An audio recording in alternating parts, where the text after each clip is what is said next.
Gosh, it's gone quiet. Power of the microphone. Can I welcome you to the International National Dementia Conference? And this is a very special occasion because in about 3 or 4 minutes, we're going to be signing an MOU with our Chinese colleagues to actually say that we can work together more closely over the coming years. So I think when we actually sign that, can we have a big, if you're American, whoop, if you're British, just clap, okay? We're very lucky also to have here today Angela Rippon and David Fitzgerald, who are going to compare the day. So without further ado, I shall go over here. We will then sign the MOU. David will give the running commentary. So over to you, David.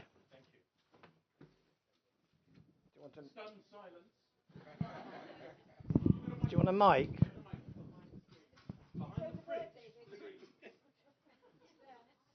We've been practicing this for weeks.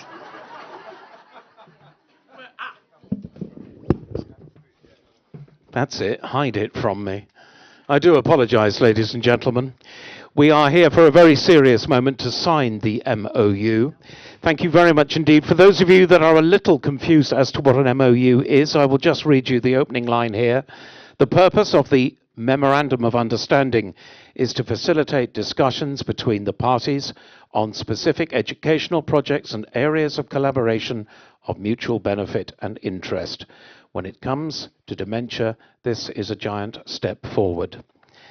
Now, gentlemen, if you would like to sign in the areas, if that was possible, we have in front of us at the moment Professor David Moore from the University of Plymouth, Senior Deputy Vice-Chancellor, Professor Robert Fern, Executive Dean, Faculty of Health, University of Plymouth, from Nanfang College in China, the President, Professor Lu Wenbin, and Professor Tang Tao as well.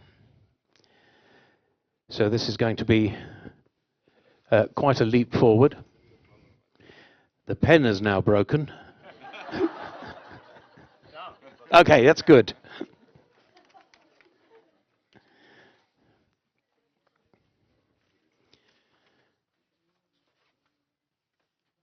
Not only a greater understanding today, but hopefully maybe a collaboration when it comes to staff and nursing.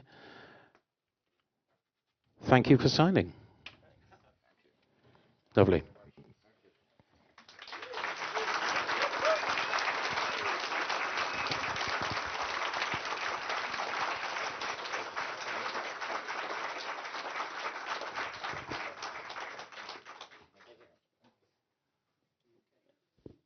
Lovely. Thank you so much indeed. Let's press ahead. I know we are limited for time. Thank you very much indeed. Our first speaker today is an MP from our area who has dedicated the last 48 hours to taking a great interest in this international perspective of dementia. Rebecca Smith, would you like to take the stage? Up there, please. Watch your head.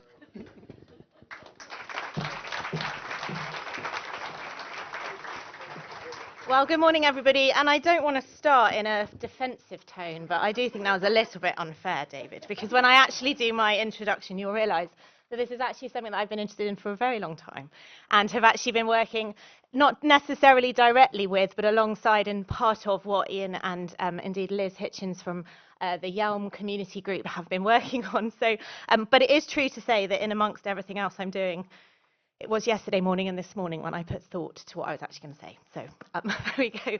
So my name's Rebecca. I am the Member of Parliament for South West Devon, which for those of you who don't know, takes in 2 suburbs of Plymouth, so Plympton and Plymstock, and then a large part of the rural countryside of Devon, so out into the South Hams and then up on to Dartmoor. So a real diverse mixture of communities and positives and also challenges as well. So it's really good to be here to kind of reflect on dementia care from that perspective. And clearly, what an honour to be here as this Memorandum of Understanding has been signed. And, I think that's a huge step forward. And I know the University of Plymouth has been incredibly supportive over the years of developing treatment and support around dementia. So to see that international work recognised in this way, I think is incredibly exciting. And to have experts from right around the world in the room today as well, I think is really wonderful. So welcome to those, particularly from Belgium, China, as we've said, Macau, Gibraltar. I know we're going to have someone from the Ukraine online later, and also those from right across the UK, including Wales, I saw. So I felt like I should do a special shout out for Wales. So anyway, I was elected in July, so I've only been an MP for 9 years, but before I was elected, I worked for the previous MP in the area who was a big supporter of what Ian was doing as well. And so it was when I was working for him that I first met Ian and Liz and saw what was being done in Southwest Devon, particularly around the dementia-friendly parishes that you'll find lots of information on at the back. And it was great to be able to watch something that was quite innovative in terms of that community support. And so I'm very proud of the work that they do, and I'm literally just here to sort of just give a little bit of a shout out to them today. But it's also just worth saying that it has had impacted my family as well, and I'm assuming there are going to be many people in the room today who have lived with dementia, whether that's them themselves or because you're caring for somebody. And my granny had it for probably 15 years, although obviously may not have been diagnosed until about 10 or 12 years before she died. And I mean, she was very fortunate. She lived well into her 90s, but my single aunt, cared for her for 10 years and only moved back to Plymouth about 3 years ago. And, I've seen firsthand the life change that it meant for her. She essentially lost her 60s, but maybe she gained her 60s because she had that opportunity to care for my grandmother. So I completely recognise what all of you in the room who are committed to this do, and without you, we wouldn't be where we are today. So preparing for today, I've realised there are kind of 3 key things we're talking about. And again, you are the experts. I'm just offering some reflections this morning.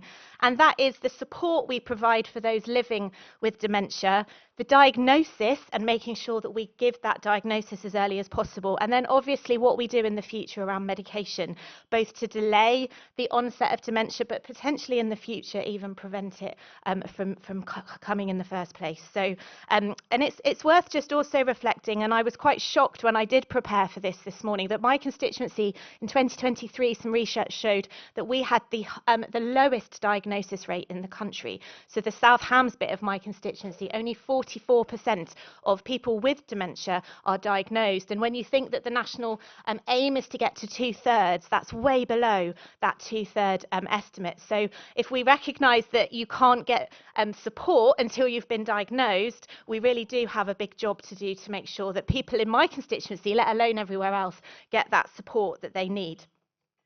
And so I think that really highlights as well the impact of those living in rural communities, and I'm sure you'll hear more about this morning, that actually it's okay when you live in a city where you can easily access services, where the bus travel is helpful, there's good roads to get around. But when you live out in the countryside where the buses might come once a week or once a day, and the services that are provided are in the nearby town or city, you've got a real challenge, and there's a real inequality there. So I think, again, as I'm a new MP, this is something that I'm going to end up working really closely on, I think, with Ian, with Liz, with the communities that I represent, to make sure that wherever you live in that constituency, you have access to that support, both as those living with, but of course for carers, because if you can't access support, you're at a real disadvantage. So I think one of the key things we want to do is that slowing down the progression of the disease. But as I've said, without that diagnosis, we can't do that. So I think pushing forward in that is going to be vital in the future.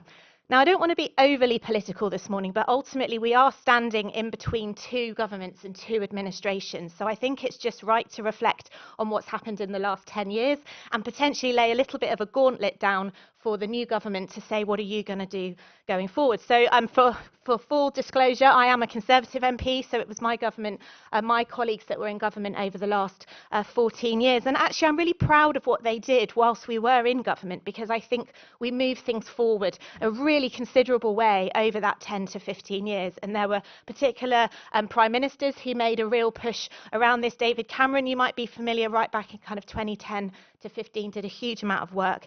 And I will mention mention one of the things that even Boris Johnson did while he was Prime Minister too. So I think it's just worth saying that there was a commitment to double funding for research to £160 million, because we know that without research, you don't get any of the support and treatment. And that would have been put into place if we were still in government now. Boris Johnson set up the Dame Barbara Windsor Dementia Mission, which again had a real push on increasing funding for diagnosis. Money was specifically invested in increasing that diagnosis rate for those who are developing symptoms under 65. And again, there's all of these challenges, aren't there, that we have to keep juggling in the air at the same time. And at the moment, how we treat under 65s is challenged because we don't have enough of a cohort to be able to figure out what they need. And then in 2023, they announced a major condition strategy with top 6 conditions, health conditions, and dementia was one of those top 6. And so they were going to use that as that way forward to ensure that diagnosis was kept at the forefront. And it was doing quite well. And then we all know it was the dreaded pandemic, wasn't it? That was the first time where the diagnosis rate started to fall, unsurprisingly, as people got locked down rather than being able to go and see their GP. So I think there was a huge amount that was done, and obviously a lot of that depended on politics and, for a whole host of reasons that I won't go into now, we're no longer in government. But since the new general election, it's just worth reflecting on the fact that although Labour have done their 10-year plan to reform the NHS, they have paused the work that's being done on dementia. So again, it's really useful for me to be here to prepare this today, because it reminds me that I need to do more to hold them to account. So that's the benefit of being in opposition, is what can I do to kind of just annoy a little bit and scratch and say, come on, this is what we were doing. I've just been to this conference today. What more can we do? And so they're not actually currently committed to pursuing that strategy at all. And as a result, focus on dementia has just slightly dipped for a while. So again, just asking those questions is going to be is important. So whereas the previous government was explicit in its support for accelerating dementia research, we do just need to keep that pressure on this new government to make sure that they continue that work. And at the moment, the health secretary is using his health strategy as an excuse, I think, to just press pause. So please do write to your MPs, write to them and say, what are you going to do? What can we do to make sure that this dementia diagnosis and treatment stays at the fore? Because just last week, the Health Select Committee had dementia as its topic, and it was described as a hobby horse. And I think everyone in this room knows that dementia is not a hobby horse. It's something that is vital. When it is 1 in 6 people in hospital at the moment are suffering for it, so we've got to keep it as a priority for that diagnosis and care. And ultimately, we know that if nothing changes, 1 in 2 people living in the UK will have their lives impacted. And again, that's why we're here today, to make sure we change that. So I think 3 key areas that I am going to take away, and no doubt you will take away, to push support. We've got to increase that investment in dementia research so that people like Ian and the academics we've got in the room here can do the job that they're so great at doing, but if they don't have the money, they can't make it work. And we've got to keep putting that in so that we can relieve pressure on our health services as a whole, because if we don't challenge it, it's going to have a massive impact on health and social care here in the UK and across the world. And we've got to support and accelerate adoption of new dementia technologies, because again, we live in 2025, don't we? There's all sorts we can be doing to push this forward, and I believe the UK does a great job of leading the way in that, but making sure that we invest in that is going to be key. And we also need to increase that diagnostic capacity, because like I said at the beginning, we cannot support those living with dementia if they don't know they've got it. It's like you can't answer a question you don't know the answer. If you don't know the answer, you can't do anything about it. And so if you don't know that you've got it, you can't seek support. And so for me, I think that's what I'm taking away today, is that diagnosis increase, making sure that we give people a fighting chance of getting the best life possible, is because we need to push that diagnosis. So now is not the time to dither. We've got to remain the global leaders. I know that that's what we've been doing for so long, and I'm really keen to play my part, championing what's going on locally here and ensuring that the UK remains at the forefront of what we do. So I really hope the rest of this conference goes well today. Apologies for that slightly political tone, but obviously we are in that juncture of 14 years of one and then heading into the next. So I just think it's worth shining a light on what we all need to do to keep that progress and make sure that we don't go backwards, we keep going forward. So thank you very much.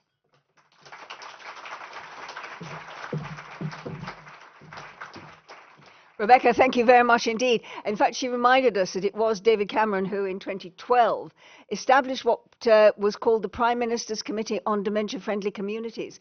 And I think many of you in the room are probably dementia friends, are you? Put your hands up if you are a dementia friend.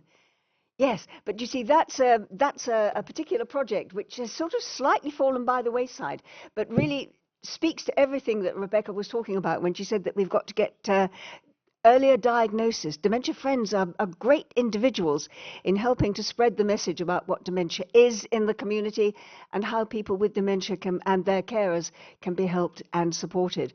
And one of the problems that we have at the moment is that while David Cameron was the first Prime Minister to start that committee, and indeed Boris Johnson said that he would support it and was very much the Prime Minister who headed up the Dementia Friendly Community Committee, we haven't yet got Keir Starmer on board, and so that is one of our objectives at the moment, to try and get Keir Starmer to recognise the importance of dementia within the community. And indeed, I think we recognise it because everyone in this room recognises the importance of dementia, which is why we're here today.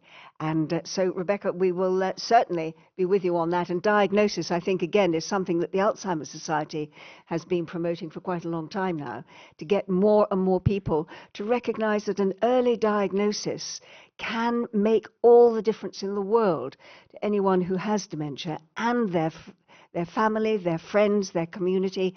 It means that it gives them an opportunity perhaps to live well with the disease if they get an early diagnosis, and perhaps could be part of one of the research programs that's going on, or certainly take advantage of some of the pharmaceuticals that are available to try and reduce the effects of dementia, but also take away the fear of what it is that's happening to them. Because perhaps they don't recognize what's happening. So if you know anyone within your community that perhaps should get an early diagnosis, then it is down to a dementia friend to make sure that the family stops thinking about stigma, which is something we're going to be talking about this morning, the stigma that is still associated with dementia. We've got to get rid of that so that people recognize that dementia is not something that is on the back burner. What was it you said that they referred to it as? A hobby horse? Dementia is a disease of the brain. It is a disease which kills the cells of the brain. It is a serious medical condition, just like stroke, just like heart disease, just like cancer, just like the rest of them. We've got to get our government of the day and all of our GPs and the nation as a whole recognizing that dementia is not a hobby horse. It is not just someone having a funny turn at the end of their life. It is a serious, serious medical condition, and it needs to be treated as that by the government of the day, by the GPs, by hospitals, by social services, and indeed by all of us as a community, so we understand it better, so that we can get the treatment and the support that is required by people with dementia and their carers. So that's my hobby horse for the day, got out of the way.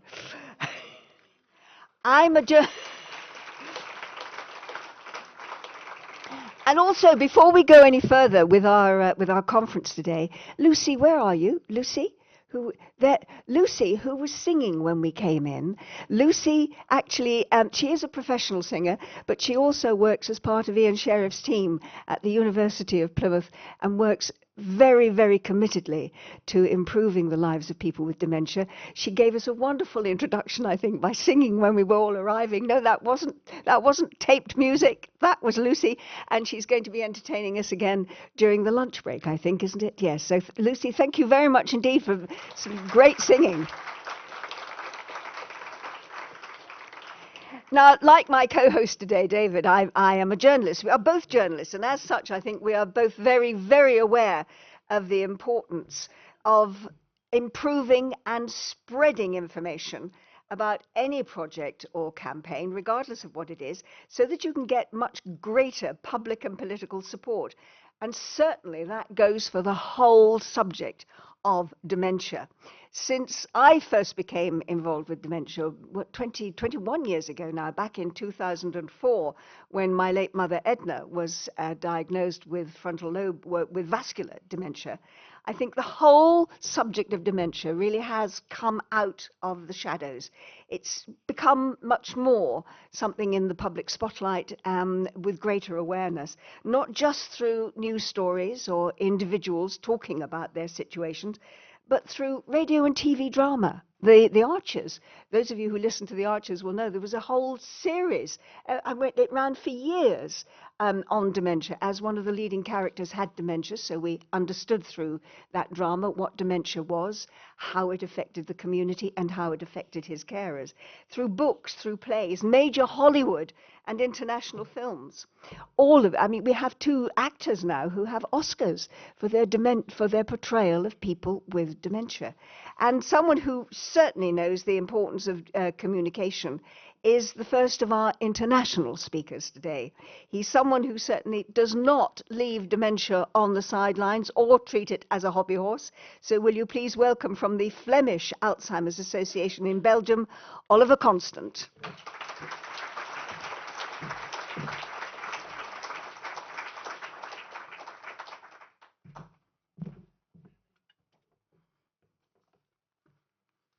I'm just trying to figure out how the slides go up. Is this the? Oh, okay. Because I can see. Okay, that's my introduction slide. I can see it on the screen here, so okay. So just. Oh, I was so focused on a. No, it's okay. I should have checked that before. But anyway, good morning, ladies and gentlemen. Obviously, it's an honor to be here in Plymouth again. I think the last time was just before the COVID crisis broke out, I think in 2019, if I remember well. And today I want to take you on the journey with our Flemish working group of people with dementia, the journey that we traveled together the last 2 years in our country, Belgium. So as you can see on the slide, I'm Olivier Constant. I work for the Flemish Alzheimer's Association. As you know, Belgium is quite complicated as a country, so we're active in the Dutch-speaking part of Belgium, but obviously we're also trying to work as much as possible together with our French-speaking colleagues at the national level. And we're also one of the members of the European umbrella organization, Alzheimer Europe. And we try also to work as much as possible globally as a member of Alzheimer's Disease International. So a few things that I'm active on behalf of our organization is the Flemish Dementia Strategy. Actually, currently we're kind of at a crossroads in Belgium. The current strategy in Flanders is ending mid-2025, so it's really for us like key to be proactive and reach out to policymakers to put our priorities at the forefront, and I'll come back to that later on. And I'm also a part of the Belgian Disability Forum. Probably some of you might know the European Disability Forum and what we try to do. Obviously, dementia is a disability. It's recognized as a disability, and we try to work as much together with organizations for persons with visible and hidden disabilities. And finally, I'm also part of the Belgian Brain Council. And the Belgian Brain Council is a national umbrella organization in Belgium that brings together industry partners, people for the academic field, and patient organizations like us. And I think it's really important to include the voice of people with living conditions also in the academic field. So that's a little bit from my side, what I'm doing in our country. So today I want to talk about our advocacy work we're doing in Belgium. And I think when we start, it's really important to stress what is the vision behind the advocacy work we're doing. As an organization, and especially as a working group of people with dementia, we're really convinced that the most powerful way to break down the stigma on dementia is looking at what we can still learn from people with dementia, not only right after a diagnosis, but in all stages of the condition. And we look at people with dementia not from a well-intended kind of pity, but from a rock-solid belief in their everlasting capacities. And today, as I told earlier, I want to take you on our recent journey with a working group, but I like to start with a little message from one of our working group members. In a minute, you will see a short video where my colleague Daniel is portrayed, and Daniel lives with frontal temporal dementia, and he will give a short introduction on the communication campaign that I will present in a minute. So I hope.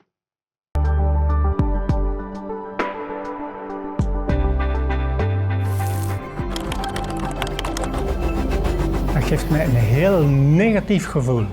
Dement. Nee, het is de persoon met dementie. Dat is het juiste. We zijn nog altijd personen. Een persoon met een bepaalde ziekte, in dit geval dementie, die kan veel meer dan je denkt. Op de dag van vandaag leer ik nog altijd bij. Ondanks de ziekte die ik heb, leer ik nog altijd nieuwe dingen bij die ik misschien anders nooit zou kunnen hebben of geleerd hebben. In het leven draai je het niet altijd om het woord, maar je moet de persoon aanschouwen. Daar moet je op afgaan, maar niet op het woord dement.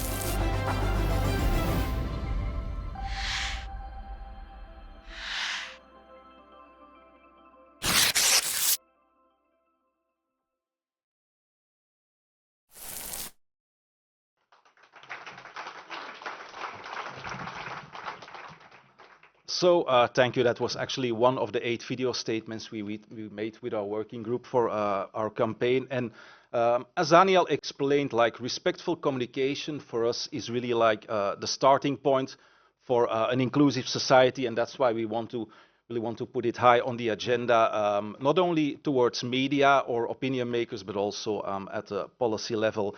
And this campaign started actually back in 2023 and was run also last year, so it's pretty recently. And the basic ambition is that we always strive to talk with respect and empathy about and especially with people living with dementia.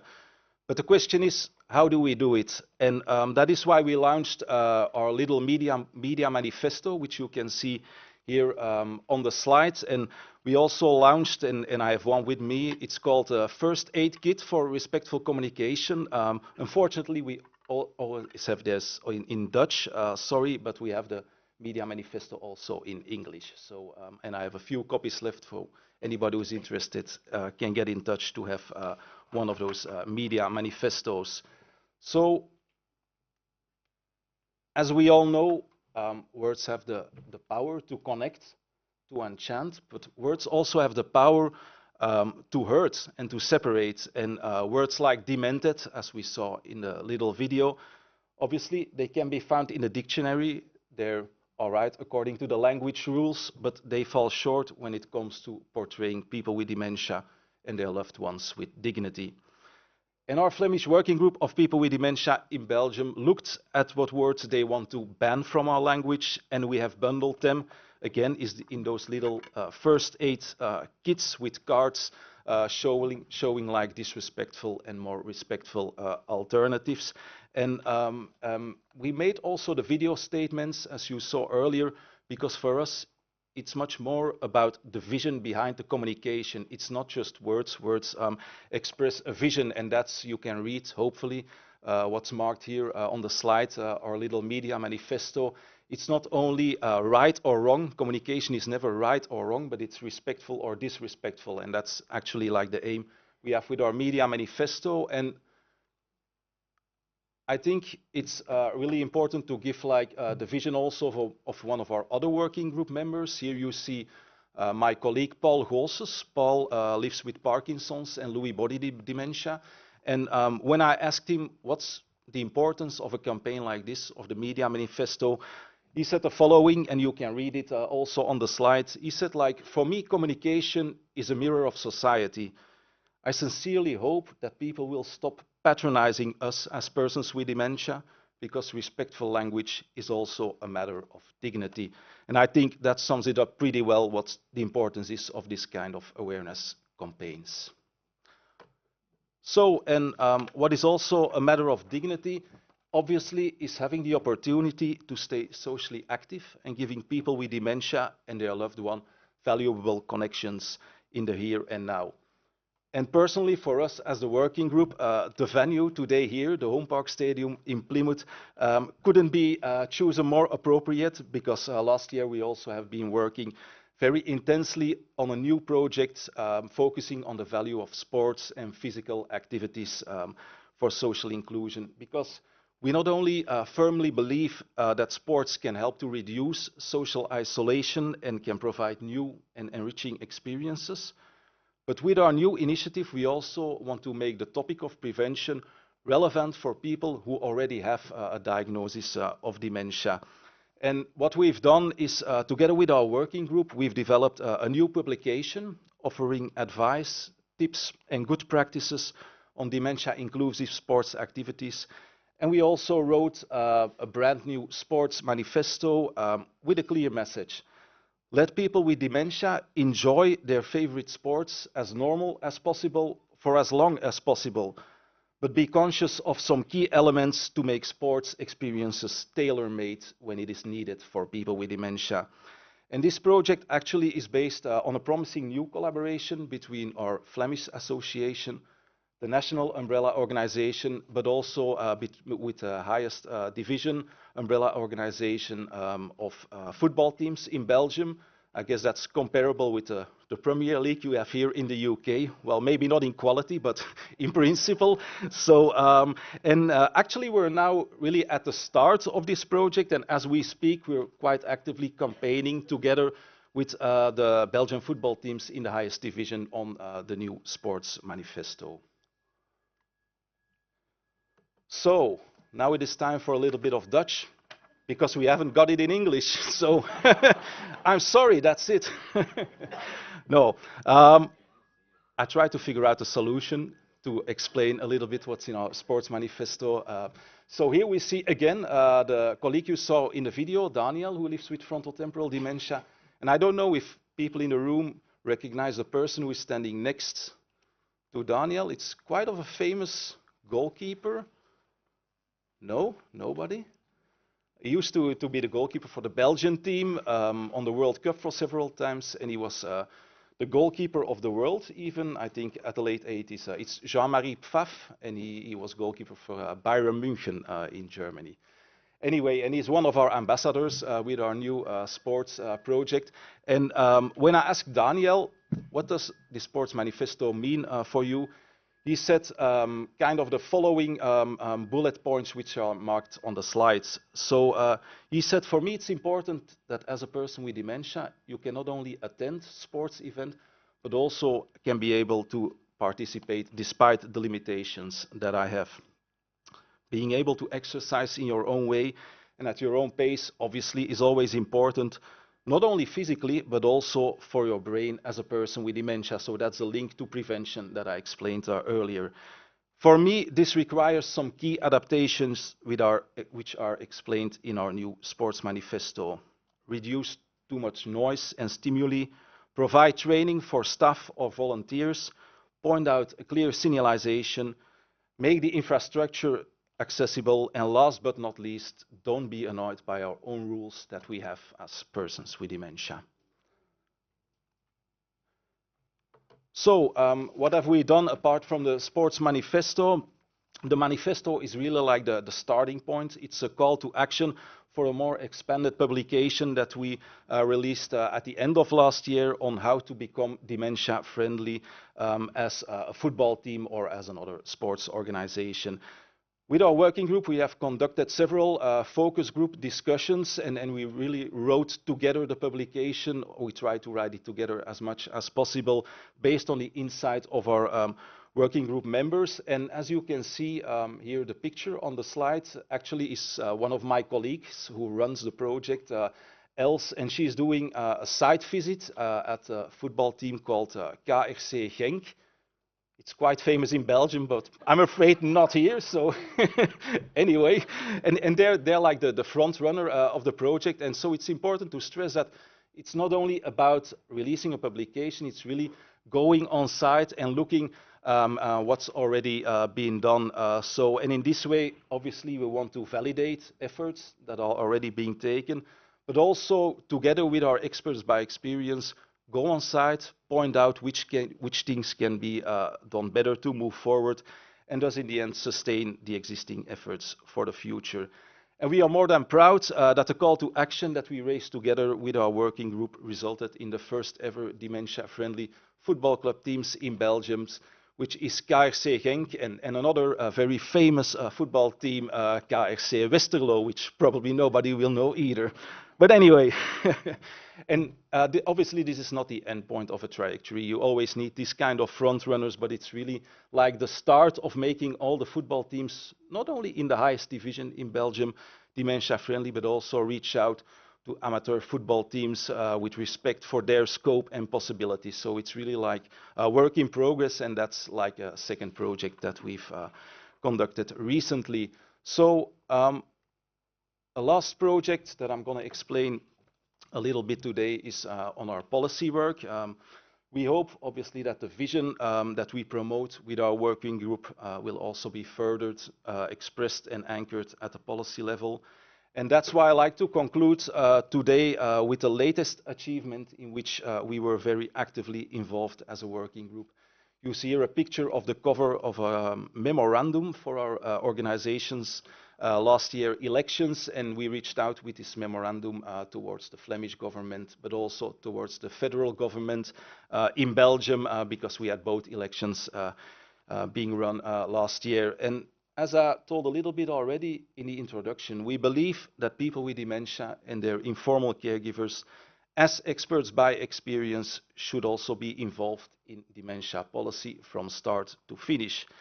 They and no one else should ultimately be the quality check in all decisions that have an impact on their life. And I'm proud and grateful that we were able to write this memorandum entirely based on the needs and wishes of people with dementia and their informal caregivers. So for us, call it like a kind of a unique document that is not full of weighty words, but a short and powerful story that aims to inspire the policy of the future, not from the ivory tower, but based on daily reality where people live in. And over the table there I have my last English copies brought here today. I still have, I think, 5 copies, and I don't want to take them home, so please feel free to reach out if you're interested in one of the last copies of the English version of the memorandum. And also here we have a clear message and a clear ambition. And on the right of the slide you see one of the other members who tried to give a summary of what's the most important message of our memorandum. We see on the picture Réal Larnoux, and Réal lives with young onset dementia, with Alzheimer's disease. And I think the quote, and I hope it is readable for you because it's pretty small, but I'll try to summarize the quote because it really sums up also what our working group in Belgium is about. Réal said, "Just as you and I, we still have small and bigger dreams, and we deserve to be able to make them come true. Treat us as people with dementia as the unique human beings that we are. Give us support when necessary, but don't take over what we can do ourselves." And that is actually also like the core message we have with this memorandum, and especially like the message of structural involvement of people with Réal and the other colleagues from the working group when you develop future policy. So, ladies and gentlemen, on this picture on the left here, we see our working group of people with dementia actually during our first ever 2-day journey we done together in September last year. It was in a little town near Flanders, near Bruges, sorry, in Flanders, and Bruges is also called the Venice of the North, as they told. But the place is not important. It was really about the feeling that kind of meeting gave to our working group, because after being active in this field personally for many years, for me, it is also still an eye-opener to see how much people with dementia and their caregivers find so much strength and resilience in shared actions and ambitions with our working group. It gives hope and perspective for the future, but unfortunately, that's not enough.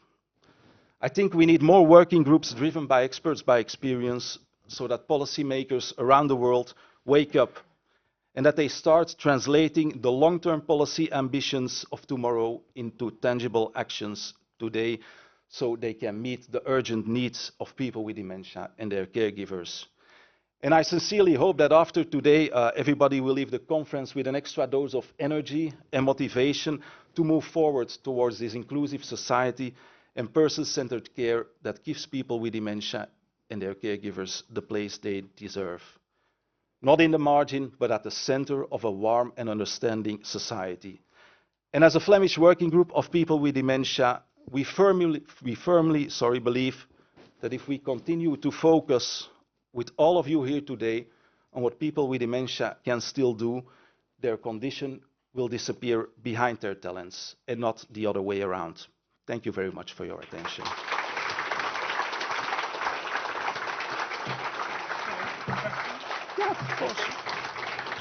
Olivier, thank you. Any questions from our audience? This is the chance just to cross-question some of our guests here today. It is absolutely ideal. I've got to say, you mentioned football a lot there. We only had one Belgian player here when I was the pitch announcer. His name was Emile Mpenza. I know. Yeah, you know Emile. Yeah, he was the most expensive player we ever had. That's Belgium. Yeah, and I can safely say the local seagulls spent more time on the pitch than he did. Then he left and started to play brilliantly. The last report I saw on Dutch television was one of your colleagues from Holland talking about the development of lecanemab and, is it donanemab, the two drugs? I know, yeah, it's the removal of tau and the amyloid. But I've got to ask, what's happened since? That was back in 2023.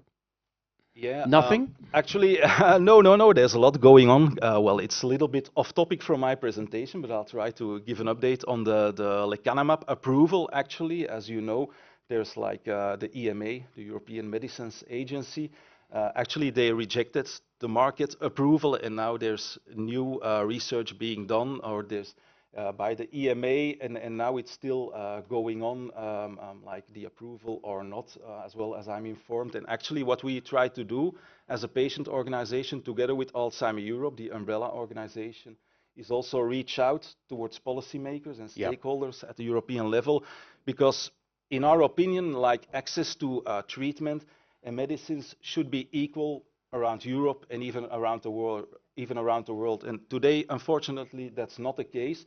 So apart, obviously, it has some risks, the lecanemab and donanemab medicines, but the risks and the benefits, in my opinion, it's up to people with dementia as experts by experience to take their decision, and people have to be able to get medicines when they need. So it's actually, at this moment, re-examined, and we're waiting on the decision, but we're doing quite some lobby work on that, because it's for the people with dementia really an important topic, and I guess people like Chris and Jane will follow this point of view that it's really like a right for people with dementia to get that access. So, absolutely superb. I know it's been approved by the FDA in America. That's the thing, so you have $32,000 a year, though. Yeah. Yeesh. But you have different steps. First, you have like the scientific approval, then you have the market approval, and then there's the next steps of refunding. But well, we're not there yet, so we'll see. And they have quite of a different healthcare system in the US than in Belgium, and I think in the UK as well. So fantastic, ladies and gentlemen, once again, Olivier.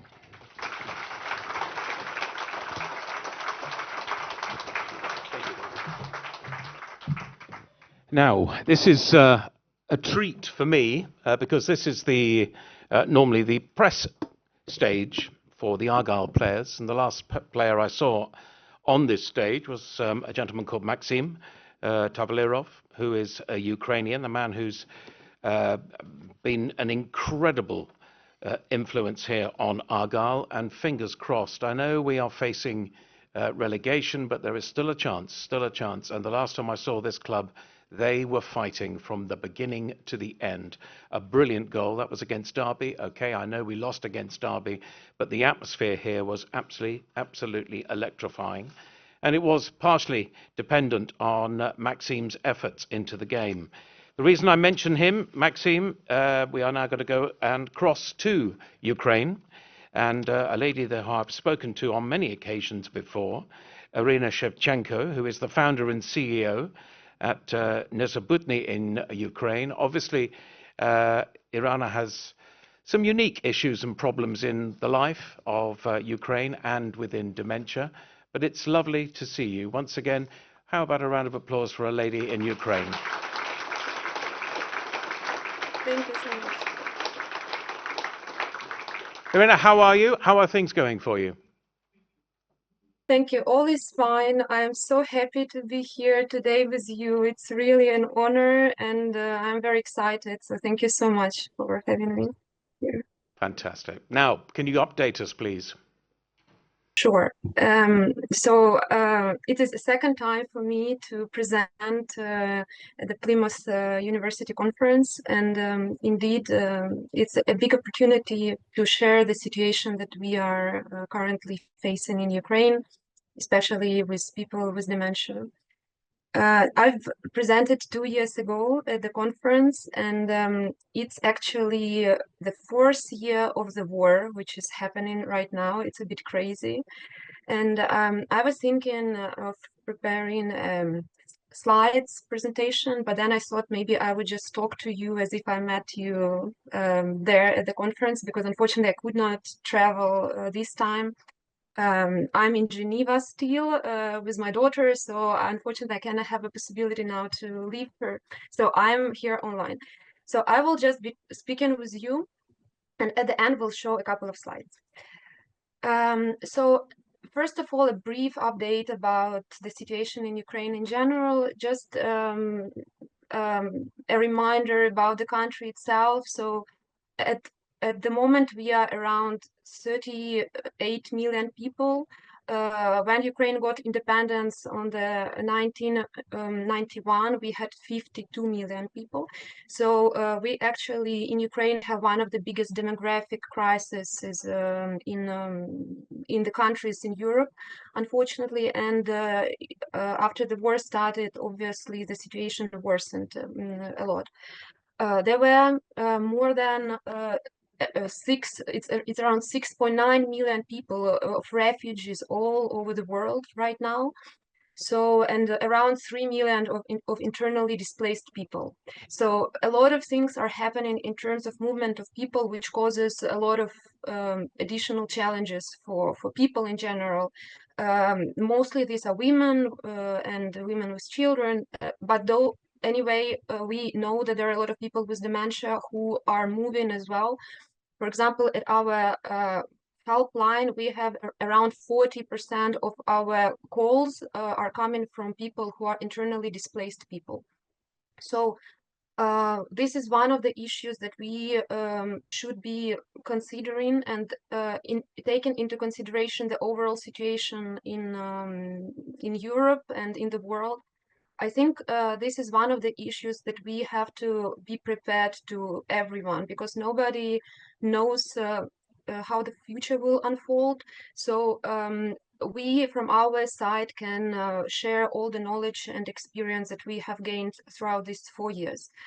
Though I just encourage everyone to, in terms of systems on the level of communities, on the level of governments, to be to have an to be prepared for support for people with dementia in terms of changing the place, especially if it is in the traumatized conditions, circumstances. So in terms of the number of people with dementia, unfortunately, we still do not have a clear picture. Ukraine is not a priority, unfortunately, and has never been a priority in Ukraine. So we do not have a register, or we do not have actually really a trustworthy statistics on the number of people with dementia. But in 2019, there was research by Lancet Commission that showed that the estimate is 651,000 of people living in with dementia in Ukraine. So it's a huge number, and unfortunately, our system does not see it. And this is one of the topics that we are trying to push when we are talking to the ministries, that indeed we should work on the statistics and to have a really most accurate prevalence data on the number of people with dementia. So in terms of services and the situation of overall support of people with dementia, we inherited the system of the USSR, and I would say that overall we are still in this system. So people with dementia, so there are what are called nursing homes and psychoneurological internats. So those places people with dementia can stay, though they are not they are not specifically designed for people with dementia in terms of trainings of personnel or dementia-friendly spaces for people with dementia. We do not have a single institution for people with dementia which was designed for them in Ukraine for the time being. So we have a lot of work to do, and actually this brings a lot of possibilities and a lot of having seen a lot of brilliant examples. And 2 years ago, I saw them with my own eyes when I was in the UK. We know where we want to be, and we want to be there as soon as possible. So we don't want to wait many years and really try to act now. So we do not have organizations, or we do not have a national plan. So 4 years ago, when the granny of my husband got dementia, because I was already in the field of, I was studying gerontology online because I wanted to switch from business to this field. I actually know in theory, I heard the word dementia, though I never heard it before. And then we saw the granny who started to show some signs. And I just told her we need to go to the doctor to check it. And actually it was confirmed. So I tried to check what organizations exist in Ukraine, what do people do in this situation, is there any information? And I did not find anything at that time. It was 4 years ago in January, nothing. And I made a decision that that I want to do that, and started to this project. So we are now still the only organization in Ukraine that supports people with dementia. So from one person, we are now 11, and we have a network of more than 300 volunteers all over Ukraine. And we became members of Alzheimer's Disease International and affiliate members of Alzheimer's Europe. I'm very, very lucky to know brilliant experts like Ian Sheriff, like other experts in the world who really teach me so much and inspire me so much to build little by little the services, the projects in Ukraine. We are a very, very small organization, but we want to really cooperate with everyone who is a little bit interested in this topic. And we, as Olivia mentioned, and I totally agree with this, that it's when we unite all together, we can really achieve results. So I will just run through the history of development throughout these 4 years a little bit.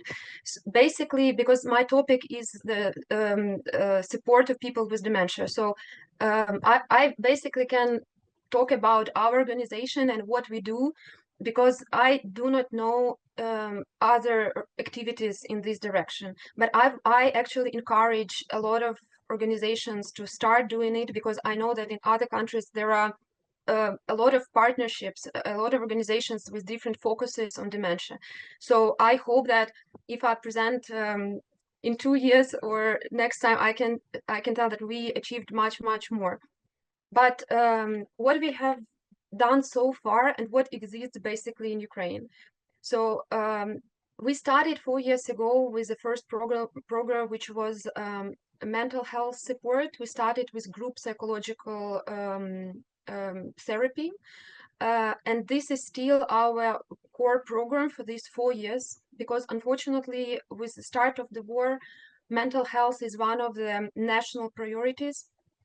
It is the initiative of the first lady of Ukraine, and everybody needs it, and the families of people with dementia need it too, obviously. So we now have several psychologists that work individually with people with dementia. So these are private sessions, but also we continue having group therapies, and we have also launched a very interesting project, which I personally really love, and maybe this will be something new. I don't know for you. So we tested it, and it actually was incredible. It shows incredible results. So it is based on the nonviolent communication model by Marshall Rosenberg. I don't know if anybody of you heard about it. So it's a book of it's basically a book of Marshall Rosenberg. You can Google it, and the principle and the book is nonviolent communication. It is widely used for in business now, and also for personal growth. And it's the tool of communicating with yourself and with other people, with empathy, with understanding your needs, your emotions, and actually learning how to make the life better. So we are now having those groups. It is offline and online groups. And I would be more than happy to share with you more details. If you want, reach out to me afterwards, and I can tell the details. So we are having that program. We are having now, but we started only with psychological groups. And we started with memory cafes, and it was also something which I'm very grateful for internet, actually, that I could go online and check that other countries have it. And I learned about this project, and we started it 4 years ago, and now we still have it. We had a stop for around a year and a half when the war started, and now it is running in 5 cities in Ukraine on a regular basis, with a lot of engagement. It's every time it's a holiday, it's a celebration for people with dementia. They are preparing for it.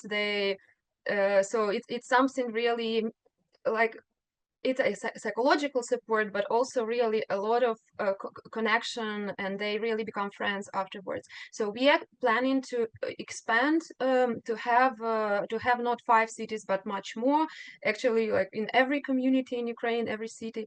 So this was the beginning. And then when the war started, so at that moment I had big strategic plans of bringing awareness and developing our current programs that I mentioned, but it changed completely our plans. We had to stop it. No, we had to stop cafes, but we had the psychological. We never stopped it. It went online, and the first year of the war, we were doing only humanitarian response, and we found some donors. This was the first actually money that came into organization, and they went on medication, which is very unusual for the organization that helps people with dementia. I don't think it's something at that moment that I saw other countries were doing, but these were medication, overall different types of medication. It's not only dementia related. So we provided throughout these 4 years help to institutions and also to people at homes for more than 55,000 people. So we have the list of the most needed medications, and we were providing them. We also provided more than 100 generators, because there was a critical moment when there was a lot of shelling, and we were not ready. The sky was not closed enough, and it is still not. And unfortunately, it's practically every day there are some casualties, and I just want to be on a bright note now, but it is happening every day. I still have on my phone, I have the notification when there is air alarm, and I see, because the team is there, I need to know the situation. And every morning, basically, I wake up and I see that the siren and the air alert lasted for 5 hours, for example. And usually what you should do, you should go to the shelter or to the very safe place and wait there. Now, not many people are doing it because people are just so much tired without and sleep deprived on the fourth year of the war that people are just those who can physically, they do. We did a research which I show later, which will show that actually we asked this question: how do you respond to the air alerts? And there was a small number of people with dementia who's still trying to go to the safer place. So usually you go to just the safe place in the apartment, but it is very, very difficult for people with dementia. Any changes, any single change is we saw it in the research that it adds to the to worsening of the condition. It brings agitation, and we have the whole research. It's recent, and I will show you on the slide. It is translated into English, which is called Life Challenges and Needs of People with Dementia, which shows very like a lot of insights, and there is a lot of it's a qualitative research that we asked 30 people with relatives of people with dementia about what they're going through. It's very, very interesting. So after this 2022, when we did the evacuation, the medication, and the diesel generators, we started slowly to adjust and come back to our strategic goals about bringing awareness and making Ukraine dementia-friendly country, enabling country. So we launched again memory cafes. We started to provide, because we are a charitable organization actually. So nezabutny is a Ukrainian English word for, actually it's Ukrainian word for the word unforgettable. So in Ukrainian it's nezabutny, and the main thing is to provide help to people with dementia right now, but also thinking about future, how we can make their life better in the future. And we are working on prevention, and also in general the conditions and the stigma and the awareness. So we launched we continued psychological support. We launched legal support. So we have in the team a legal consultant who provides free consultations with all the legal questions. Thankfully, we are very lucky that in Ukraine, dementia is considered to be a disability. So people with dementia who will actually go through a lot of different difficult processes, which is not easy, and that's to be changed. But eventually they can have some benefits from the government and support, which is not very big, and to get the status of disability is very challenging, but though we encourage and we help our people to get it. So we also have this support with medications, and the last one is informational support. We launched for the first helpline in Ukraine. So we are receiving around 400 calls per month. Most of them are connected with medications. And for us, we still consider it more like a financial support to people, because the exchange rate went like very badly, the situation. The prices went so high. So people actually are not in a very, after the war, it's very, very complicated. And I don't live there for more than 3 years. I go there back and forth. I will be going there next week. Still, each time I come from Geneva, I see that the prices are so expensive. I still live with those prices which were before the war. So it's really challenging. The salaries did not go that high proportionally. So that's why this medication program is one of the things how we can support the families of people with dementia. And so we provide all this support. We have this helpline, which we are very proud of, because it is built on the model of volunteers. Most of the volunteers are relatives of people with dementia who have or had someone to carry about. And we were told about this model by our colleagues from Alzheimer's Scotland. And we first did not believe that this is possible, actually, to have it a sustainable model, to have it all on a volunteer basis. But actually, it's for 2 years, it works. And I'm very grateful. That's why I'm so actually seeking for information and advice and support, because we actually do not have, we are lucky because we do not have to invent a wheel, because you already did it, and you did it great. And when I see it, I just try to balance between the program work and organizational management of the team, finding right people, and so on. But we are very motivated and would be very happy to find new programs, partner with you. And so that we have a lot of work to do in Ukraine, and we are willing to do it. So so these were this 2023, 24, and now we are back into this I would say strategic goals. We did a strategic plan, and we are trying to move towards it. What I can say what is very important, and this is something which actually we had in common with Ian when we met, and we talked a lot about it, is about education.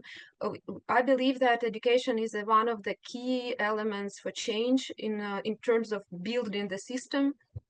And we have two big projects. One is we teach relatives of people with dementia. It is offline trainings in different cities for half a day with different experts, and we need much more of this. And the second one we started recently with, we do trainings for these nursing homes, and for people who work there. This is what I can say, that the feedback is rather good, but these people who work there, they actually, I think that we need really a very comprehensive long-term support of people, of staff who works in such institutions, because they definitely want this knowledge. But the way how they see people with dementia, this is the most important to change. And to everything that Olivier told before, I think this is one of the things we need to do in Ukraine, to give real examples that people with dementia should not be treated just as patients, but as individuals with person-centered approach.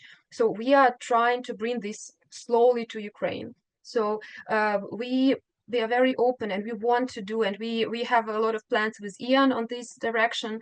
And I would be more than happy also to partner with like in terms of any educational projects. So then about dementia-friendly country. So we are also working on different PR projects. For example, one we have a dementia month in September each year. So when we have a lot of media coverage, because finally somebody is not afraid to talk about it.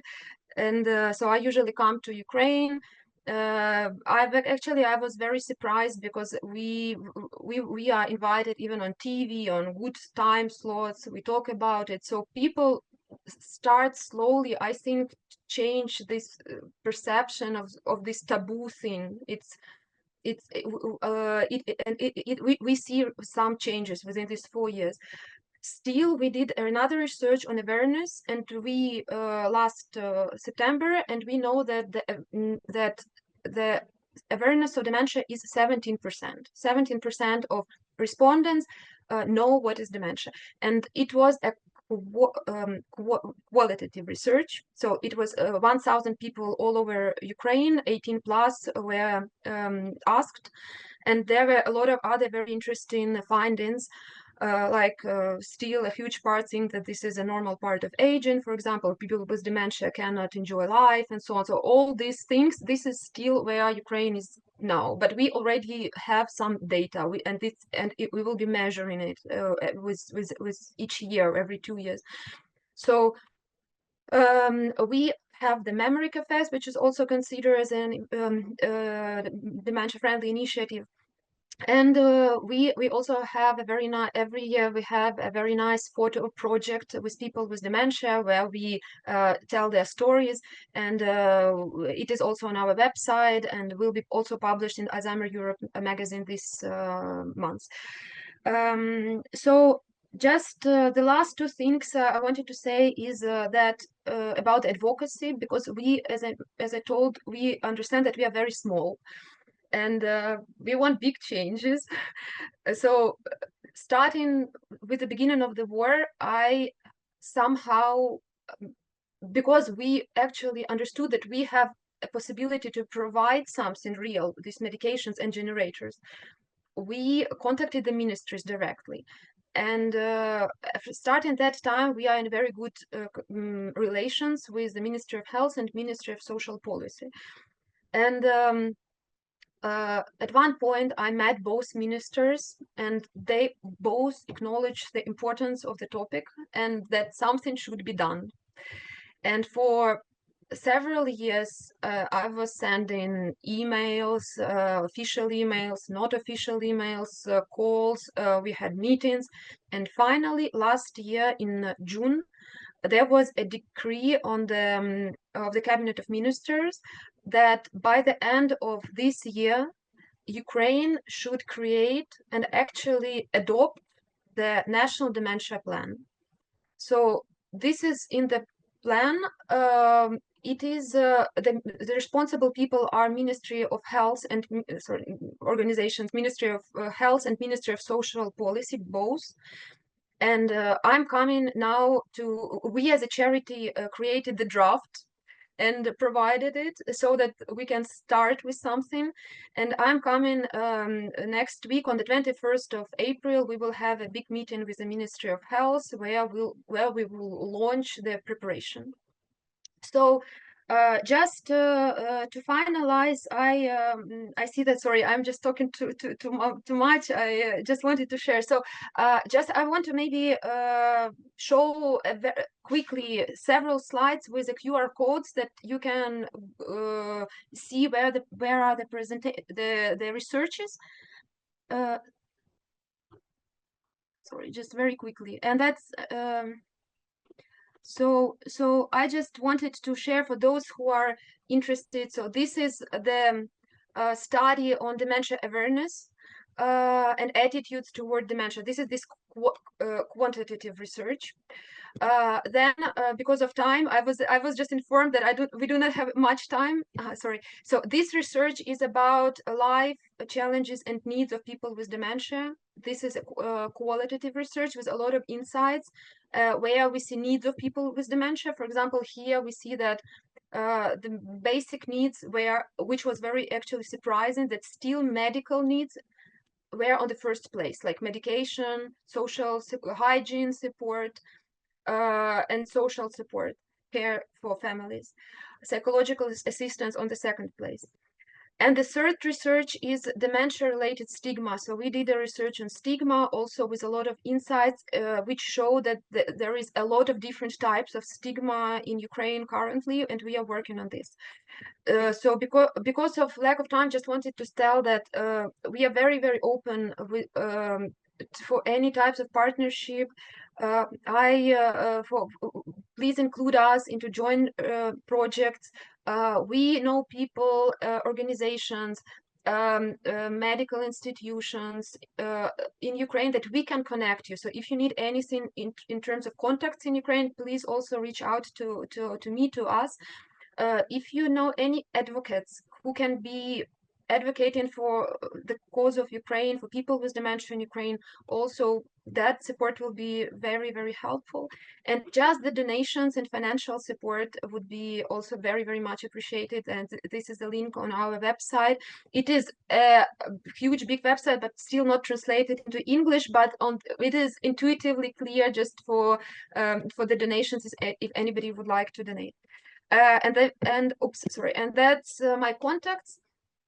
Um, so I just want to finish that saying that we are in a probably the darkest times ever, but we look in the future with hope, and we look in the future with big gratitude. And I want to say thank you again very much to the United Kingdom, to people of United Kingdom, to each of you, to the conference. Please continue supporting Ukraine, stay with us, and thank you so much.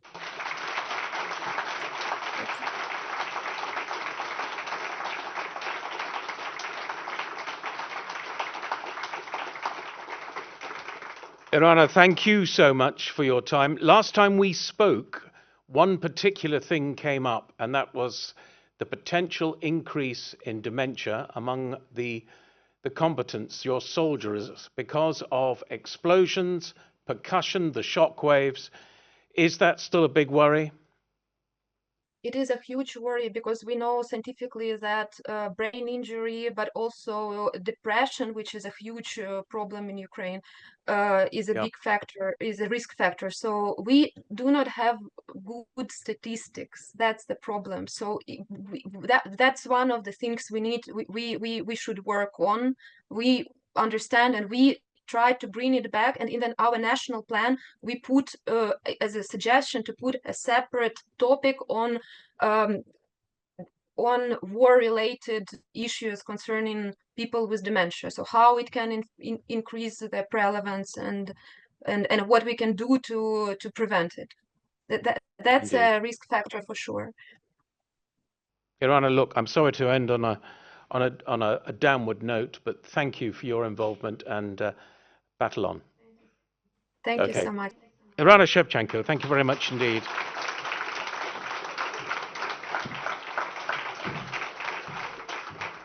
If you are watching online, there is, as Angela's just pointed out, slido.com.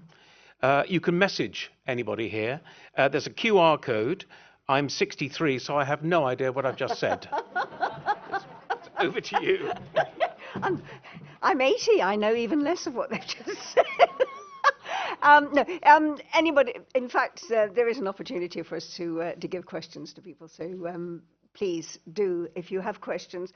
And I know Irina was saying that she would like support. So I think she put up her telephone number and her contact details. So please ask us for those if any of you feel that you would like to get in touch with her and pass on support. And I think that she would actually welcome, certainly, anyone from this room getting in touch with her, because I think she probably does feel one of the things that we're always trying to battle with dementia, and that is isolation and loneliness.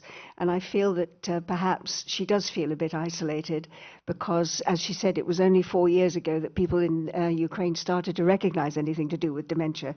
So anyone in the room who would like to get in touch with Irina as a result of her presentation today in this conference, please do make sure you've got her contact details. I know she would love to hear from any of you, even if it's just to say, we're here, we support what you're doing, and we're with you in everything that you're trying to do in Ukraine. So please do take those details. Now, our next international guest today is someone who came here from Japan back in 2016. He was already involved in creating dementia-friendly communities in Osaka in Japan, but he was quite interested to see how we run things here in Great Britain, particularly here in Plymouth. And in fact, he was so impressed by the way in which we nationally got people to learn more about dementia and become a dementia friend or a champion within their community. He took a lot of the ideas that he got here in Britain, and particularly here in Plymouth, back to Japan with him. And as both of his parents had dementia, he actually also had a very personal experience as a carer. So to give us a glimpse of the social and economic impact of dementia on Japanese families, will you please welcome the chairman of the Dementia Support Group, which is called On Board, Mr. Masahiko Yamamoto.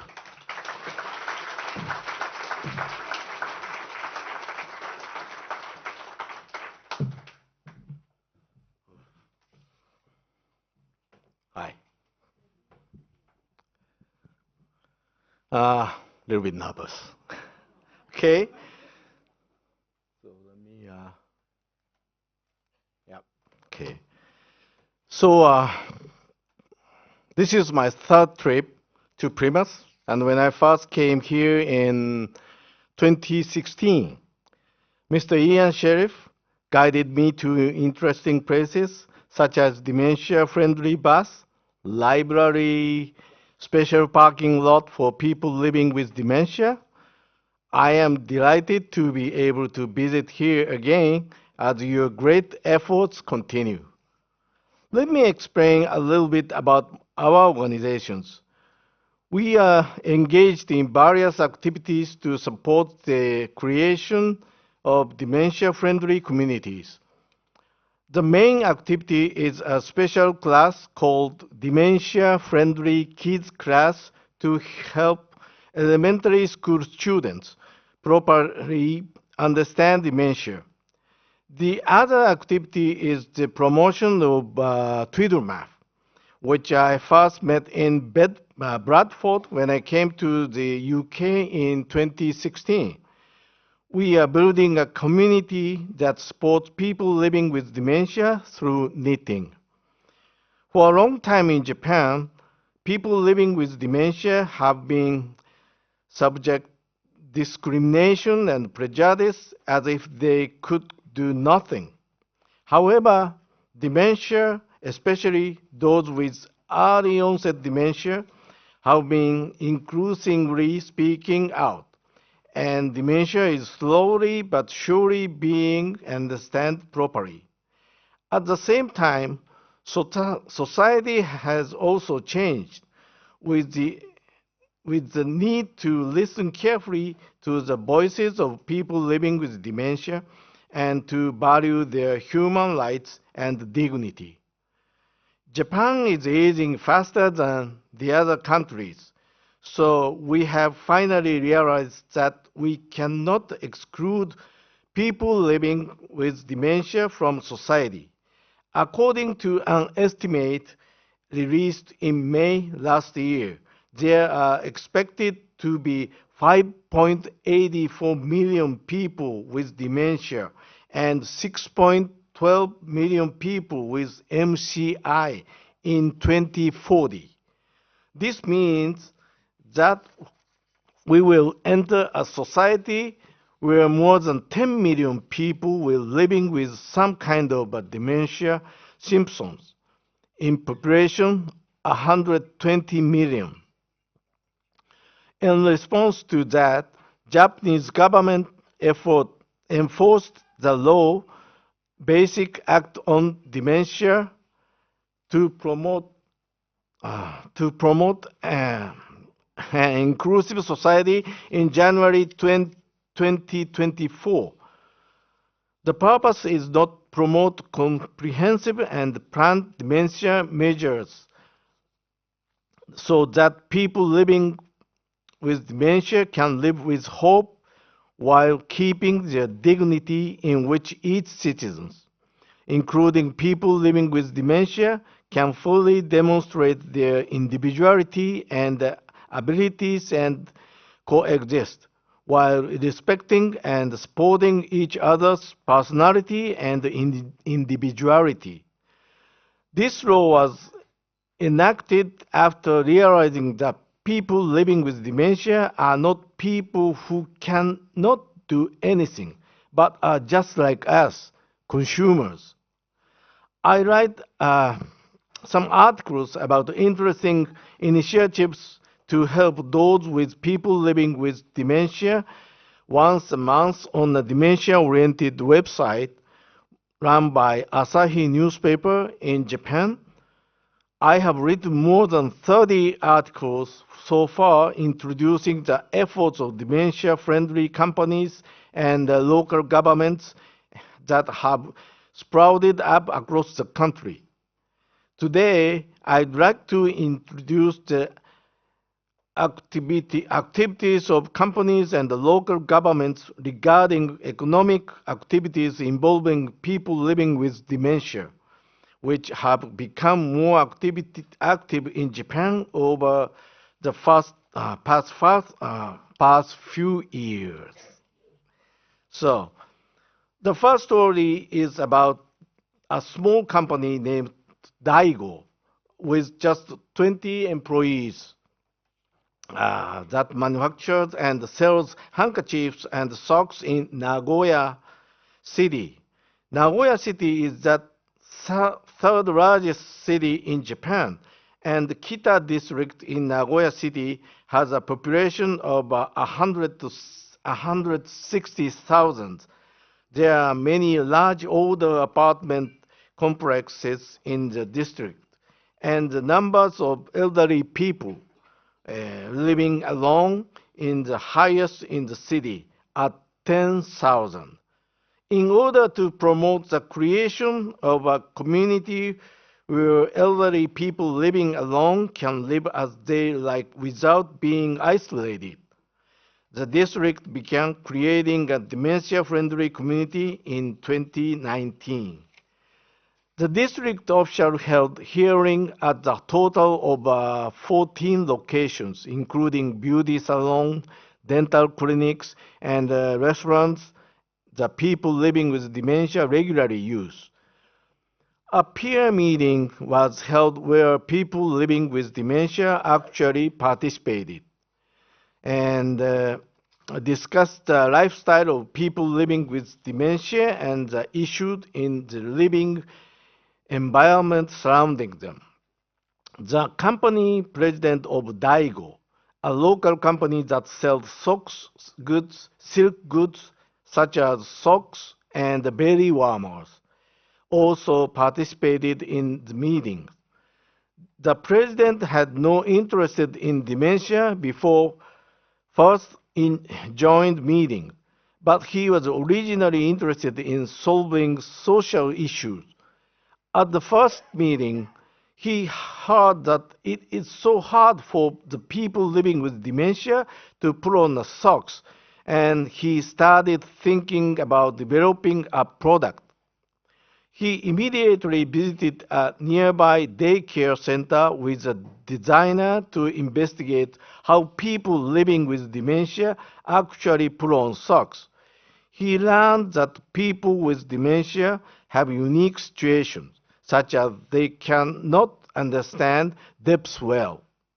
So their feet get caught in the opening of socks, and they can't get their heels in the right position. So it's hard to fix them when they slip out of place.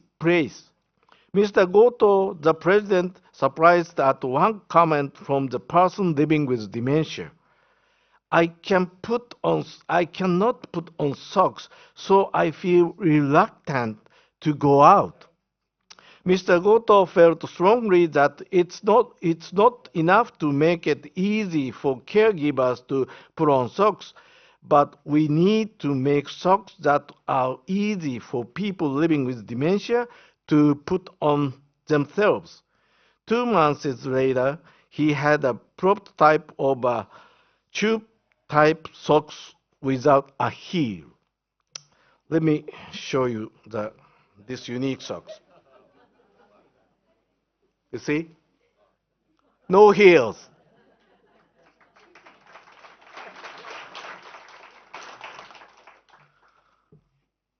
Well, when recognizing the product, if they narrow down the target to only people living with dementia who have difficulty putting on socks, the market would be too small. Young employees in their 20s came up with ideas such as, some young people are lazy. So, if they can wear socks without worrying about the heel, they might be accepted. And if we focus on the design and the color, the general public might accept them. As a result, they created the heelless tube socks like that people living with dementia can put on by themselves, even if they have difficulty grasping their positions. The socks are named Uniques and will be on general sales on June 2022. A pair of socks cost about £4, but today I will give you give for participants at half price as special offer, £2. Okay. The next, I will talk about the Fukuoka city. Sorry for that. Yeah, I will talk about the Fukuoka city. I think that the Fukuoka city's efforts are the most advanced in Japan now. Fukuoka city was a population of 1.66 million and is the fifth largest city in Japan. They started the Dementia Friendly City project in 2018.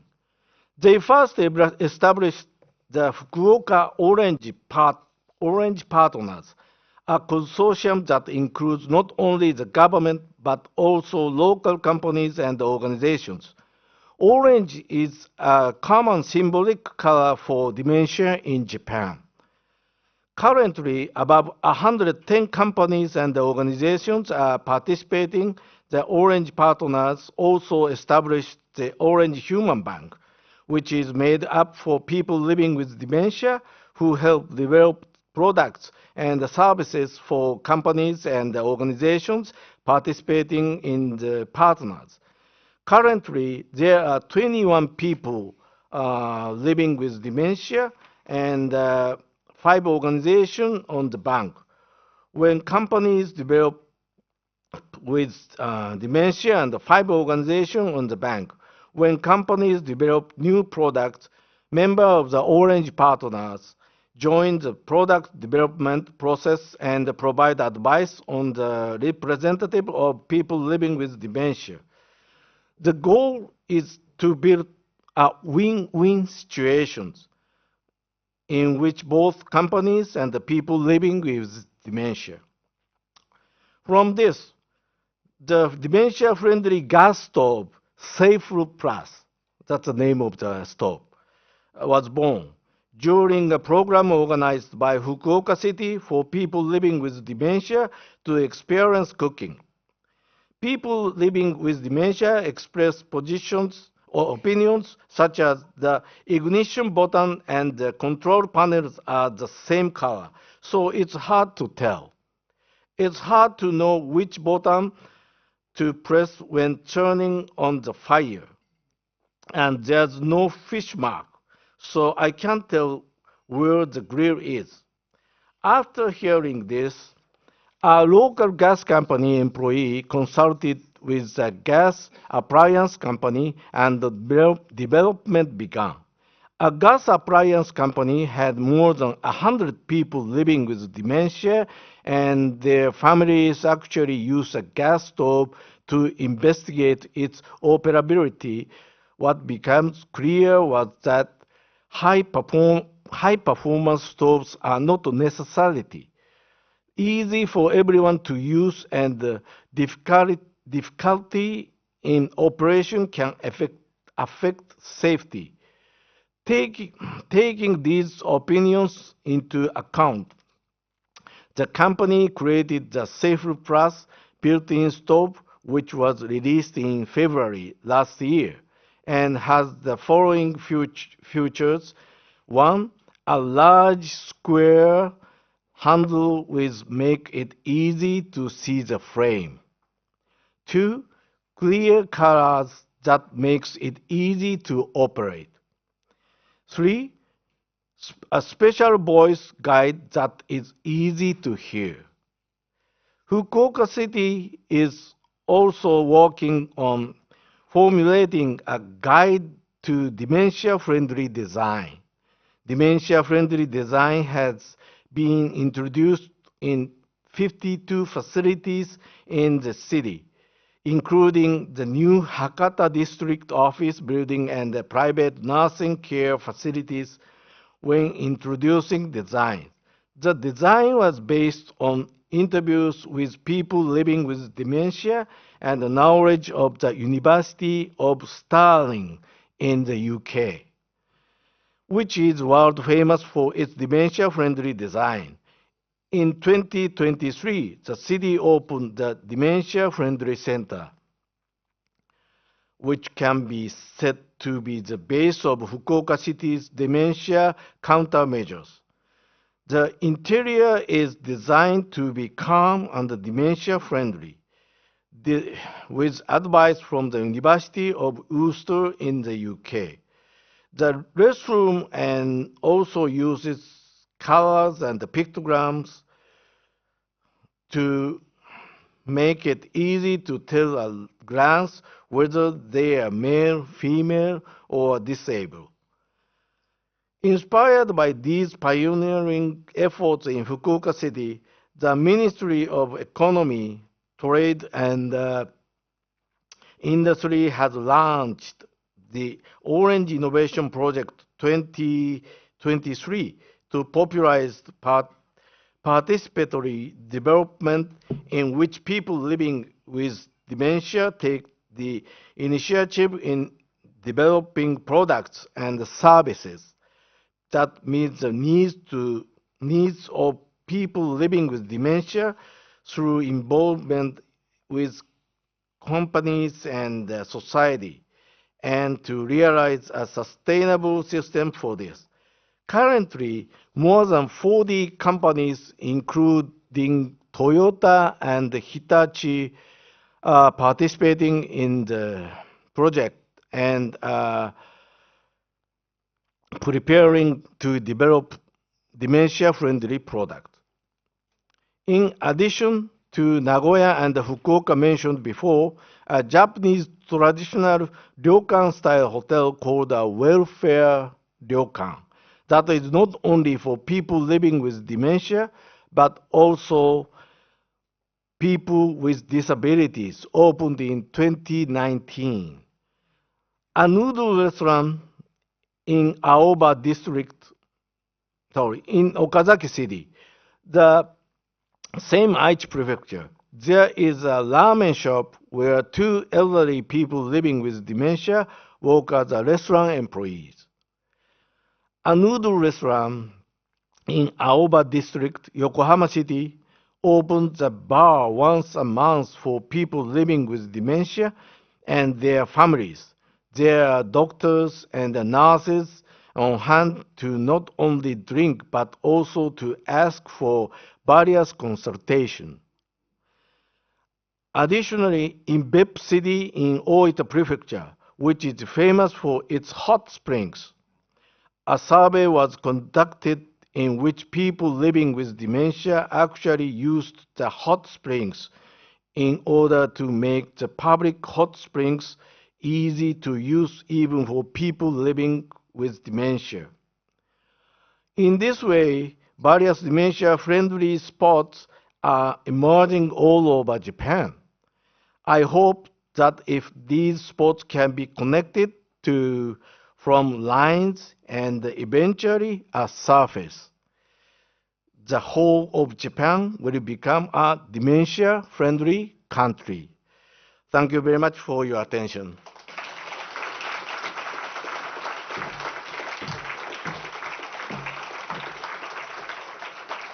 Thank you very much. Masahiko, thank you very much indeed. You know, I think you've hit the nail on the head there and demonstrated that in Japan you are leading the way in showing that if you want to get something right for people with dementia, you ask the experts. And the experts are people with dementia because they know what works for them. And what works for them doesn't just work for people with dementia, it works for the whole community. I think a lot of us get pieces of equipment that have got buttons on them that we don't understand, and if they were just made a lot simpler and a lot easier, we would all know how to work those machines, not just the gas cooker that you demonstrated there. So thank you so much for that presentation. Ladies and gentlemen, we have a whole day of wonderful presentations for you, but I'm delighted to tell you that as it's just coming up to 11 o'clock, we're going to have a bit of a break now, unless there's anyone who has a question for Masahiko. Anybody with any questions? Because we can deal with them now, but ask him over the tea break. Biscuits, tea and coffee all await, and we'll come back just before 11:15. But there's a time now for you to circulate, look at some of our stands, and also talk to our speakers. Alison, hang on. No, no, no, please. No, no, no she's late. I'm late. You can clap for me. Right, ladies and gentlemen, some people may know that my long-standing greatest friend and business partner is Simon Weston, the Falklands veteran, and I announced that we're going to be talking to the Welsh Ambulance Service, and he said, given my love, I've used them many, many times. He's got frequent flyer miles with you. Alison, the stage is yours. Diolch yn fawr.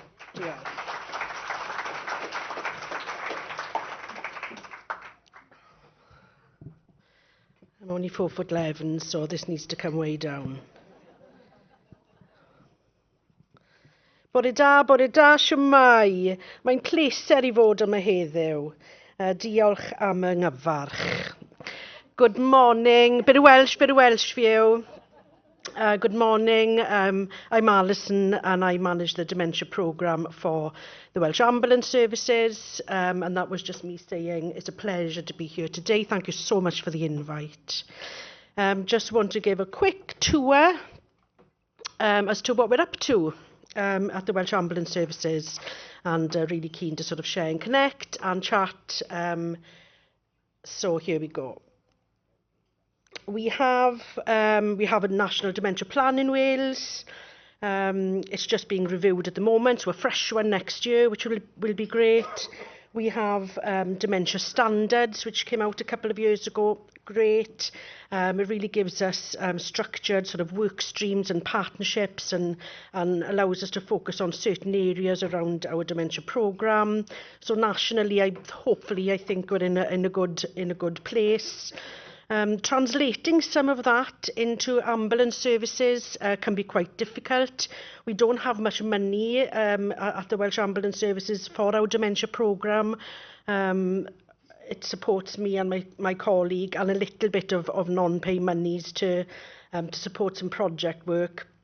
But we have lots of challenges around that, you know, as I say, limited finance, busy mobile workforce, so hard to reach our people who are, you know, 24/7 on the road or in the call centres, and it's tough to reach them and educate them about our work. And many organisational pressures, as I'm sure you will know about. However, our energy is there, and we are keen, and we've, you know, laid some really good foundations, and are keen now to learn from that and go big or go home. We've had our own dementia plan in Wales since about 2018, lots of different strands of work under that, training, improvement projects, partnerships with health, social care, third sector. We're working on our next plan as we speak at the moment. So some of the work I'll be chatting about today will be focused on our service areas. So just to list them, so those are our 999 works, our emergency response service, including our contact centres, and our response with ambulance vehicles in the community, non-emergency transport, support back and forth to hospital appointments for people, 111, which is huge and growing, and a range of volunteer programmes, so community first responders, welfare responders. And that was just our vision up there then. We have invested early doors and are still invested in engaging with our dementia communities, listening and learning. So we bring ourselves out and become quite visible to dementia groups and communities. COVID was just the worst, and, you know, obviously pulled that back from us, and but we're getting back on track now with regards to going out and talking to people about, have they used our services, what do you think, tell us the good, the bad, please. And then how can we work with you to sort of make improvements in our different service areas. You know, people generally have told us over the years they feel valued from those opportunities. We've had loads of different opportunities where people can influence our plans, our strategies. We have events, we have consultations, people have sat on job interview panels, and every time we deliver training, we try and have somebody living or affected by dementia with us as part of that work. And that's just gold dust. Our staff love that. That's what they want to hear is, what is it like to live with dementia, and tell us about your sort of lives and your story. So this is just some feedback as to, generally over the years what people have told us about our services.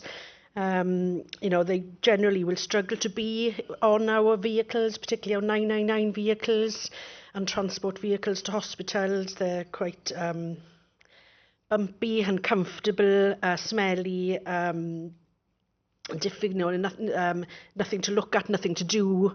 I know our vehicles are there for a reason, for a purpose, but if we have somebody, a patient, a carer and their family with us for a period of time, we need to be really thinking about how comfortable and safe they are within our environments.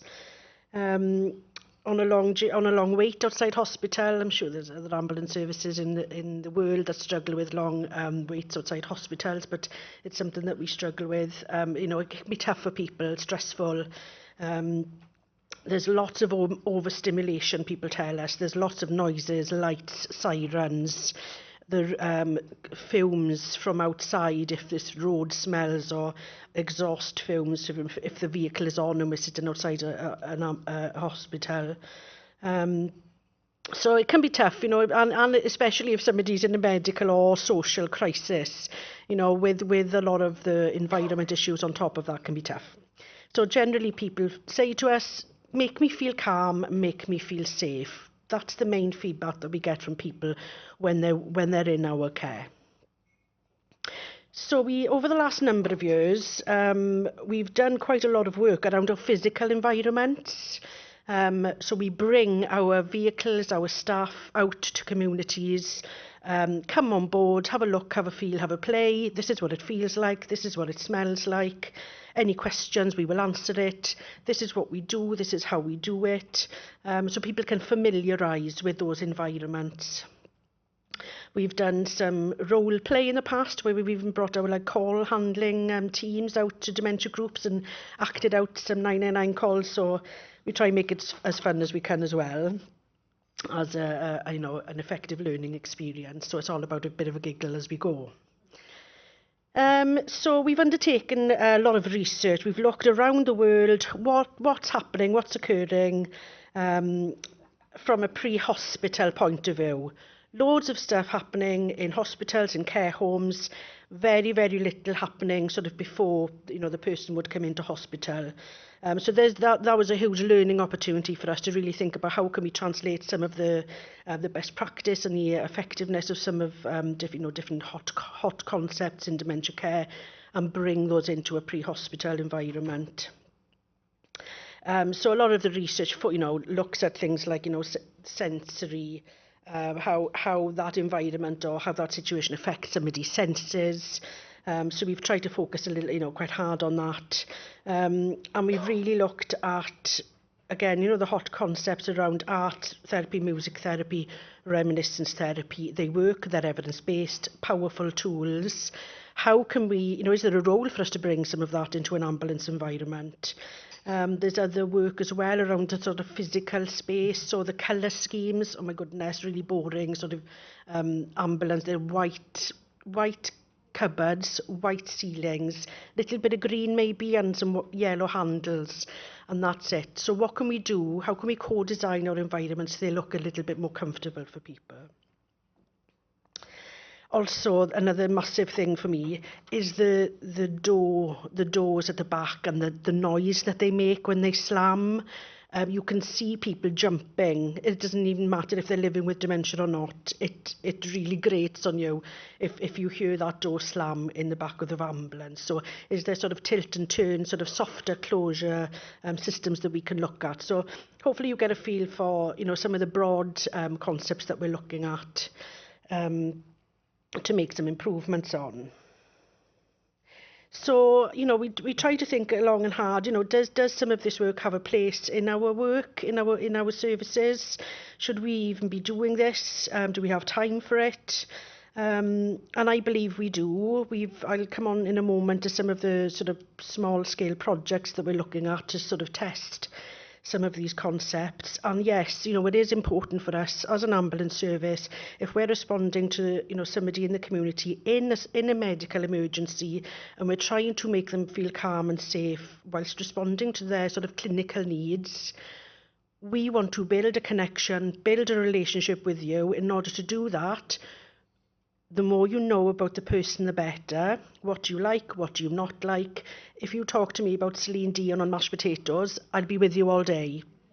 So how can we build that connection and then play music or talk about something or show them something on our iPads or phones or whatever? So it is about that therapeutic environment where reminiscence can support.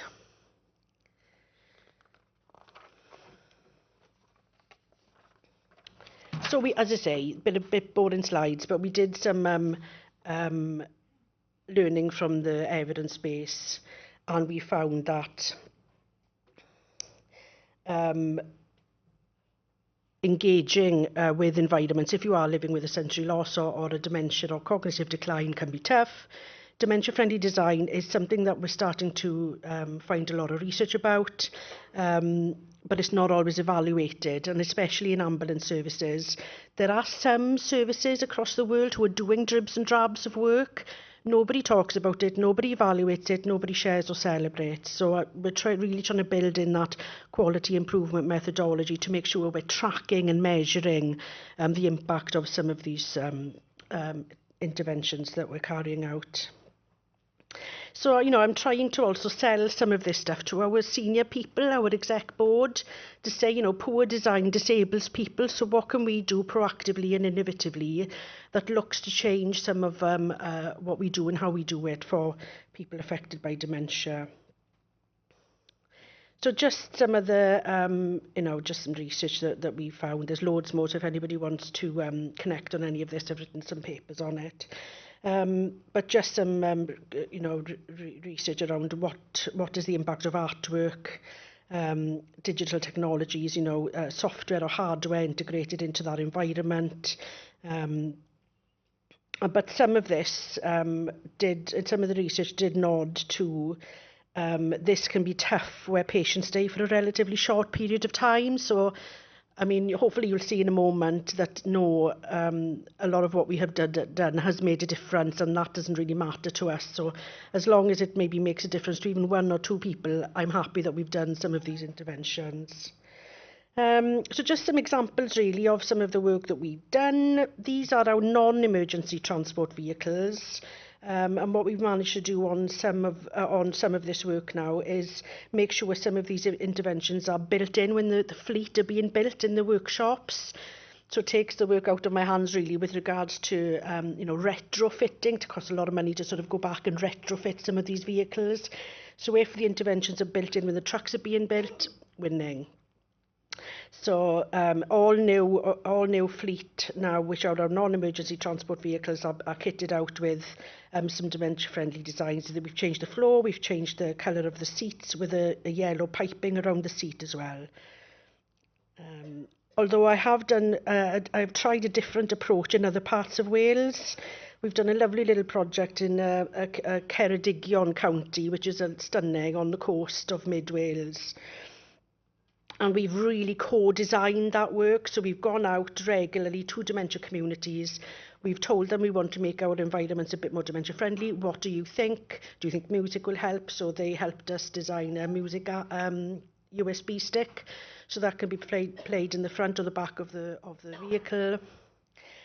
We've looked at different areas, local geography, local history. So we've worked with the National Library of Wales, loads of partners to identify stunning imagery. We live in a lovely part of the world. What do you want to look at? Do you want to look at local areas of beauty, or something a bit more generic, like a bluebell field or a harbour or something like that? So we're sort of battling at the moment as to where to go. Do we go local? Do we want to show you sort of local areas so you can reminisce and connect with maybe where you used to holiday or go as a child or with your family? Or do we put something like maybe flowers or animals or nature or wildlife or things like that? So we're finding our feet with some of that at the moment. And we've got some lovely little ambulance travel and activity books. Because of the rurality of some of our areas in Wales, people are on the trucks like literally all day because they'll have a couple of hours to go there, have their appointment, and then a couple of hours back. So it can be tough for some people if they're out of home all day. So we've done some lovely little activity books with, again, pictures, a bit of geography, a bit of history, a few games in there, and stuff like that. So that's just a pic there of what those pictures look like on the windows of the ambulance truck. We have piloted reminiscence therapy tablets. So we've worked in partnership with a company called My Improvement Network, and a couple of years ago we started a pilot about 20 or so of these 10-inch tablets on the back of our emergency vehicles. I think we've got about 28 of them now. They're quite expensive pieces of kit, so we piloted it quickly then to look at what the impact had, and overwhelmingly it was just amazing. And I've got some case studies to just pull up in a second. The impact that reminiscing and connecting with somebody over music or pictures or a sensory game or Dad's Army or Faulty Towers or whatever, people will become calmer, they become occupied, they can do something if they're waiting, if they're in pain.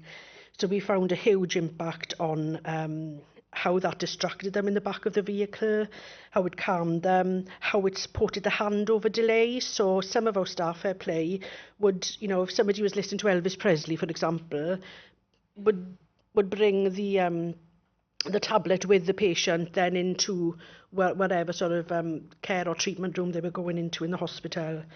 It had an impact on pain, pain management, which was good, and there were some case studies around end of life which are just heartwarming. So we know these are just some staff reflections. I'll just leave those up on the screen there if that's okay, where these just demonstrate the impact of music overwhelmingly, and we know that the evidence base around music is really powerful in dementia care. So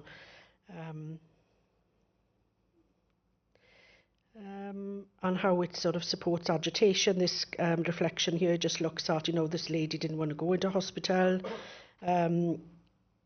They had a lot of falls at home with not much support. He was non-verbal, but then they started to connect over some music, and then that made him a bit calmer when he went into his CT scan. Another one here, just the last one. I like this one. Tough to calm this patient down. After a short while, pulled out the tablet, started looking at some food bits, with recipes and food clips. And then she was able to reminisce about, how she used that with her grandmother and all of that, which was lovely. And then started to sing to a bit of Dean Martin and Elvis Presley. And I will say, a huge learning curve for us as part of this evaluation was the impact on staff.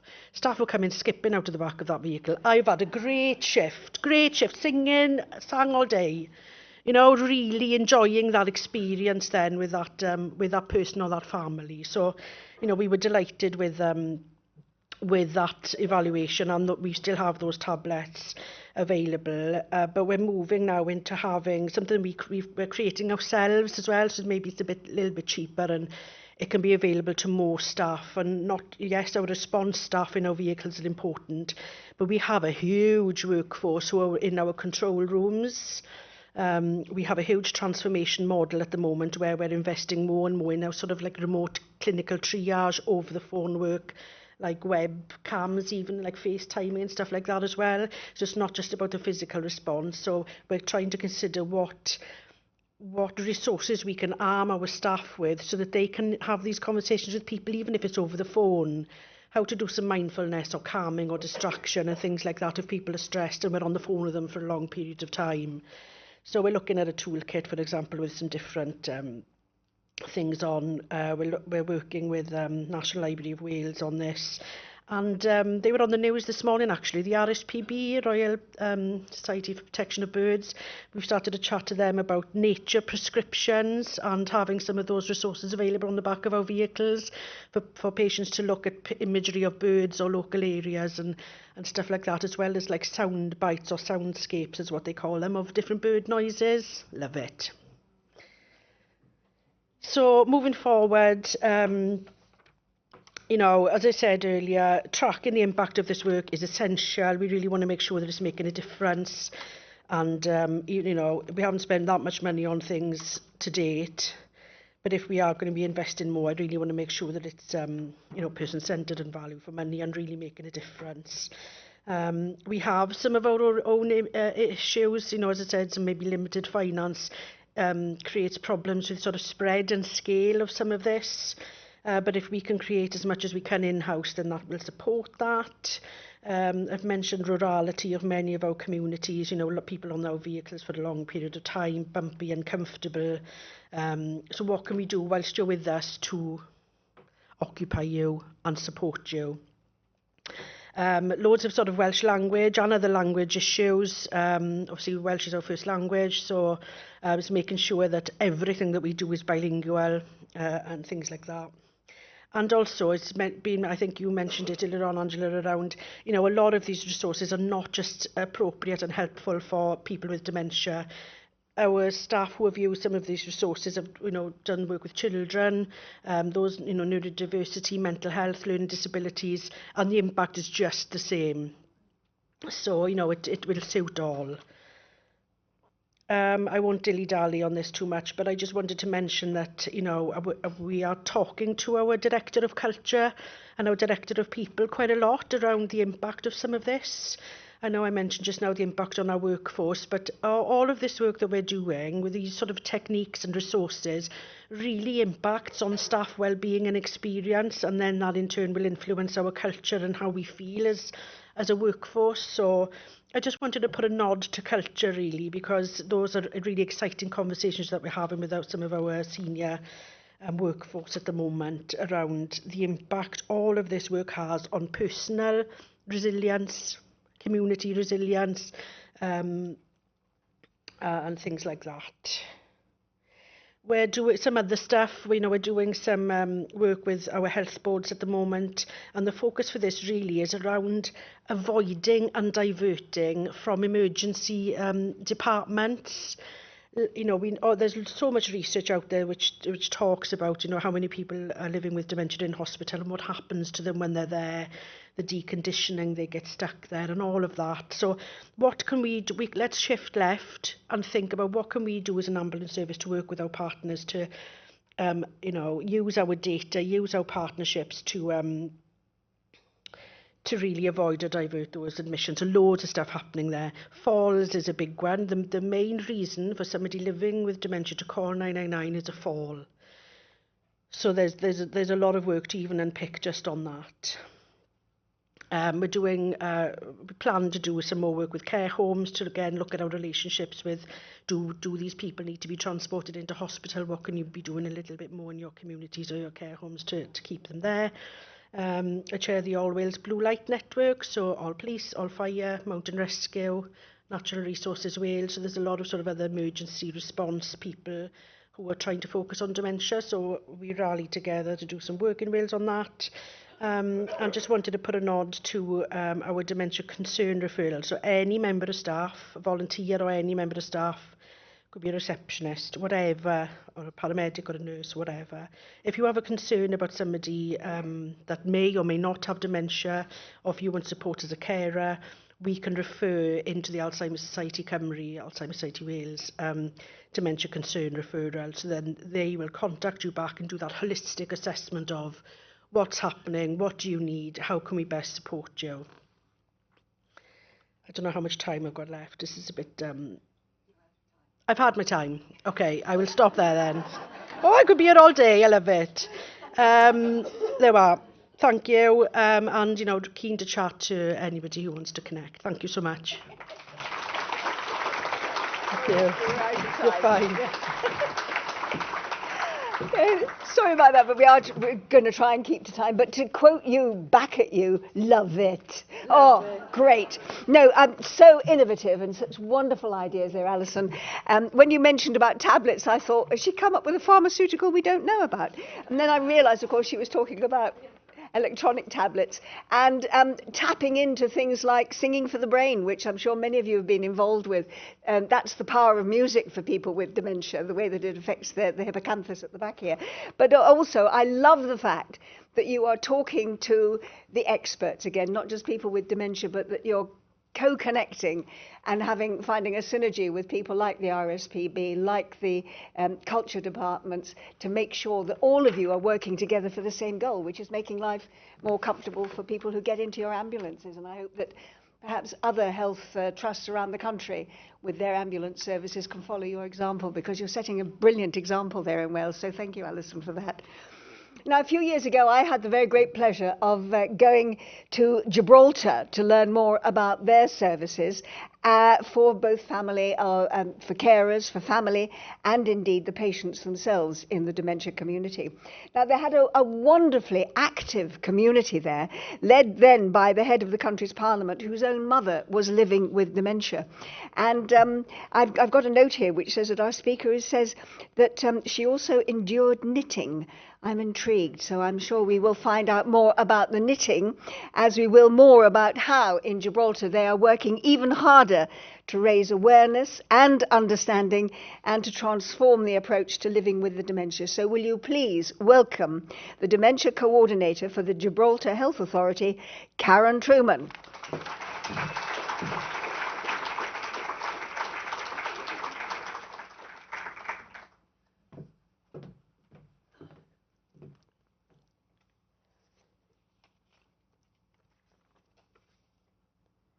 Right, okay.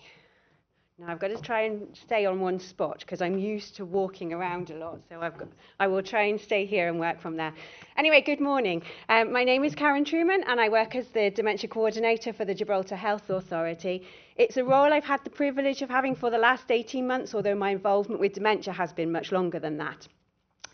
It's an honour to be here today in Plymouth, an unexpected honour. The place where I was born, and I've spent the first 18 years of my life, to talk about a subject I'm very passionate about, which is raising awareness and understanding of dementia in Gibraltar, the place I very proudly now call my home.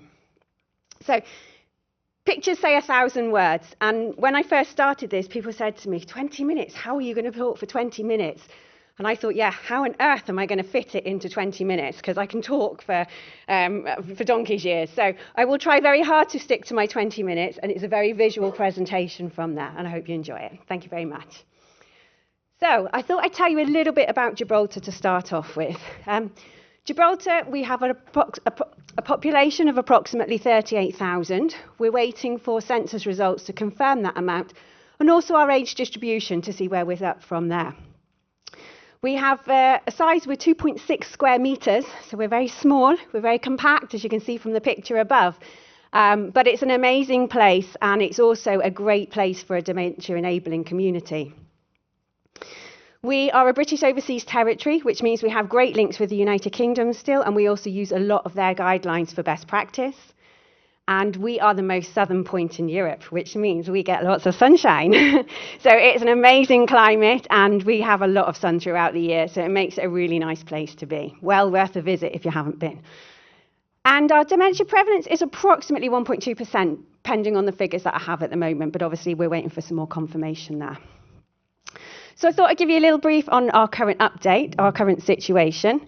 So we have an established memory clinic that's led by our geriatrician consultant, Dr. Antonio Marin. He's supported by a part-time psychiatrist. We have a lead nurse, we have a couple of nursing assistants, and also a cognitive stimulation coordinator. Our memory clinic is set up on top of our day centre, which is Bella Vista. This is really good because a lot of people will have their first point of entry going into the memory clinic, and the transition then into the day centre becomes much easier because it's a familiar environment. The day centre has 90 places a day. It's open 5 days a week and supported by a really good transport system to take people to and from the centre, which helps. We have Hillsides, which is our nursing care home, which also has our respite beds. We have Mount Alvernia, which is where I was based since 2008 when I first moved to Gibraltar, which is a care home with nursing, dementia and residential care. We have the John Mackintosh Home, which was established in 2015, and that also has nursing and dementia care. And then in 23, when we set up our third strategy, we had our steering group start up as well. So the steering group comprised of people from the health and social care, housing. We had families of those living with dementia. I'm yet to find my person that wants to sit on the steering group, but that's work in progress. And as you say, stigma is quite a big thing, so we're working around that. By the next time, I will definitely have somebody there sitting with us. And we have a very good local charity. So the Gibraltar Alzheimer's and Dementia Society was established in 2008 as a support group initially. It became a charity and a society in 2014 and was led by the late Daphne Alcantara. Daphne was an amazing person. She did an awful lot for the work in dementia in Gibraltar and really raised the profile of it. And unfortunately, we lost Daphne last year unexpectedly. Fortunately enough, Jeanette Orchello has taken on the lead as the chairperson for the society, and I work equally as closely with Jeanette as I did with Daphne. They are both have lived experience with those living with dementia, are massive advocates and a real big help to raising the profile of dementia within Gibraltar. Our public health team is also a great support with regards to awareness and prevention. And this is all underpinned by our dementia strategy, which comes under the Ministry for Health and Care, which means we all come under one umbrella. It means communication is easier and services do not have to go through lots of different channels to get put into place. It really is a good setup. So when the strategy first came out, one of our main things was awareness and understanding. And I have a huge passion in the fact that if people do not know what dementia is, and they do not know what it does and how to understand it, then we're not going to be able to put any other services in place. It's all about the knowledge and the understanding and the awareness. So we started off with looking at some training and awareness sessions for health and social care. We do a 3-day course, which is underpinned by the dementia training framework. And this is also rolled out to all the different areas. So we've got about several champions in all the different areas that have the 3-day course. We also have a 1-day course that is underpinned with this and some online training and 2-hour sessions as well. So we really do roll out the awareness and understanding there if possible. We're very lucky we have close links with the Gibraltar University. We train our own mental health staff and our own adult nurses. And we have the opportunity to go and give those pre-registration nurses a 1-day course. So prior to their first basic nursing care placements, they go out with 1 day's training on dementia, which is really quite incredible. Nothing that I had when I initially trained to be a nurse. We also do the awareness sessions for our general public and the community, and we invite anybody to come along to these sessions. Apart from the awareness and understanding, it gives us the opportunity to signpost people for the help and support that they want. And it's there if people can ask for it and they know where to go for it. So we try and make that as available as possible. We found out with the stats that we've got that over half the people living with dementia diagnosis are in our community still. So we need to make our community as dementia friendly as possible. So we started looking at doing training for the public services and the public courses. And now what happens is we do a 1-day training course for all our public counter staff, which also includes the police, the customs, post office, DSS, tax office, everything across from there. So not only does this help people, enable people to stay in our community for longer and live a normal life, but it also means that some of those are living with people with dementia themselves. So it gives them the opportunity to train some more in-depth training during a working time as well, which is working really, really well. And we're getting some very positive feedback about that. The Dementia Friends is something that was started in 2017 in connection with the Alzheimer's Society UK. And that's been run and led by the charity, and we'll support them to carry on doing that. And Jeanette is going to take over and carry on that through. So we also think it's very important that we have the Dementia Friends badges around the place so people know who to go to and have a very visual setup there.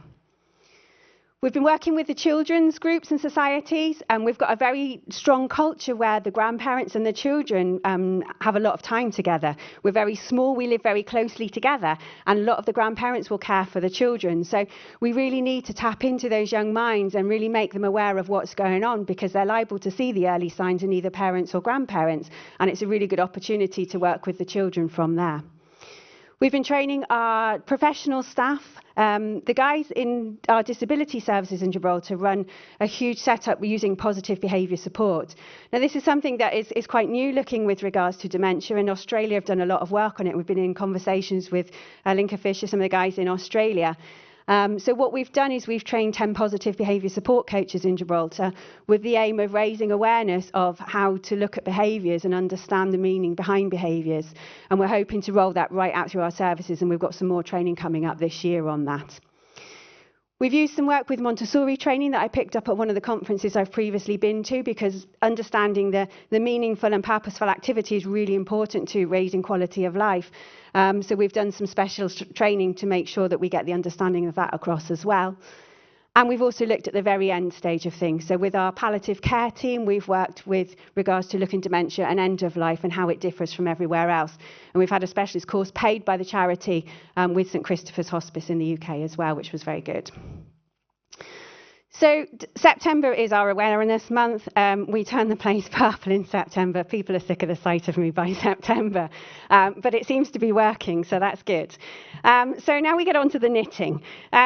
We decided to see how we could make things a little bit different, and we've got a few of us have a background from the UK, and we've seen the amazing postbox toppers that float around the UK. So a few of us had a conversation, and Amanda Parsons, who was the activities coordinator in Mount Alvernia, we kind of had a conversation, maybe that would be a good idea to do in Gibraltar. We only have 27 post boxes, but they are every different shape and size. So in the month of September now, we cover the post boxes in purple post box toppers. Now, these toppers are not only made by members of our community, those living with dementia, families of those with dementia. We encourage everybody to input to it. And they're now quite a focal point for dementia in Gibraltar. I got away with it the first year. I was able to supervise. The second year, I wasn't so lucky, and I'm well on my way to making my second topper this year for the third year running. So, but these toppers have been seen far and wide. We have the UK Postbox Topper site has got over 100,000 followers, and they take photos of our toppers and post them over the UK site. The Dementia Friends Facebook site, with over 200,000 followers, also has photos of our postbox toppers going around the world. So it's really nice to see when they pop up on our news feeds that, oh, look at these toppers in Gibraltar. So we get typing away. This is part of our dementia awareness project, and it goes down really well. We get a lot of through traffic coming through from Spain on holiday, from the UK on holiday, and we have a huge number of cruise ships come through as well. So these pictures and the toppers really do get seen, and they're strategically placed. So, people see them wherever they go from there. We also try and do something different, and last year we did the memory tree, which ended up being, a bit of a memorial towards Daphne as well.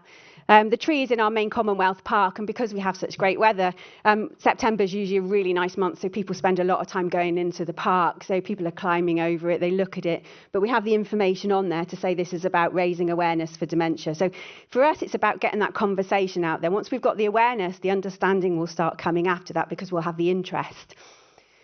We do awareness days outside the hospital, which is supported by the multidisciplinary team. So we've got guys from the public health, from OT, from physio, the activities, various nurses. We all come down and stand there.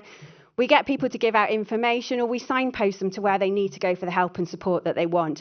And because Gibraltar is so small again, we have this really good ability to communicate. So, I know people in most departments, so it's a quick telephone call here, an email here, and we manage to make things come together in a really good time. We don't have lots of red tape to cut through from there.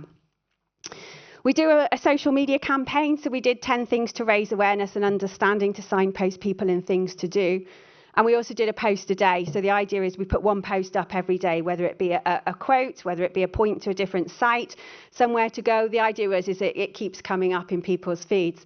And our Speak Freely, which is the main social media page in Gibraltar, has over 30,000 followers. For a population of 38,000, we're kind of hitting a lot of people there as well. The Flag Day is organised by the charity. That's primarily for raising funds, but again, it's awareness thing. We get a lot of people involved from there. Some of the residents in the care home with dementia come down and collect money. Because they've lived there all their lives, they know a lot of people, so it turns into a real community day. And sometimes some of them, we can't stop them talking, because they're talking to people they haven't seen for years. And we're supported very well by our local politicians there as well. Our local television and TV channel, GBC, give us a lot of airtime, whether it be to promote activities or whether it be to share information. And they have done stories in the past about lives of people living with dementia in Gibraltar as well. And there's certainly something we're looking to work more with on there as well. So the Memory Walk, we're affiliated with Alzheimer's Disease International since 2017. I say we, that's the charity side of things. And we started talking about doing a memory walk with Daphne a couple of years ago, and we thought that while we were doing the cancer walk, wouldn't it be good to do a 24-hour memory walk? You know, dementia is not something that happens between 9 and 5, it's a 24-hour condition. So we started the rolling process, and unfortunately Daphne we lost in the middle, but I was so lucky that Jeanette really came in and took the reins and ran with it, and she did the most amazing thing. So her first thing as the new chairperson for the charity was to basically finish off the 24-hour memory walk, and she had to do an awful lot of work. But that's Jeanette and I right at the very start of the walk. You can see the purple background from there. And that's the walk was started by people living with dementia, families, supporters. And we even had our cheerleaders with the pom-poms going around. So they did the opening lap to Young at Heart. It was an amazing atmosphere. It went down really, really well. But we also had a children's tent there for activities with face paints and tattoos, you know, all the things that the kids like. But we also had support from local music groups. We had Tai Chi classes, that sort of thing, to run through the day. We had Hooker Purple Duck. We had Hunter Purple Elephant. Lots of things going wrong to keep people active throughout the whole day. We also had the charity team there as well to give extra information, take donations, sell raffle tickets, and have a point of contact to signpost people for any information and help that they wanted. The walk carried on for 24 hours. We had some lovely weather. Our local minister also came to support us from there as well. And I lost count of the number of steps, but my feet did hurt by the morning, I can assure you. But again, we were also very lucky that the local television channel gave us 3 hours of coverage. So that was broadcast into the houses of everybody in Gibraltar. It also went online as well. So even my mum that lives in Saltash was able to watch our memory walk from Saltash and saw at least 3 hours of it during the morning from there.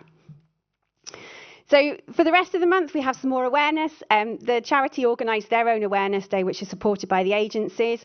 And this also works into our meaningful and purposeful activity programme, because the items that you can see there on the table are all made by most of our service users and people living with dementia. So over the year, they create the items so they become to the tables to be sold for donations for the charity, and they love making them.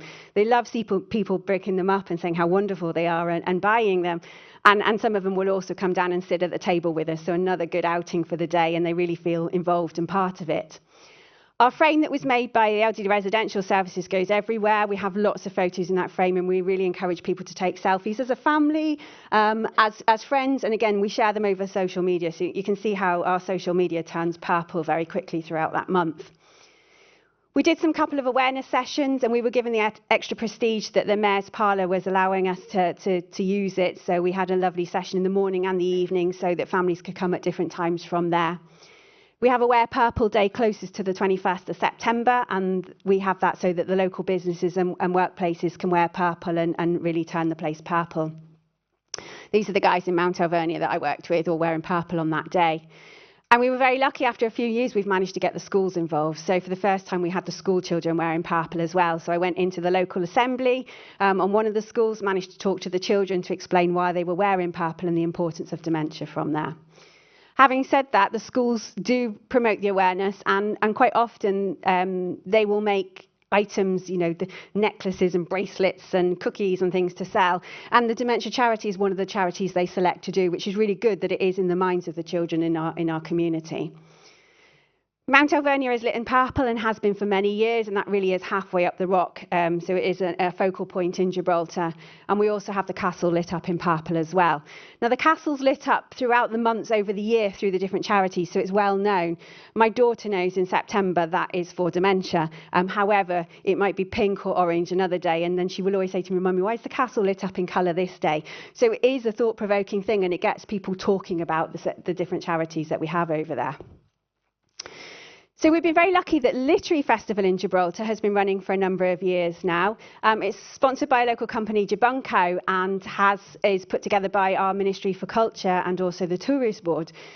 And having seen the people that were coming over, we thought maybe it'd be a good idea to show dementia in a more positive light, the things that people can do.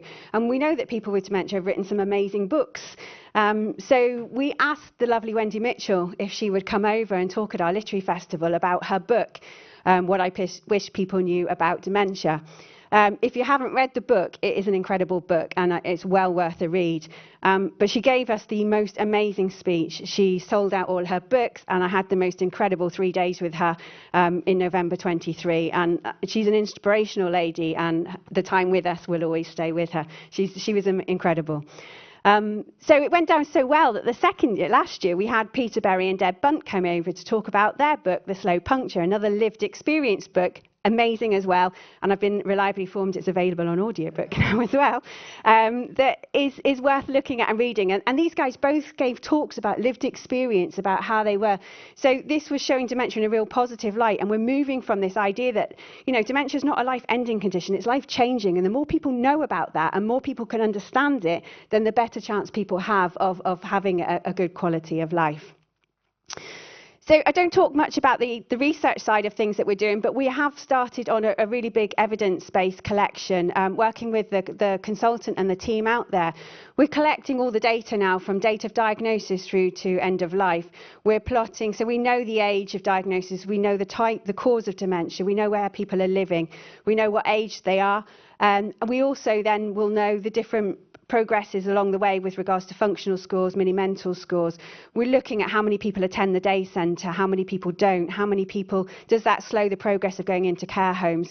How does it affect packages of care? How does it look as a journey in total for everybody in the country? So, we've got a little bit more data to collect for it to be solid data, but this isn't estimated, this is accurate data on our community that we're going to be able to use to not only address the awareness and understanding and where the gaps maybe are or where we need to champion things, it's also going to help us to tailor very specific services to the things that we need for our local population and make sure that it hits the nail that we have.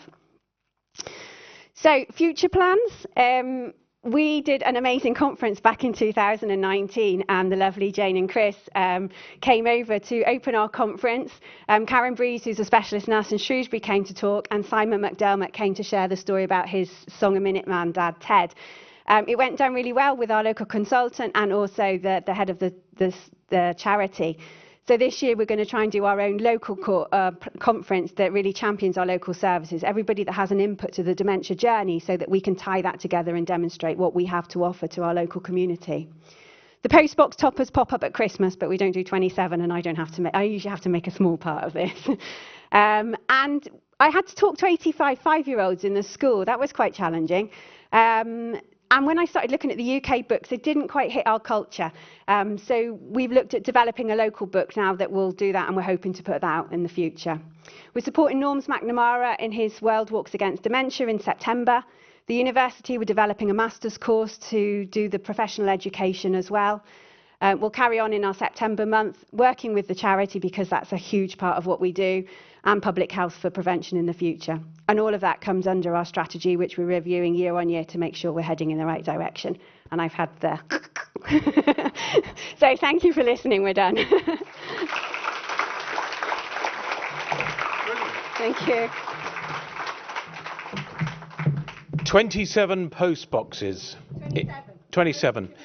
That's the sort of trivia I love. Do you know there are no public toilets in Peru? You'll remember that. It's fascinating. I heard you groan. Okay, let's just move on very swiftly. Thank you so much indeed to people who are just coming back and saying, can we tell you about what's happening in Plymouth? After the break, we'll come out with a microphone. Promote yourselves. This is the format. Oh, it's all gone a bit... thank you. Now, growing dementia-friendly communities. Claire and I have met many a time, and I know the work that this community does, and it is very much local. If I can ask Claire to approach the stage, because this is a vital part of Devon and the communities that... Oh, she has to be at the very back of the room. Come on, Claire. Nobody's looking at you. You're not self-concerned. Hello. Claire is the Community Development Lead and Community Liaison and Support Lead for Dementia-Friendly Charities. Claire. I might have to move that. Sorry, That clicker's is that forward? Hello, I was going to say good morning. It's more like good afternoon now, isn't it? So I used to be part of the team helping to plan this conference, and I never thought I'd ever speak at it. So it's a real privilege, but it's also maybe slightly terrifying at the same time. But I've had the honour of being involved in dementia-friendly communities work for 10 years now in both urban and rural areas. Previously, I was dementia-friendly city coordinator for the City Council here in Plymouth, and the Plymouth Dementia Action Alliance coordinator for 8 years, and I now work for 2 organisations in rural South Devon. So, as David said, I'm the Community Development Lead for dementia-friendly parishes around the Elm, and the Community Support Lead, and Liaison Lead for 4 Rivers Dementia Alliance. So I'm going to talk about what some of the challenges can be to accessing support in rural areas for people with dementia and their families. And I'm going to focus mainly on one approach to trying to meet those challenges and grow in dementia-friendly inclusive communities, and that's the approach of dementia-friendly parishes. But I'll also mention a second approach, which is 4 Rivers Dementia Alliance. Trying to work out how the slides work now. That's it. That's brilliant. Okay. So when we talk about inclusive dementia-friendly communities, what does that actually mean? What are they? So they're places, hopefully, where people work together to improve the quality of life for everybody, but especially people living with dementia, to make sure that they've got choice and control over what they do day to day, where people with dementia and their carers are respected and supported to do what they want to do, live as well as they can, and be part of the community life for as long as they can. So hopefully that will reduce those feelings of isolation that have been talked about earlier and improve their well-being and their quality of life, because that's what it's all about. But absolutely central to this is the involvement of people with dementia and their families. That's crucial for everything.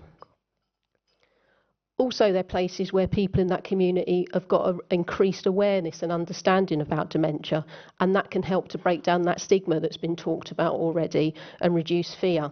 And places that will listen and respond in a flexible way to the changing needs of people with dementia and their families, and that things are not done to them, but with them. And that's a crucial sort of fine line there, that they're worked in partnership towards finding solutions to challenges.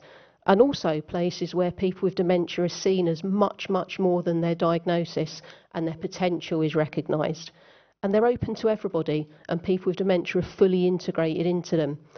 And they're also places that seek to involve all sectors to provide a supportive community-wide response, whether that's health, businesses, faith, care, etc., etc. Everybody has got a part to play. And isn't all of that what we would wish for?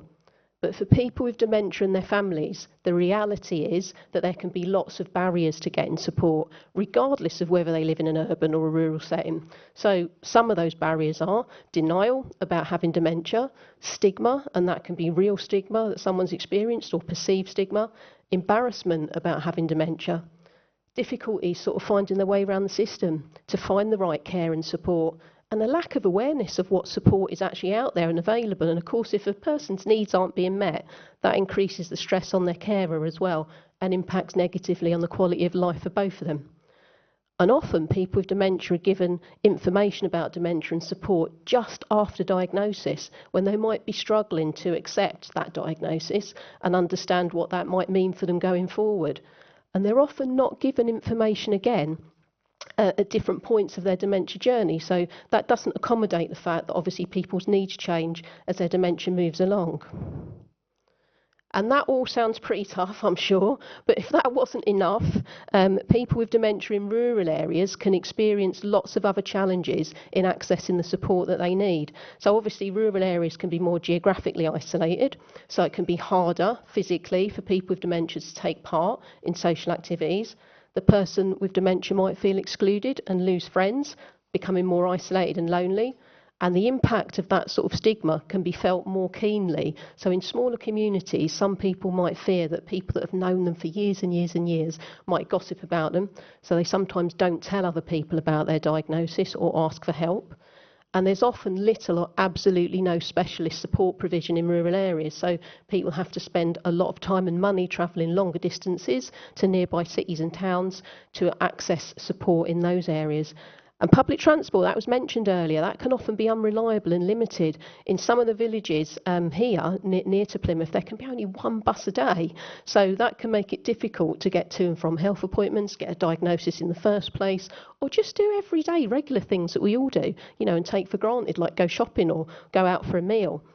And often, people with dementia in rural areas can rely heavily on informal support networks, neighbours and friends to give them a lift, go shopping. That's great when the networks are there, but for some people they're not. There's also less local services. So in the past few years in the UK, I'm sure a lot of you in the room will know this, lots of village shops, pubs, post offices have all been shutting down. And for some people, they were a vital source of social contact. You know, the person they bought their daily newspaper from every morning might have been the only person that they spoke to that day. Imagine that. Also, in rural areas, there's reduced Wi-Fi and phone signals. That makes it harder for people to keep in contact with people. In emergency situations, you know, medical emergencies, it can take longer for ambulances to get there because of the nature of the roads being remote. And also, rural environments become more dangerous for people with dementia as their symptoms progress.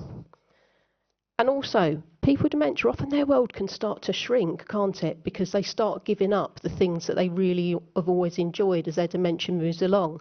And that could be for many reasons, those worries about stigma, finding some buildings too hard to navigate, or they might find other people don't have much of an awareness of their difficulties and feel that they won't be able to provide support in the right way. So things can become increasingly difficult and they can really start withdrawing from the community. But it really doesn't have to be like that. And it's not difficult for it not to be like that. So dementia-friendly parishes around the Yelm, that's one community-based approach to meeting the challenges. And it was an initial vision and a group of committed people that actually made that happen. It's a developing charity and it's now in its 13th year. This was mentioned earlier, but back in 2012, David Cameron launched the Prime Minister's Challenge on dementia, and that focused on delivering improvements in dementia care and research. And this charity meets one of the key commitments of that challenge, and that's the one about creating dementia-friendly communities across the country. So Ian Sheriff, who's sitting in front of me right here, and you've met already, and the late Professor George Giarchi at the University of Plymouth came up with the idea of working towards Plymouth becoming a dementia-friendly community, but also other areas too, and approached Brixton Parish Council. And Brixton is a village in South Devon about this. And at the time, Liz Hitchins, who's the chair of the charity, was also the Parish Council Vice Chair, and she felt there wasn't enough support for people with dementia in rural areas. So she contacted some neighbouring parish councils, and a working group was set up to look at how they could make their areas dementia friendly. And that working group also involved a variety of other organisations. An action plan was created, and funds were raised to employ a part-time coordinator. Initially that was for 2 years, but it was so successful that it carried on, and we're still here today. And we became a registered charity 7 years ago, after originally being set up as a community project to improve and change the lives of local people living with dementia and their families. And we've self-funded all the way along. We don't receive any funding from the statutory sector. And we support people across 5 rural parishes across the River Yelm in South Devon. And it was the charity was the first in the country to bring together 5 parish councils who wanted to make a difference in those areas. And our strapline and our mission is, we can't change the person living with dementia, but we can change the experience that they have in their community. And that's exactly what we strive to do. We work to build those inclusive communities that help people to stay active and involved in their community life with support for as long as possible. And there's a number of values that underpin what we do. So we see the person first, not the dementia. That's at the absolute core of what we do. We view people with dementia and their families as important equal members of our communities, and see every person with dementia and their family as unique. So a one-size-fits-all approach to support just would not work. And we recognise that meeting the needs of people with dementia and their families will change over time, won't it? That's obvious because of the changing nature of the condition. And we stay with families throughout their journey for as long as they need us. And we also have a very strong belief that communities have got a social responsibility to look after all members of that community. Lots of aims as well, to promote a range of individual and community-based inclusive activities for people with dementia and their families across those 5 parishes, to ensure that people with dementia and their families have a voice, and to continue and improve the health and well-being of people with dementia and their families, and to really try and work on breaking down that stigma and that isolation that a lot of people unfortunately experience by making dementia a subject for discussion within our communities, and to create a lasting legacy, hopefully by influencing beliefs about dementia in the community and raising awareness with local groups and businesses across the 5 parishes. Liz, our chair, is supported by our trustees and our committee members and 2 paid members of staff, myself as a community development lead and my colleague Judy Milam, who's our groups and activities support worker. And so we're all about supporting people in the community. But how do we actually do that? So we respond flexibly. When a person is referred to us, we meet them and their families to find out where they're at, what their needs are, and what they're interested in. And then we individually tailor our support accordingly. And that flexible approach is crucial as time goes on, as people's needs change. So we provide one-to-one home visits. That's part of my role. And these, hopefully, even though it's this face turning up, I'm hopeful that it's a friendly one when I knock on a person's door. And we have a chat. Hopefully that's reducing isolation as well. When needed, we can give advice and information.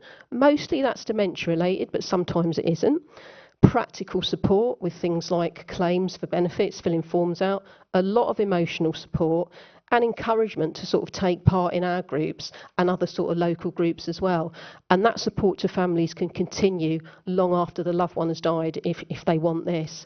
And we also have a variety of regular dementia-friendly inclusive groups as well. And anyone in the community can come along and take part, not just those that are living with dementia. And they do, because they enjoy the company and what we're doing. And our groups were created from what people with dementia and their families told us that they wanted. That's another really crucial part of it. And my colleague Judy is at all those groups. She's hiding over there at the back. But she's the absolute beating heart of those groups. She really is, because everyone knows that they'll get a friendly welcome and be treated with kindness and care. And that personal touch is so important. It really encourages people and it gives them the confidence to keep coming back. So let's just quickly tell you a bit about our different groups. We've got Monday Club, which you'll be surprised to know happens on a Monday, once a month. Our other groups, as I'll explain in a minute, they're all focused on a specific activity, but this one has arisen from people we support telling us about all the different things that they're interested in, and we wanted a group that could somehow incorporate all of that. So it's really informal and flexible. Different activities on offer each month. It's an opportunity for people to try new things and maybe discover a new hobby. If people want to try an activity, they can, but if they don't, that's fine too. They can just enjoy the company, play a game of cards, do some knitting, whatever it is they want. And if anyone attending the group's got any specific skills, which they all have, because they've all lived a life, like all of us in this room, that they want to share with others, then we encourage them to do that and maybe co-facilitate an activity.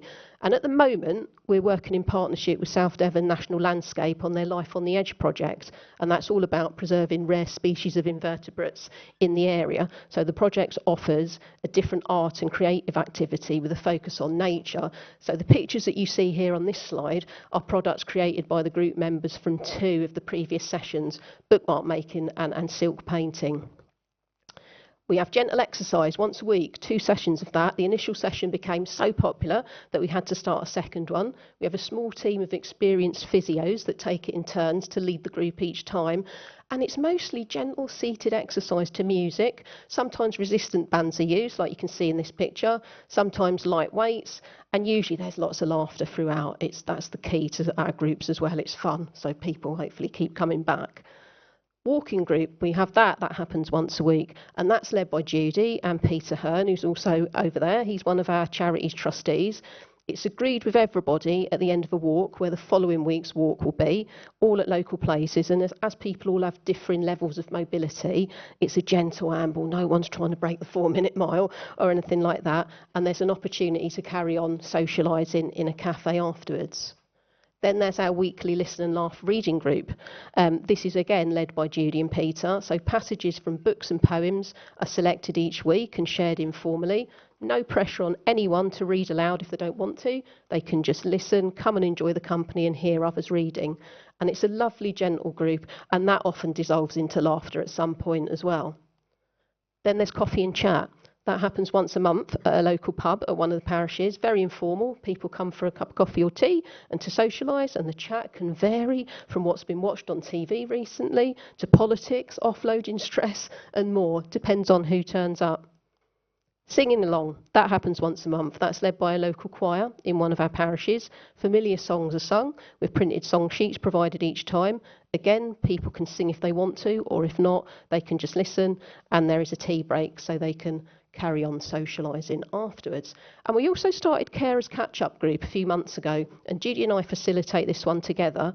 And like all of our groups, it's open to anyone caring for someone, not just with dementia, but with any condition or illness. And really, it's just a safe space for carers to meet other people who might be going through similar challenges in a relaxed way and an informal setting. And they fed back to us that they really value that space, and they can share any problems, stresses, problems solved together, swap ideas, have a break and feel less alone. And we developed it in accordance with what the model of group that our carers told us they wanted. So at the very first session, we said to them, do you want this group to be virtual just for carers? Do you want it to be face-to-face just for carers? Or do you want a face-to-face group for carers in one room and loved ones in another room so that you both get a break from each other and some social interaction? And that particular cohort of carers said they wanted the face-to-face just for them so they could talk freely. But as the group grows, that might change when we get new members. And if it does, we'll adapt to the needs of those people that are attending. Another big arm of the work that we do is awareness raising, education and community development. So we work with businesses and organisations from any sector, supporting them to become dementia friendly. And that can be through delivering awareness sessions, dementia friendly building assessments, advising on adaptations to their processes, co-delivering workshops, and providing a range of dementia related information and advice to professionals when they request it. When businesses start taking dementia-friendly actions, we can offer them recognition in the form of certificates, window stickers that they can display on their premises, and that lets people know that they are dementia-friendly. And the charity's changed, and it continues to change the culture across these 5 parishes, working towards building inclusive and resilient communities. People have got a lot more awareness and understanding across the area now. Just going to spend the last couple of minutes mentioning Four Rivers Dementia Alliance. This is another type of approach to meeting the challenge of rural dementia, developed on from the work of dementia-friendly parishes, and it's made up of 20 councils, 1 town council and 19 parish councils, and other interested organisations around Four Rivers in South Devon. And we support the parishes to work towards becoming inclusive, dementia-friendly communities. We share ideas, develop resources, partnership projects, and promote good practice. We've developed an information pack for the parish and town councils to help them on their journey with suggested actions in it, and we're currently developing guides for other sectors as well. And to sum up, so growing dementia-friendly communities, especially in rural areas, it's about taking small steps really, and those small steps add up and they do make a big difference to the experiences of people with dementia and their families, and it's a constant work in progress. Persistence is absolutely key. A few years ago, someone said to me, Claire, if we were just a bit kinder, we wouldn't need dementia friendly, would we? And I think there's a lot of validity in that, you know, but for me, humanity, respect, understanding, kindness and flexibility are some of the hallmarks of a friendly, welcoming society. And that's what we're trying to build as we grow dementia-friendly communities across our area of South Devon. Isn't that something that people living with dementia and their families deserve to be in place? Thank you so much for listening to me and inviting me to speak. I'll leave now or you'll never get rid of me. Thank you. Well done, Claire. Thank you very much indeed. A fascinating presentation there. And as we know, I mean, that Rural Communities project has been in place now, as we say, for 13 years. And it's one that we do want to see spreading throughout the whole of the country with not just Devon and Plymouth and the counties of South Devon leading the way, but every county in the country. It's a model that would be so easy to replicate throughout the whole of the British Isles. And could I also say, as I've not seen her for such a long time, Karen from Gibraltar, thank you also. Some wonderful ideas there, and it's great to see the way that Gibraltar has developed since I was there a few years ago. Some fabulous ideas again. I love the idea of the tree, and who knows, I think there are probably knitters in the room who might find places that they could put things that have been knitted onto, because we don't have too many of those beautiful old post boxes anymore, do we? But thank you very much indeed. Now, I think we've had some wonderful presentations this morning, and we've got more coming after lunch. It'll be an opportunity for us to meet Jenny and Pepsi. They're the two dogs that are here, but they brought their owners with them, so we'll probably hear from the owners as well. But also, we're about to break for lunch, and can I recommend that during lunch you go and you talk to Jacques, who's got that box over there, because he makes body parts using AI, and I have to tell you, what he does is absolutely fascinating, and he's going to tell us about it after lunch, but you might be interested to go and see the things that he's actually got in the box there, because they are absolutely extraordinary. But we are about to break for lunch, and to take us there, we've got something which is quite different and I think rather beautiful. The Professor of Poetry at Plymouth University is Anthony Kaleshu. Now, he's written something that has a particular resonance with our conference here today, and I hope that you will enjoy it. Enjoy the poem, enjoy lunch, and we will see you afterwards at just after 1 o'clock. Anthony.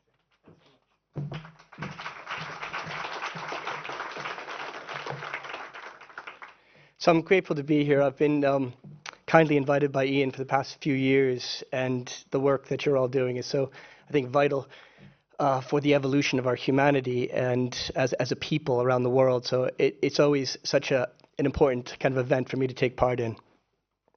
So I'm going to read a poem, or part of a poem, called Glow, Highness, Tangent, Life, Mind. A moment like this comes every so often, a gap in looking which seems never ending, inviting us to complete the cycle of figuring out just where we belong. A common enough experience, except now and here there's a rattling in our soul, a shadow in front of us, asking us to look again at what's behind, next, now. She says, here's a line, a mark, every color in the air, squalls of driving rain, of snow, of light itself. And maybe even when you're just about to look away, an opportunity to feel 15 again, counting down the minutes of sun shining above you in the form of another sun. It feels not just good, but when we look closely, like April and January, as if we're in and out of time, standing on the moon, a fracture in the space occupied, like living next week today. It's what happens when we're by ourselves inside, close up, pixelated, as we all seem to be, a tension between the single and the plural in us, the lost and found, sitting at the window and existing beyond it, in an unnavigable space, requiring something like self-intervention, a reckoning in the making of our communal portrait. Thank you very much. I hope you enjoy your lunch and the conference.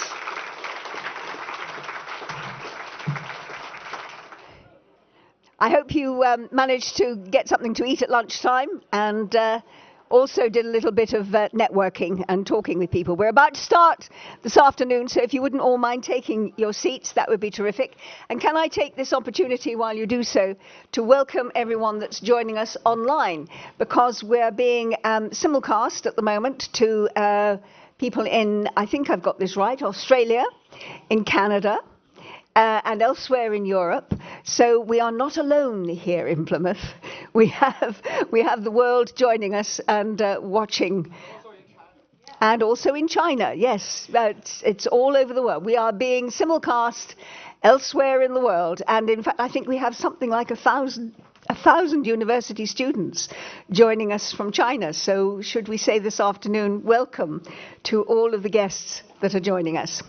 And welcome our first speaker. He comes from Macau, where he is the chairman of the board of directors at the Macau Alzheimer's Disease Association. But his knowledge and experience of dementia has come from the time that he's actually spent research and training in China, but also in Thailand, Australia, the UK, and in Macau. His official name tag identifies him as Dr. Zheng Wen, but he's universally referred to as Bill. So will you please welcome Bill?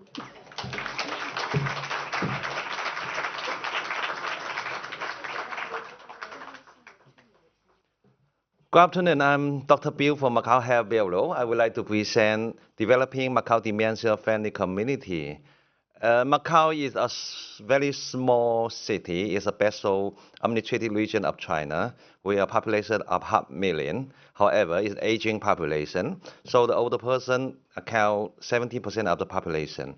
And the aging ratio is more than 116. And the life expectancy is more than 83 years. Is almost top of the world, similar in Japan. And also, we can see the more than 50% of the population are Chinese. So the way to take care of the person is followed by the Chinese culture, traditional culture, and filial piety. Macau government developed a 10 years action plan on social welfare and benefit for older person from 2016 to 2020. The service mission is priority intervention and prevention.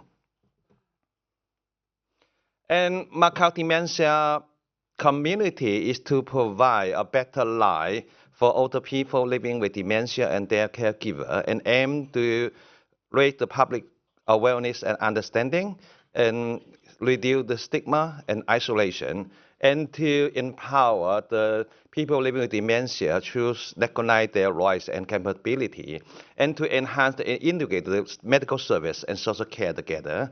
So we can see the family,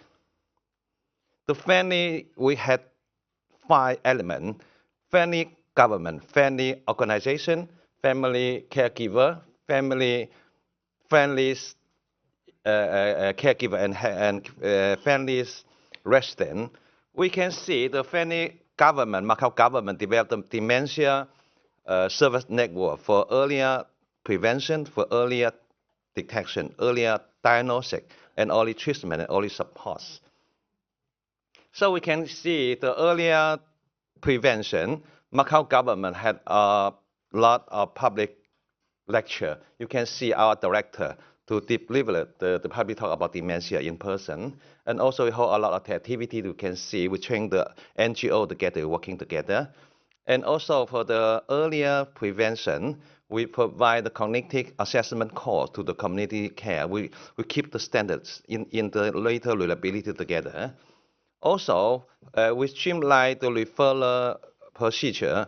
When an older person was suspected with dementia, she can get the free cognitive assessment in the health center. After he make some criteria, we refer it to the dementia medical center. And immediately after the diagnosis, we provide the integrates medical service, the community service for her. You can see for dementia medical center, we had a multidisciplinary team. We had the doctor of geriatric, neurologist, and psychiatric. Also, we had the pharmacist working there, and also we had the nurse. Quite special one, we had the social worker from another bureau, social welfare bureau. They're working in my center. So immediately after the person diagnosed with dementia, the social worker can provide the social care to the person and their caregiver. Also, you can see if the older person living with dementia, living in the community, we can provide home care for the personal emergency response system for him. Also, he can take the free cognitive stimulation training in the daycare center. When one older person living at the nursing home, we provide the medical outreach service for them. We send our doctor to the nursing home to see the older person. Also, we signed an MOU with Plymouth University in 2018. We do learn a lot from Ian, from Plymouth, and from UK. We do learn a lot from you. Thank you. And also, we're working with NGO together. We train the trainer, so they can do a lot public wellness education job for us. And also, we had the Macau barrier-free guideline, so we can for the friendly environment. And also, we provide the training course for informal caregiver and formal caregiver at friendly caregiver. And also, we're training the bus driver, the policeman, and the salesy, and also the neighborhood is quite especially for the young generation at friendly resident in Macau. So you can see Macau dementia policy is aligned with the WHO global action plan. We had the 7 action area. We can see from one at the public health priority, Macau dementia policy launched in 2016 is the globally is 27.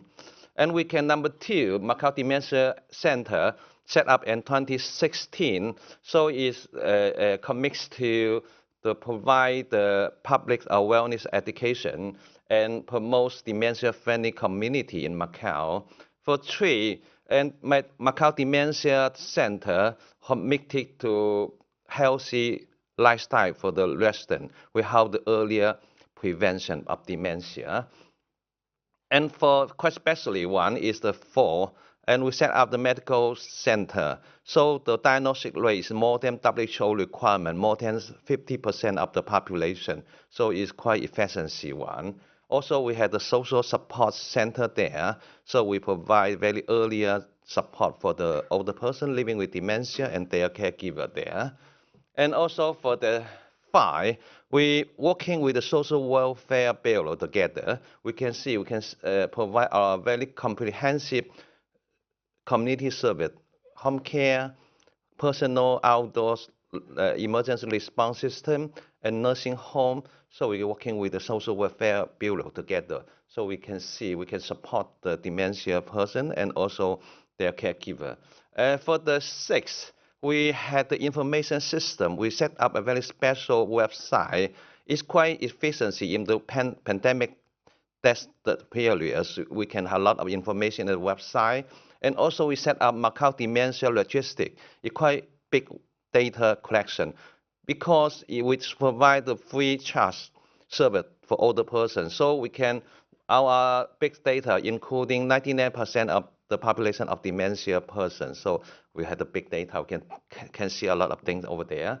And the final one, we're working with the university in Macau and the hospital in mainland China. We're working together so we can collect the data from the scientific data. So we had a research with them to find the system, how to do that. So we can see Macau dementia policy is a mere we can around 10 years, you know, from 2016 to now it's 2025, around 10 years. So Macau dementia policy is a mere by WHO in 2024 as a successful story. And also we can recognize by the ADI Alzheimer's Disease International in 2024 at the most advanced stage 5, like UK, like Japan, like Singapore together. So also we publish a lot of scientific paper in the XCI journal. So, and thank you. And we do learn a lot from Plymouth. So we hope to learn from Plymouth again to develop dementia-friendly community. Thank you very much. Thank you.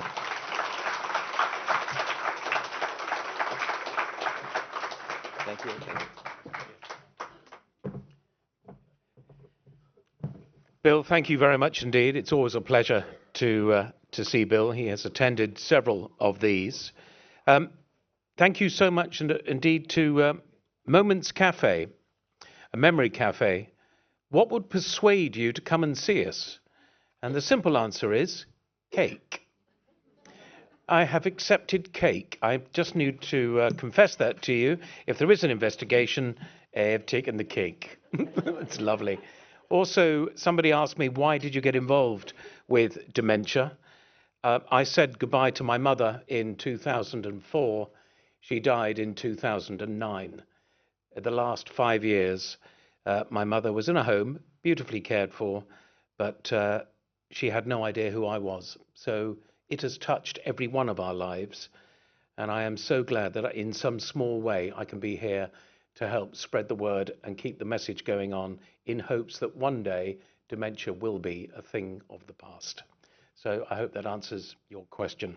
Now, Professor Huan Huting sat beside me at dinner last night. I do apologize.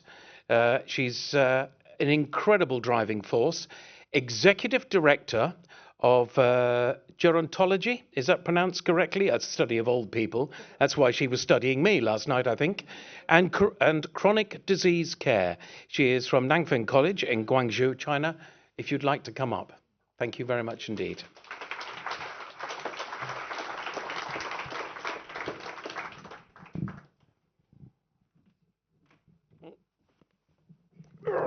Okay.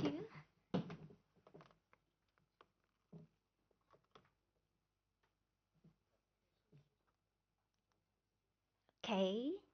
Thank you, David, for your kind introduction. Yeah, it's my honor to speak here today. I'm Huang Huiting, representing from Nanfang College, Guangzhou, which is located in the Linnan region of China. In recent years, our team has dedicated itself to bridging the tradition culture with modern practice to improve dementia care in China. So today, I will share with you our experience and insights, particularly through the lens of Linnan cultural perspective.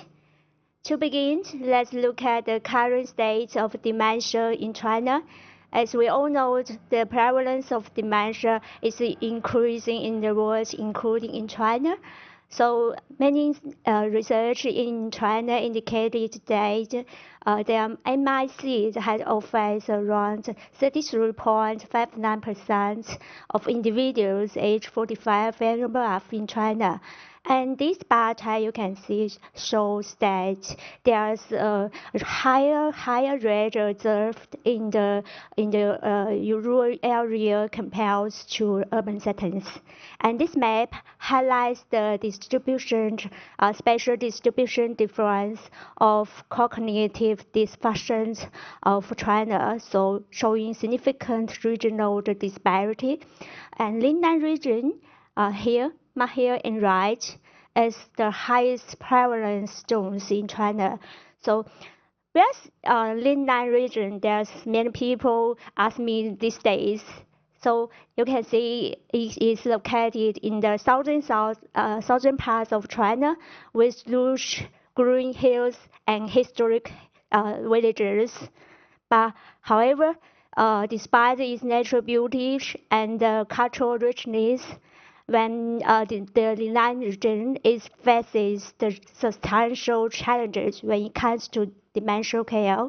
You see, geography vast will lead to uneven healthcare distribution, and many rural communities is short of facilities or the trained professional. So these barriers will lead to the delayed diagnosis and hinder the treatment and compromise the care qualities. So leaving the family to face the heavy burden. And to respond, China has launched dementia care models in this under the full management course service system. This framework spans 4 stages. The first stage you can see also focus on prevention. Through the community letters and WeChat officer account, short videos, and other media, we have been promoting scientific knowledge on dementia prevention. And this hospital will organizing the cognitive screenings in the rural area. Once the cognitive impairment detected, the individuals refers to the diagnosis and treatment center. Currently, China has established 602 cognitive impairment and diagnosis centers, with 67 located in Linnan. And all the centers they follow a standardized process. You can see here.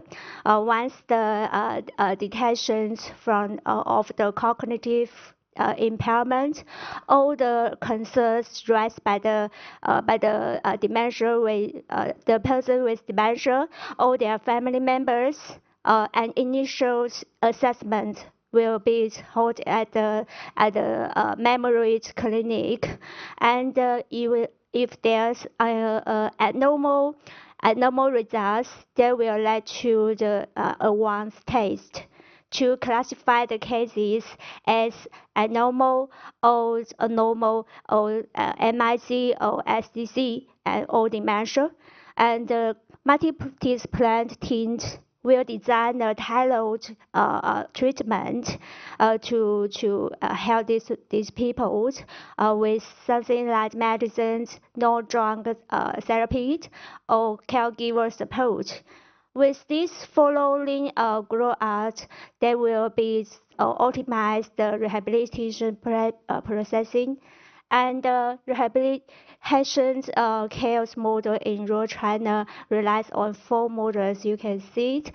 Family care accounts 80%, with the family members providing the primary support, and community case in sport care will accounts 10%, and the people will be service offered by the community health centers, and institutional care makes up 5%. They are involved in nursing homes and specialized facilities. And the final one, the integrated medicated elderly care. For example, China, there's a hospital at home. There will be more need comprehensive care, ensuring that the people at home, they can get the medical service. So you can see the hierarchy undergoes vital truth that family care is still the main line for the dementia, for the people with dementia in rural China. So we have fused the cultural heritage with caregiving. In here, dementia care is not a clinical checklist. It's involving with daily life. One of the care models is named client-basis mutual assistance. This model has several strengths. The first, they are empowering the communities through by the public welfare foundations. Second, they are by the family and clan support networks. And the third is the training of the family caregivers and the community workers, spearheaded by the social work agencies, and thus in this approach, the people live with the dementia can receive the care from within their family community settings, receive the care from the people they know where in their communities. So this model has been practiced for years, and it has been proved that effectively in earlier diagnosis and target social isolate, and that there allows elder people can age in their own home with dignity. And there's other elements is the community coexistence and ritual healing. It's focused on emotional and natural social interaction, just like the estuary ceremony, like Christmas ceremony.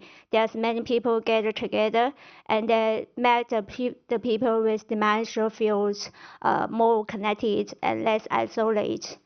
The other echoed aspect is the integration of traditional Chinese medicine like herbal teas or Tai Chi exercise, especially Tai Chi exercise. You know, it can improve the support of the of cognitive functions and reduce the physical tension and support mental relaxation. So it is responding an ideal choice for the people with dementia in inland culture. So herbal teas like ginseng and ginkgo biloba is also known as their potential to improve the memory. And the other thing is the art therapy and natural healing, like Menki Zhongzi. It's a stick rice dumpling, usually made during the Dragon Boat Festival, and engaging in Gangchang Wu, or folk forms on the square, usually among the elderly. And singing 越剧, a type of Xinnan opera, and garden therapy, a type of nature is healing. These activities also following the manifold activities and mental fulfillment. From these activities, the people will more related with the cultural rules and promotes a sense of purpose, and then they will build a more emotional fulfillment. So after this, we still faces some challenges.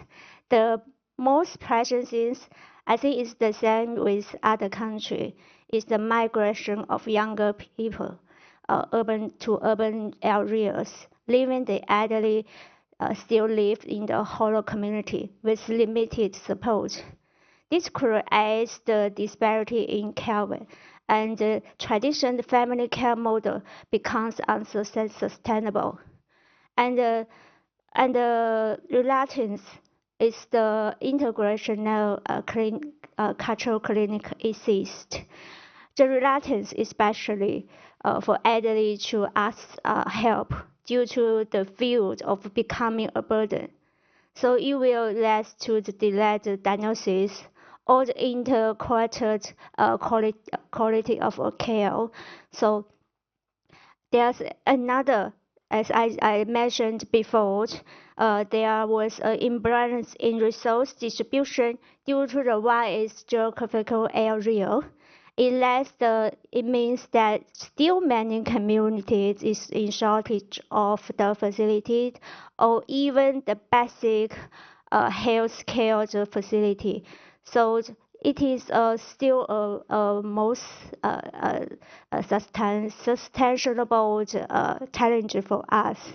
So in this situation, we have the integrate some modern transformation of cultural wisdom and integrate of technology.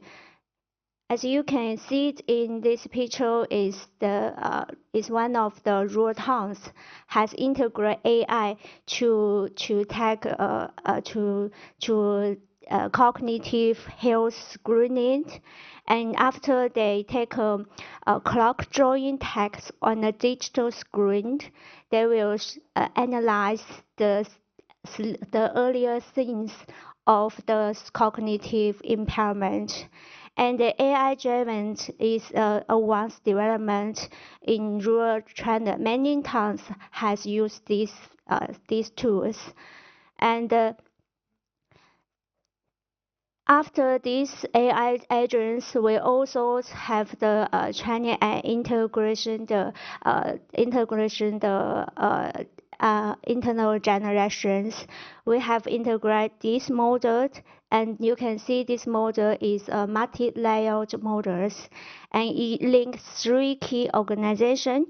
The first one is community health centers. They are in charge of medical expertise, including screening and diagnosis and treatment plan. And the second one is policy and social work agency. They are ensure the policy and the research can locate it fairly and follow its regular. And the last one is the village community. This one, they are in charge of the governments and engagement locally. So as a socially institution, we as a college, we team up these organizations and our college students to ensure the care is centered around the people with dementia. We also established offline and online platform to provide some skills of caregiving to make sure they can improve their caregiving skills. So we try all the things to make improve the dementia impaired. There in conclusion, you can see the dementia in rural area China has undergone platforms and celebrate transformation. After these days, with communication and today's staff, we are more determined to hold this scope that dementia is not just a medical issue, it's a cultural and is a social challenges that needs collect a global effort. So let's use this neutral that no one idle, no culture is left behind in this vital truth. And that's all. Thank you. Thank you very much.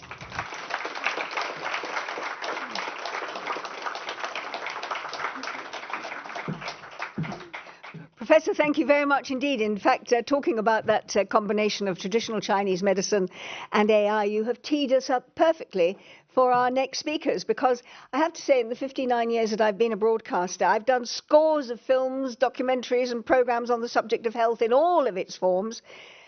And the one area I've always found absolutely fascinating is the way in which technology has become more and more important in the diagnosis and treatments of a whole range of medical conditions.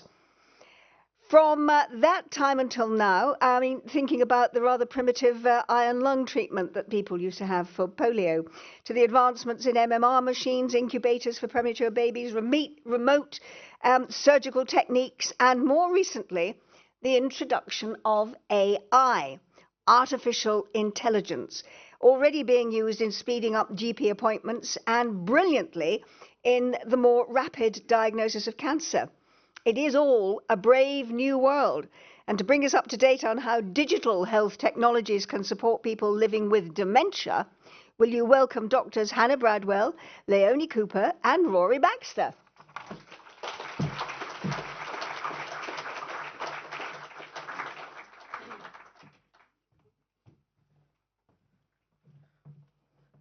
Hello everyone. Is this, I don't know how to move these. Sorry, I've never had a microphone before like this.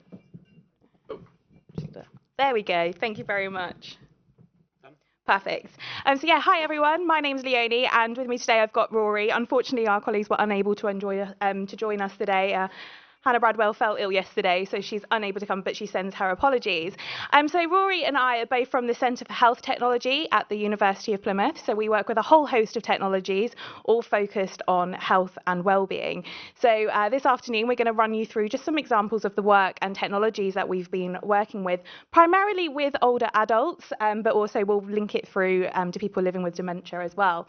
So I'm just going to start the talk with a short video of the work that Hannah Bradwell has been doing with robotic pets. I've actually noticed we've got one in the room with us today, so do make sure you go and have a little play with the cat after the talk. Do we have sound? And while robots aren't traditionally cuddly, these offer comfort to people in care homes who may miss the real pets they once owned. Kind of interacting with the seal can reduce agitation, reduce depression, reduce loneliness, create a more adaptive response to stress. So they've tested with cortisol and blood pressure and this kind of thing, and they found that generally interacting with the seal is really beneficial for well-being. We found it really nice to see people actually interacting with our robots and just really enjoying that interaction, because they don't get to see live animals as much as they'd like to. It's hoped these pets can help reduce agitation in people who have dementia and reduce the amount of medication they need. And new ones are being developed specifically for care homes. There are many ways in which robotics is changing healthcare, improving precision and speed and helping us to stay well. The technology is developing fast, so their use is likely to increase in years to come. Jenny Warrand, BBC Spotlight.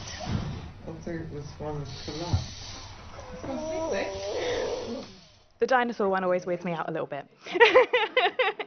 So that just gives you a bit of a summary there of the work that Hannah has been doing about looking at how robotic pets can provide companionship to people living with dementia.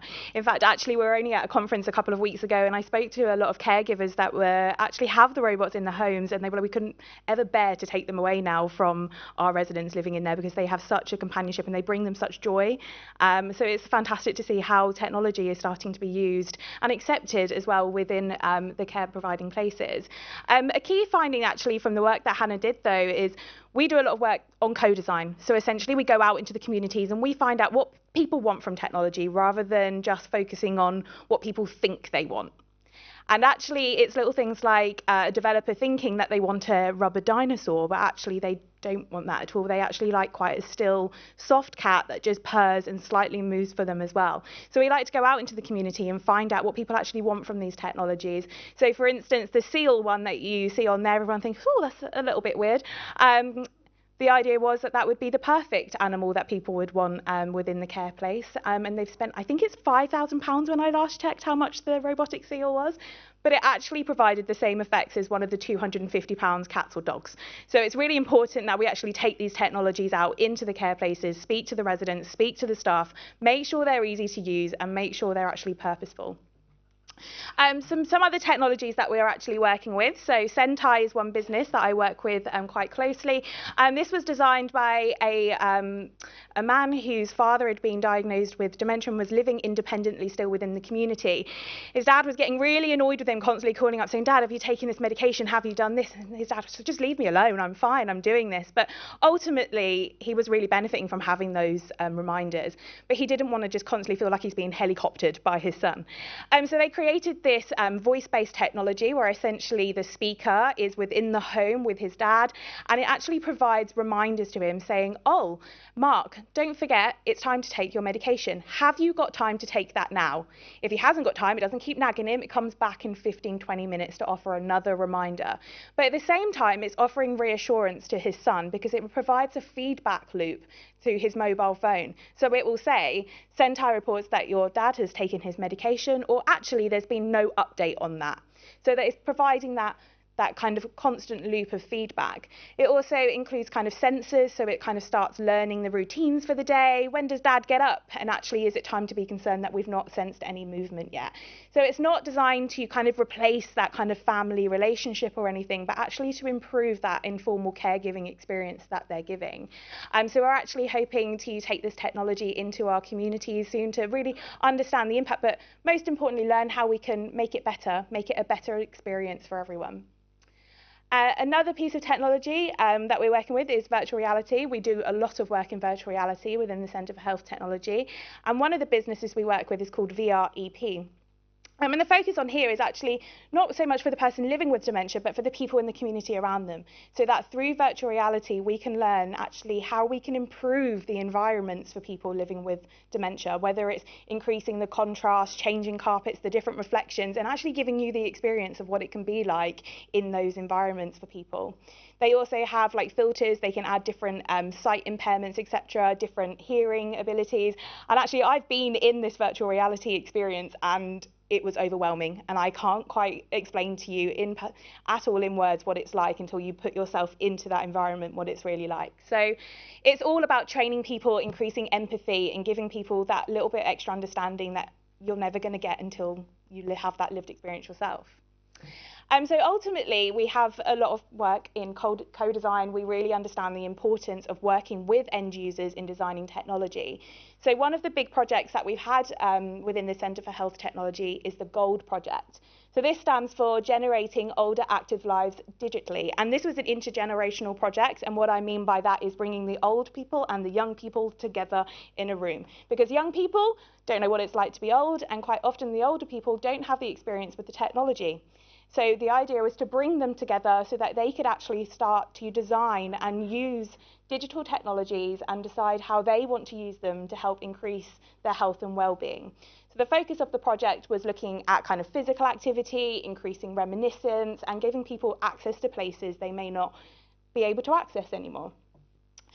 So within the project, we worked with a whole host of participants based in the southwest, but also up in Scotland. So we were quite spread out as a project. We worked with about 120 older adults. Some of them were in care homes, some of them were still independently living. We really wanted to reach out to people in all different communities. So we worked with different sight impairment charities, hearing loss, lots of different people essentially, and we worked with them for about a year and a half, I think. So we were going into their care homes, into the communities, taking different technologies for them to try, because ultimately, if I said to you, what do you want from this piece of technology, but you've never tried it, how are you going to answer those questions? So we really built a good relationship up with them, and they became very honest with us, shall I say. They were very happy to tell me what they wanted and what they really, really didn't want from the technology. And actually, it was really interesting to see how they became more confident and excited to use the technology and started to really identify where they thought the technology could be in their life. And maybe not at this point, but in the future. Some of them would say to me, oh, I don't need this, I can go to that place. But actually, I know there's likely going to be one day when I can't. So yeah, we went through a process of them getting to try the technologies, being very honest, and then they went through some co-design sessions and really just letting us know what they wanted. And we would play things like Dragon's Den with them and say to them, if you could have anything in this world from this piece of technology, what would you want it to do? Quite interestingly, some of them were like, I want to be able to rob a bank within virtual reality with no consequences, but I really want to have the adrenaline and the rush from doing that experience. Some of them wanted to jump through the plane, but actually a lot of them also said, I want to be able to go back to this destination that I haven't been to before. And I think there was one lady we put into virtual reality and she explored around Exeter's Powderham Castle, and she was like, this has just brought back so many lovely memories for me when I used to go with my family. And she was like, I had no idea this was possible. But ultimately from that, we started to learn actually they want the headsets to be a certain way. They want it to interact with them in this way, that way. So it was all about getting them in that room, playing with that technology and giving them the voice to say to us what they wanted from it. So from this, we then designed a toolkit, because ultimately it's all well and good them telling us this information, but we need to get it out there as well. So we created an online toolkit which kind of covers all of the information that we've learned, and it's broken down for researchers, developers, and explains to them ultimately what people want from technology. So you can scan the QR code or just give the Gold Project a Google and it will come up. So as I mentioned, one of the key areas people were really interested in was virtual reality. The older adults absolutely loved when we would come in with different VR experiences for them, and how that they were able to access new places that they hadn't been to before, or ultimately places they had been to, and the amount of times they go, oh Leonie, when you go up to this garden in London, can you get some footage and put that into VR? They didn't want to just see it as a picture anymore, they wanted to be fully immersed in it. So one of the devices that we worked quite a lot with was the Rover device. So this is an omnidirectional treadmill, so they can stand in there and their movements on that treadmill reflect into the actual virtual environment as well.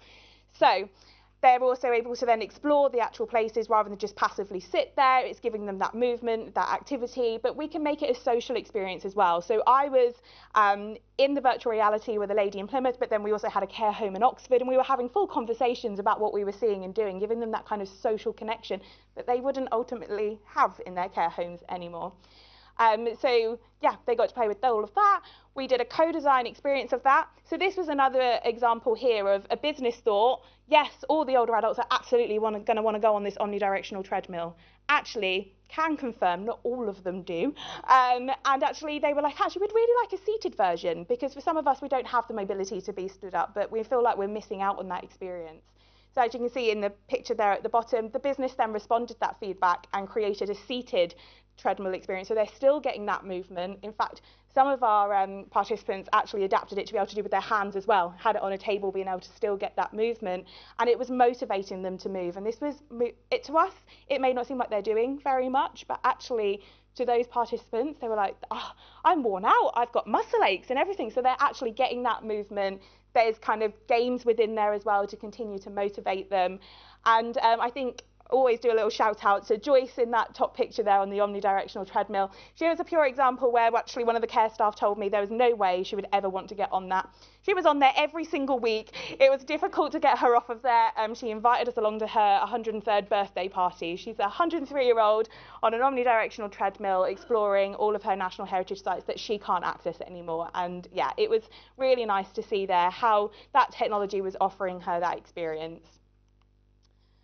So again, just to quickly touch on this, that toolkit that we then created within the Gold project, we were really keen on that not just landing on the internet and not going anywhere. So we offered funding experiences for small businesses to come together to look at our feedback and make adaptations or create new technologies based on that feedback, so that there's that continuous kind of loop of we're making changes, have we got it right? And is this what you wanted? So these are just some of the examples of how people responded to our online toolkit to make changes so that the technology was actually useful and helpful for the older adults. I'm now going to pass over to Rory. Thank you, Leonie. And I'm just going to risk adjusting this. It rocked, didn't it? There we go. So hopefully you can all hear me. So I'm just going to talk about one of the things that Leonie mentioned, and that's mainly about the access to nature and heritage, because they're both extremely important resources for health and well-being, and indeed access to heritage is a human right and it's incredibly important. But this access is typically limited for people with dementia. But what Leonie's described and other technologies show that you can support people's access to heritage and the environment through technology. And I'm going to talk about some of the work that we've been doing on the ICONIC project, and ICONIC stands for the Intergenerational Co-Design of Novel Technologies in Coastal Communities, which was, like Gold, a bit of a mouthful, but also an intergenerational project in which he explored the co-design of technologies. So the focus of ICONIC was mainly around supporting digital inclusion in the southwest in Cornwall and Devon, because there's a lot of digital exclusion, in part due to the shoddy infrastructure. I'm sure many of us have been on trains and struggled to get any kind of reliable signal whilst heading to the west. But this impacts people in very real ways. So, for example, there might be local services shut down, as was mentioned earlier, in rural areas, and if people are trying to access them through online platforms, as they're being coerced to do, they can't do it because the technology they have access to isn't sufficient. So we need to try and find ways in which we can support people's digital access, and this goes for everyone in those sorts of digitally excluded areas. And the importance about the work we're doing in terms of the context of dementia is that the lessons we take from here in terms of the co-design and giving underserved users a voice in the technology design have important ramifications, and that's been a theme throughout most of the talks today, about including people with dementia in the design of things for them. So I'm just going to let my colleagues, Dr. Marius Varga and Dr. Oksana Hagen, just virtually introduce some of the technologies that we built on ICONIC. Hi everyone, I'm Marius Varga. I'm a research fellow at the University of Plymouth. I'm part of the Center for Health and Technology Research Group. And unfortunately, I'm currently traveling, so I can't be there with you, but I'm here to give you a very brief overview of two of the work packages, part of the ICONIC, that I personally looked after. First package is extended reality for heritage environment. Our partner was Cotil, part of National Trust. And we created, through co-design, an immersive environment around Great Hall in Cotil. It has fully interactable artifacts that participants can use. The second package is social games built in partnership with Ocean Conservation Trust, in particular Blue Meadow team, and it's based around seagrass growth, and it has a social aspect trying to engage local community. And now Oksana will talk about the other two technologies. Hi, I'm Oksana Hagen. I'm a researcher for ICONIC project. And on this project, I've been working on two different technologies. One is underwater telepresence and another is voice AI. For underwater telepresence, we have allowed our users to interact with many different modalities of interaction, including robots, VR, and anything in between. And we have narrowed down on one particular application, which is mixed reality applications, where people get to see a footage from an underwater 360 camera installed in National Marine Aquarium, and to query the environment about what kind of marine species they can see. It has a bit of gamification element as well, And in general, the aim is to promote the feeling of engagement in this underwater space. Another technology that we have co-designed in Iconic project is voice AI for social prescribing. The idea is to develop a digital directory where people can call and find out about local services. So for example, if you wanted to find a local support group for diabetes, you could just pick up a phone, a normal phone, call up a number and talk as if you were talking to an actual human being, asking about the details about that service, where it's located, how to get there, and so on. This would relieve some of the pressure from associated NHS services and social care services in the area. So those are the 4 technologies. So I'm going to go into a little bit of detail on 3 of them. So the first is the Heritage VR that we created on Iconic, and as Marius said, this is an immersive version of the Great Hall at Cote Hill, and you can see a video of someone having a little bit of an explore through the space. And through our co-design with our younger and older participants, it became quite clear that interaction and locomotion, so moving through the space, was quite important.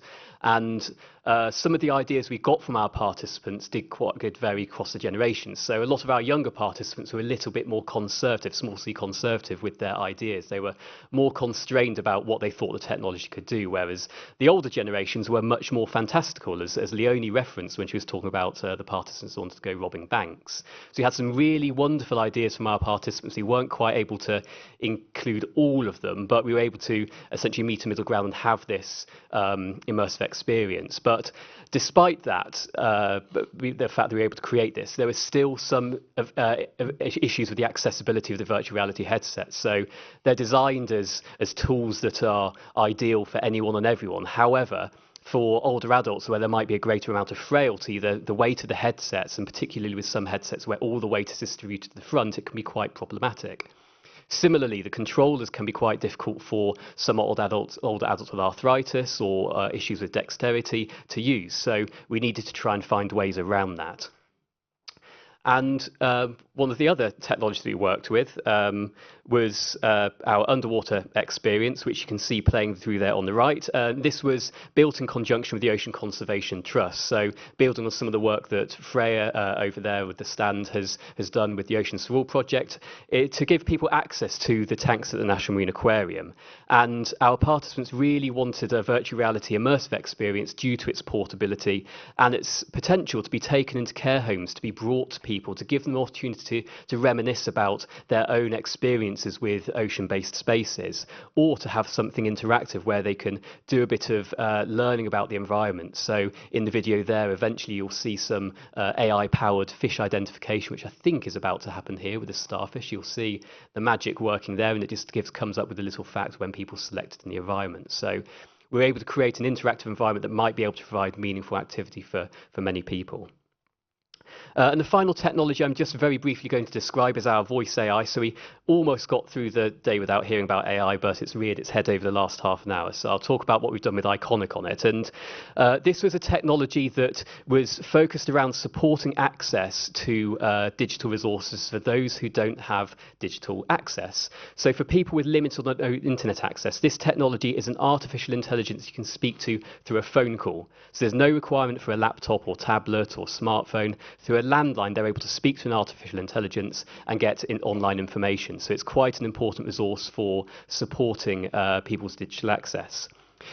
But when we were speaking with our co-design groups, there were some important considerations about the AI use and the fact it could be ethically contentious and concerns about the deceptiveness of it, particularly for people with dementia.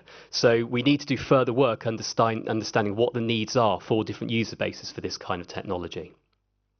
So just to finish off, I just want to reiterate that, as I'm sure we're all well aware, technology does advance rather quickly, but it's important that we include user voices in the design of technology to ensure that the technologies that are developed are both acceptable and accessible. And through co-design, we can provide users with an active voice in the development to ensure that their needs are understood and met through technologies, but also to empower them to let them know that their voices are being listened to. And this is, again, particularly important in the context of dementia, where a lot of things are designed for people with dementia, but without actually speaking to them and there's a lot of oversight when it comes to their functionality, which means that when they're brought to market, they just aren't quite fit for purpose. So from a very business perspective, it could only be a win-win engaging in co-design. But as Leonie mentioned, we can look at co-design for sort of what one might consider more traditional health technologies like monitoring devices, or for devices to understand more about the needs for different groups. But it's also important to try and understand how we can use technology to support well-being in terms of bringing joy to people and supporting people's reminiscence through access to environment and heritage. And the final point is that whilst these design practices are extremely important, we need to ensure that they incorporate all sorts of stakeholders. So it's not just for people with dementia, but we also need to consider the needs of their family and for their carers as well. So thank you everyone for listening.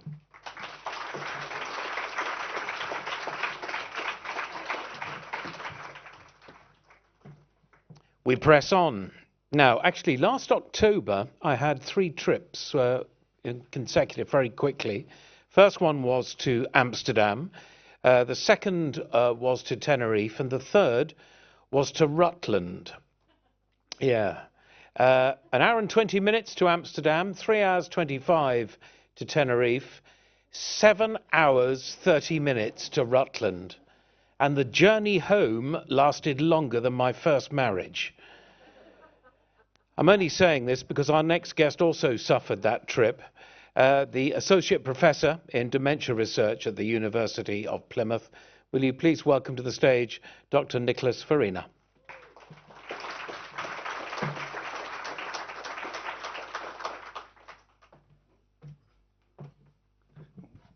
Thank you.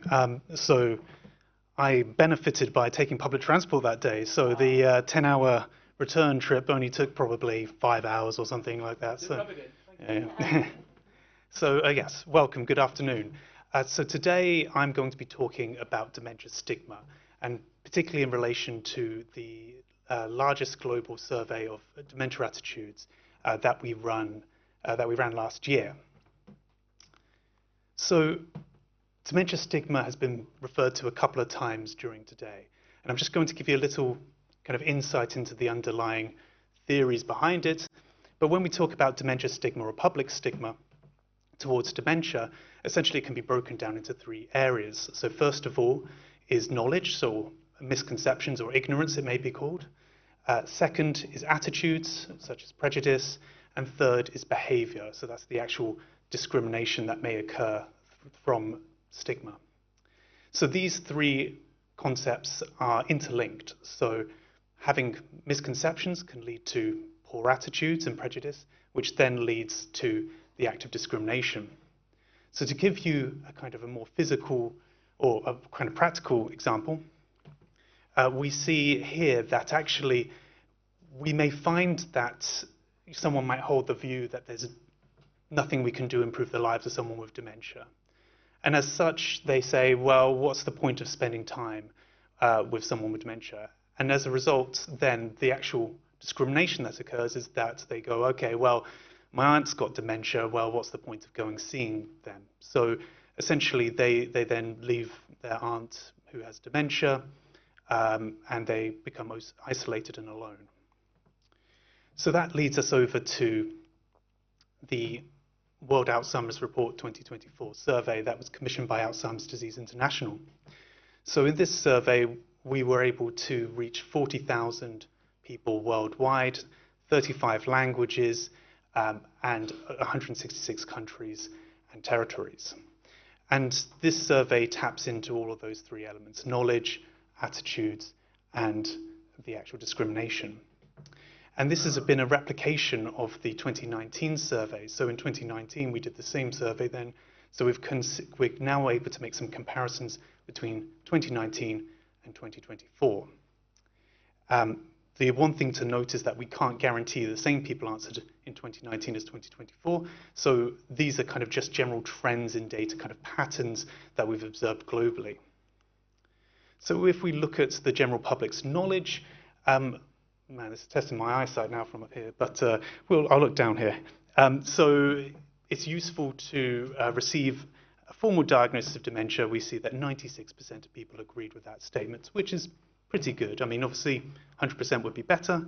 and that's kind of relatively remained unchanged since the 2019 survey. Similarly, we see that people felt that there are things that we can do to improve the lives of people with dementia, and that's 93% in 2024, and that remained largely unchanged. But the picture isn't all round good.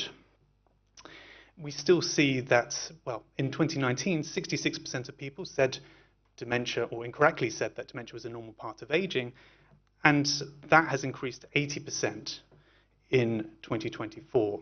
So there is still this kind of misconception that's going around, even despite there may be more awareness about, and obviously this has repercussions. People may not seek a diagnosis, for example, or family members may think, oh, well, actually, this is just normal, and therefore we don't need to have additional support. This one I picked out just because it was quite interesting. So dementia in part is due to a lack of family support. 2019, that was 20% in high-income countries, and then that's now 43% in 2024. So we can see that knowledge is not necessarily moving in the right direction. And unfortunately, the same can be observed with attitudes. So, you know, if I had a family member with dementia, it would be best to move them in the care home if they didn't want to go. That's up 16% since 2019. People with dementia are dangerous more often than not, 29%, again, quite concerningly high percentage, and that's up 81%. Possibly, again, there's not an absolute threshold about what's that target, but 74% is, at least slightly higher in kind of the right direction. I feel comfortable spending an afternoon with someone with dementia, 74%, but that has gone down by 10% since the 2019 survey. So again, attitudes not moving in the right direction either. Experiences of discrimination. So these are questions asked to people with dementia who responded to the survey, and we can see that there's lots of experience of discrimination. They, as you can see, things like denied a choice to do something, not taken, opinions not taken seriously. Kind of over 40% of the sample said that they'd experienced that in the past, and so 83% of respondents experienced stigma or discrimination in one of those domains. Historically. And are you ready for the beautiful next graph that's going to make everyone feel slightly sad inside? The red lines show that in every single domain, people are reporting more discrimination than they did compared to 2019. So we're still getting experiences and people reporting instances where the doctors and nurses were speaking to the daughter rather than the person living with dementia, or almost downplaying their diagnosis because they're young. So the kind of this prevailing view that, oh, you have to be old, you have to be in your 80s to get dementia. So kind of undermining that diagnosis and those experiences. And we also see experiences still of people getting left out of family events, for example, so not being able to go to the only person not being invited to the granddaughter's birthday, and obviously, that's hurtful to be excluded. So 88%, so that was up from 83% in 2019, so again, experiencing stigma and discrimination. So what's going on here? I think we can all agree that there's a general improved awareness. People are aware that dementia is a thing, and that it affects people, and that there are, may be able to identify symptoms associated with dementia. But I think in many ways, I think we're sometimes not having the right conversations. I think stigma towards dementia is deep-rooted. And I think actually there's lots of issues that we don't talk about because they become more complex and maybe not enjoyable. So that could be one thing, but also we need to consider whether we are also fighting a battle against maybe some of the media out there. So as you can see, various headlines using kind of slightly, concerning terms such as talking about time bombs, ticking time bombs and tidal waves. Obviously, there's certain high-quality newspapers that continuously talk about all these various treatments and cures that are coming our way. So, stay married to halt dementia, which is obviously great advice to keep a relationship going. But what is the solution? Well, I'm not going to be able to give you the answer to this, I suppose, today, but I'll give you some examples of where we should be thinking about. Some work that we've been doing in rural Kenya, for example, is a community outreach program. So we've been working with community healthcare workers in Kenya and to deliver I suppose, a culturally tailored package to specifically target dementia stigma. So within this work package and the workshops that we hold, it's not only looking at kind of what are the signs and symptoms, but thinking about, what does good quality care looks like?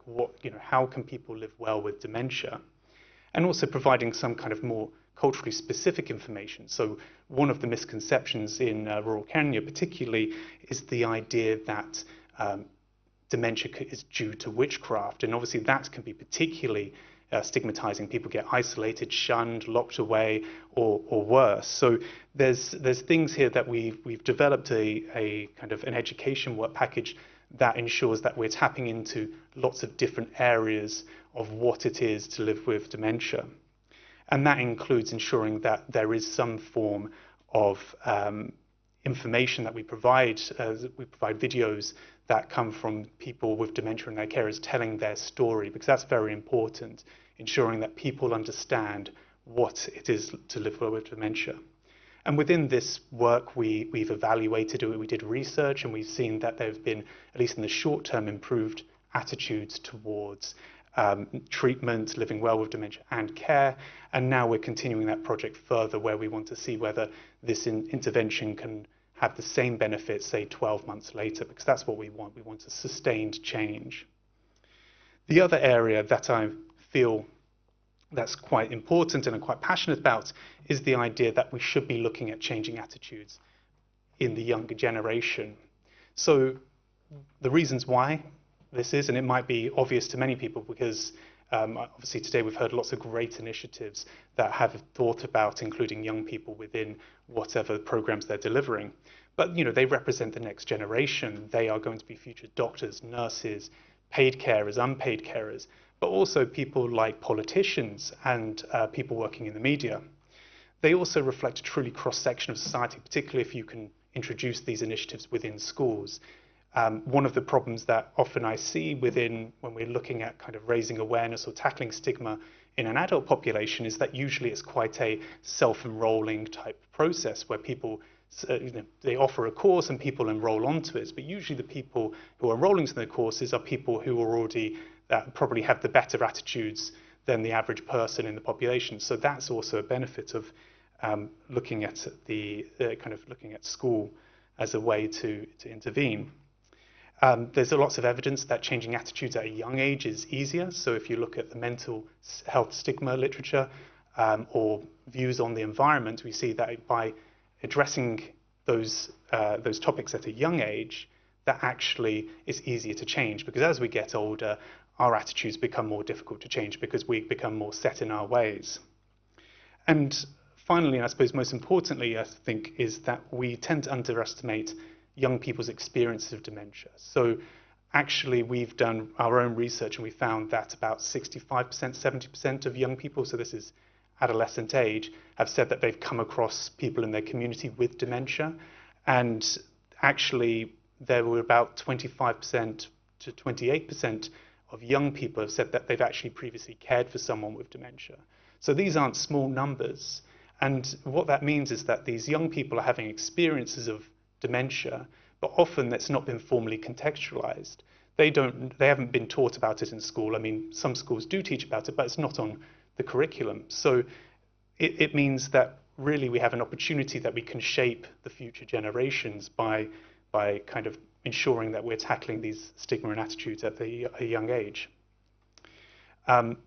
So here's a bit of research that we've done, and there's don't worry about the chart on the right. There's probably 3 people in the room who are interested in a structural equation modeling.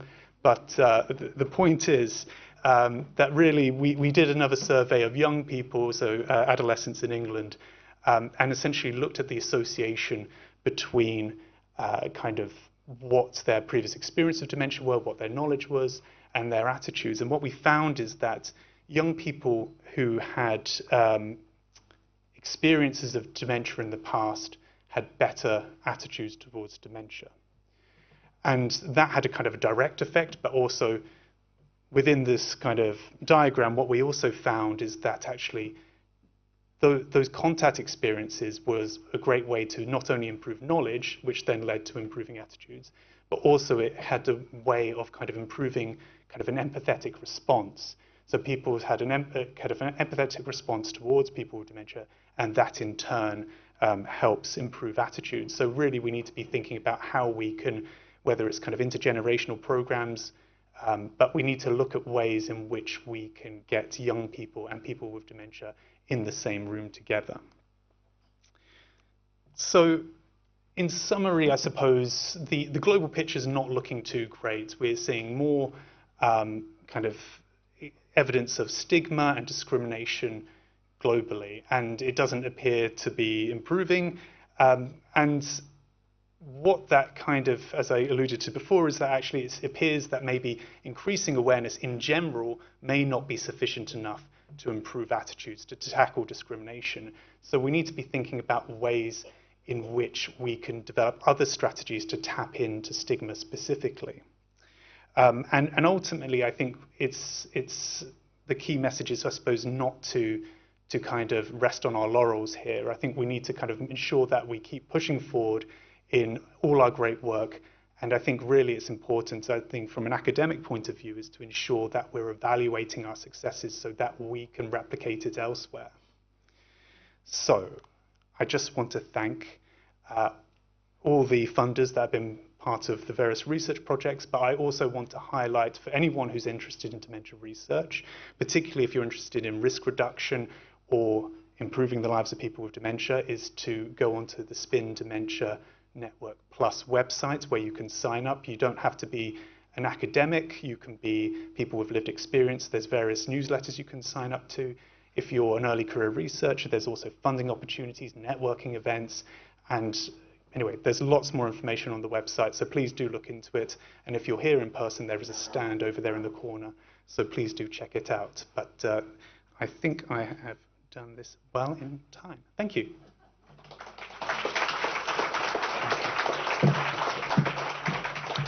Nicholas, thank you very much indeed. It's quite a negative reaction to that, I think. And I have to say, from a purely personal point of view, Nicholas, I'm really not just disappointed, but also rather distressed to hear some of what you're saying about the education system, because 10 years ago, I personally launched an education program with the Alzheimer's Society, and we had Alzheimer's, we have a whole program of educational products that have gone to schools all over the country. It started with a great blaze of publicity. We had a lot of terrific work being done, and I cannot tell you how disappointed I am 10 years on that that has faded away and not given an opportunity to grow.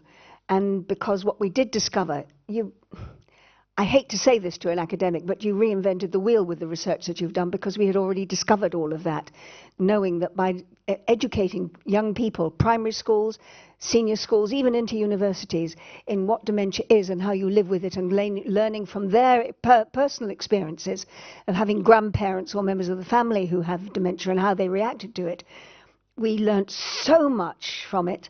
And to think that that is not happening now is really distressing and disappointing, because we know that anything that young people learn about dementia, they will take into their adult lives and indeed into their careers. So they will recognize it in their parents, in their grandparents, in the people they work with, and in the people that they meet in the jobs that they do. And I just hope that perhaps with the work that you're doing in the university now, that we can get that re-established and get more schools to follow that program, because it was incredibly successful.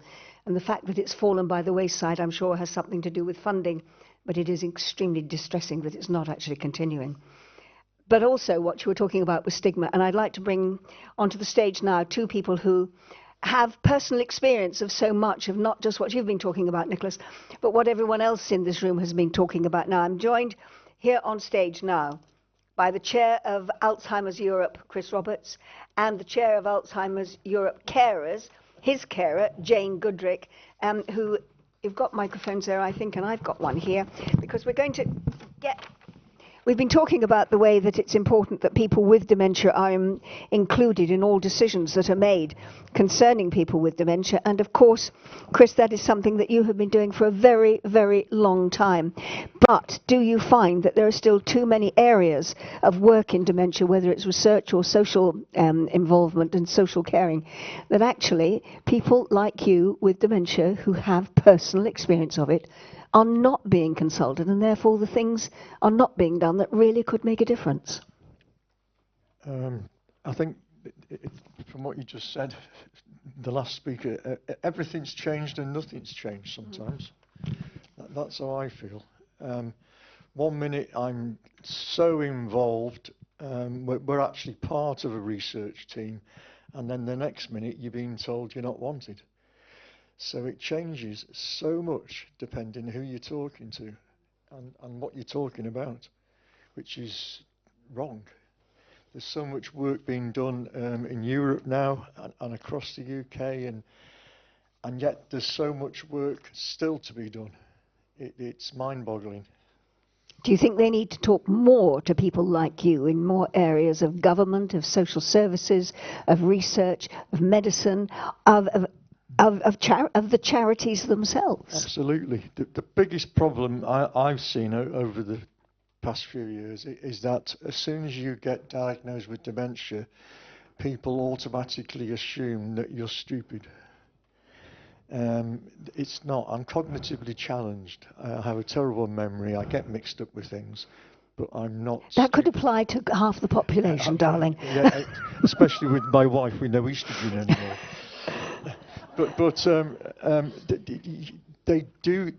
They look at you as a dementia patient, and I'm more than that.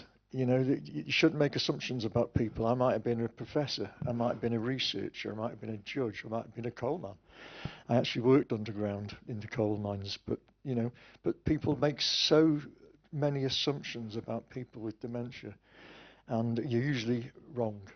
And I think in a way you're talking to the converted, because many of the people in this room will have experienced exactly the same, not maybe personally, but they will have seen it in other people. So Jane, as carer, as the role that you have for carers in Europe, what is the answer? Because there are people in this room who have experienced everything, many of the things that we've been talking about today, but would themselves like to maybe have solutions themselves, but would like to know what you think and how we can actually change these attitudes.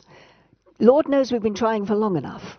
Well, we've been around in Dementiaville, as I call it, for the last 10, 12 years, 10 years as activists. And as Chris says, everything's changed, but nothing's changed. It's occasions like this that really do help, that actually get out to people the value of the lived experience. And without that value, we've heard it from the young researchers earlier, without that lived experience, their technology would not be doing what they hoped it would do. It would be doing not what it was designed for, it's what they'd hoped it would be, not what the people wanted. But the difficulty is it's getting to those people who do not have dementia on their radar. When Chris was first diagnosed, I couldn't say the word dementia. I changed his vascular dementia into vascular degeneration because I was ashamed, I was embarrassed. My husband was 51, I was 48. How could he possibly have dementia? I have now learned a lot, but dementia wasn't on my radar, and it's how we get to people like I used to be, is how we change things. Because I was fearful, I expected Chris to go into late stages and die within 2 years. I knew nothing about dementia. But we also lived up to our label. I became carer, Chris was the person with dementia. I forgot we were husband and wife. That, after a short time, after 2 years, when Chris put it on Facebook, by the way, I've got Alzheimer's, I could no longer hide from it. So I had to get over myself. It's people like I used to be that we need to get to change this stigma, because I think that the word that was used before was ignorance. I was ignorant as to exactly what dementia was. I only knew the wrinkly hands, the headlines, and that we were desperate for this cure. One of the cures was red wine. I quite like that. But that was all I was focused on. I wasn't focused on living alongside my husband, who was slowly progressing with dementia. that's me that you have to get to, and that you have to wait for somebody to be diagnosed and dementia to come into their life. Chris, you wanted to come in there. Yeah, yeah. From what Jane was saying, then we walked into our diagnosis as husband and wife, and we walked out as this dementia person and a carer. And not everyone's a good carer, you know. Jane found our children childish. It's their job description, but you know, and it puts a lot of pressure on the whole family. That all of a sudden you've got this role reversal, or you've taken on a role that you've had no training for whatsoever. You know, and not everyone is a natural carer. Not everyone's a good dementia patient. Those are the problems. We'll come in a moment to what we think could be the solutions. But just again, picking up on the point about people, I think it was one of the captions that you had, Nicholas, where someone said they felt really left out of somebody's party. I have a very great friend who's an Italian, and the Italians, big family members, they had a big family wedding for his niece, and his brother had said to him, but we won't be inviting mum because she's got dementia. And this is what my friend said to me, and I said, no, you've got to invite her because she will enjoy the moment. And that just, you know, she's got dementia, but she's still with you, she's still part of the family. And when I saw the family photographs of the wedding about 2 months later, he said, I'm so glad you told us that she had to be included, because she, the following day, didn't have a clue and didn't remember. And during the ceremony and the celebrations, she had no clue who the pretty girl in the white frock was, who the lovely young man was that wanted to dance with her. But she was having the time of her life. She was singing, she was dancing, she was meeting everyone else. She went to the church, she saw the pretty girl in the white frock. She lived for the moment and loved every minute of it. Isn't the answer. We've all got to be prepared to talk more about dementia.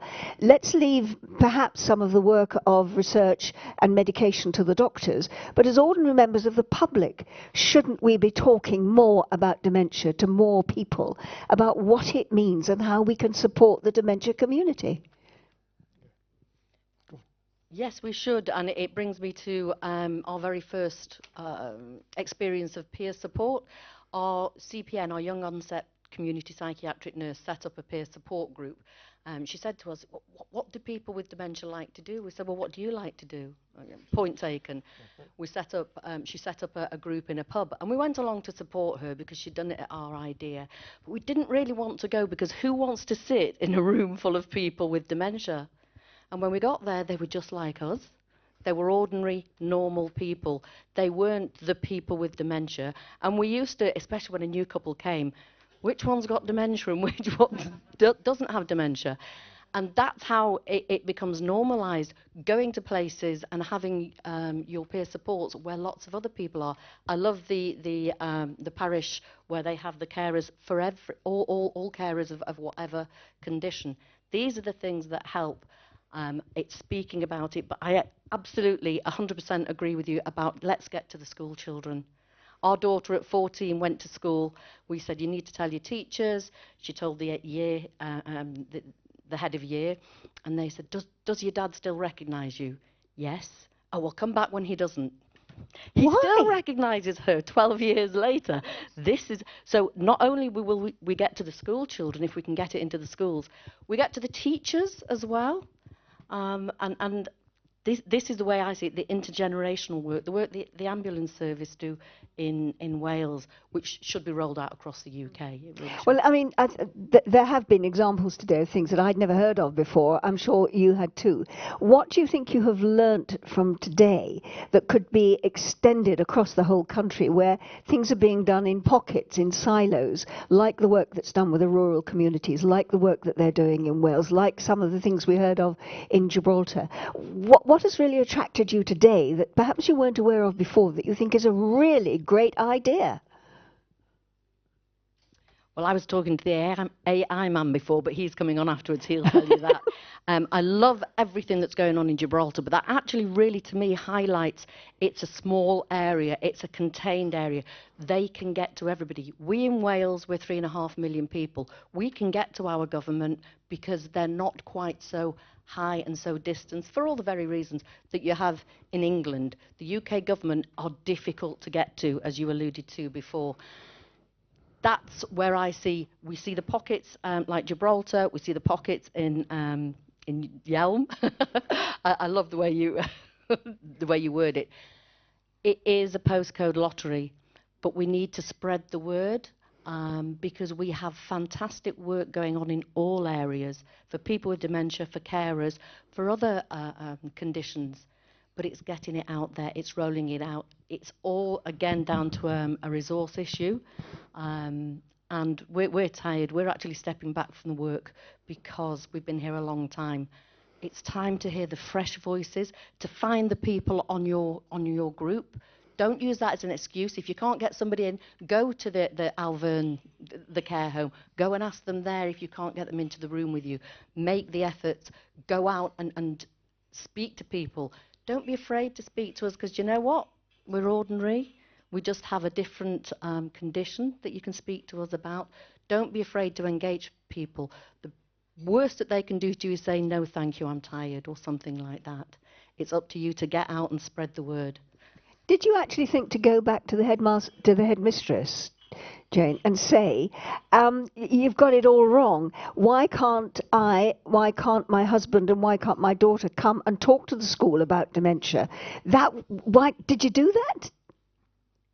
At the time, no, because I couldn't say the word dementia myself. But I mean, is that would have been a way through it? Is that another way of, when somebody says and has clearly got the wrong impression about what dementia is, that's the opportunity to say, how can I, through you, get to a much larger audience so that they do understand? And I think that's why I decided to come out, as it were.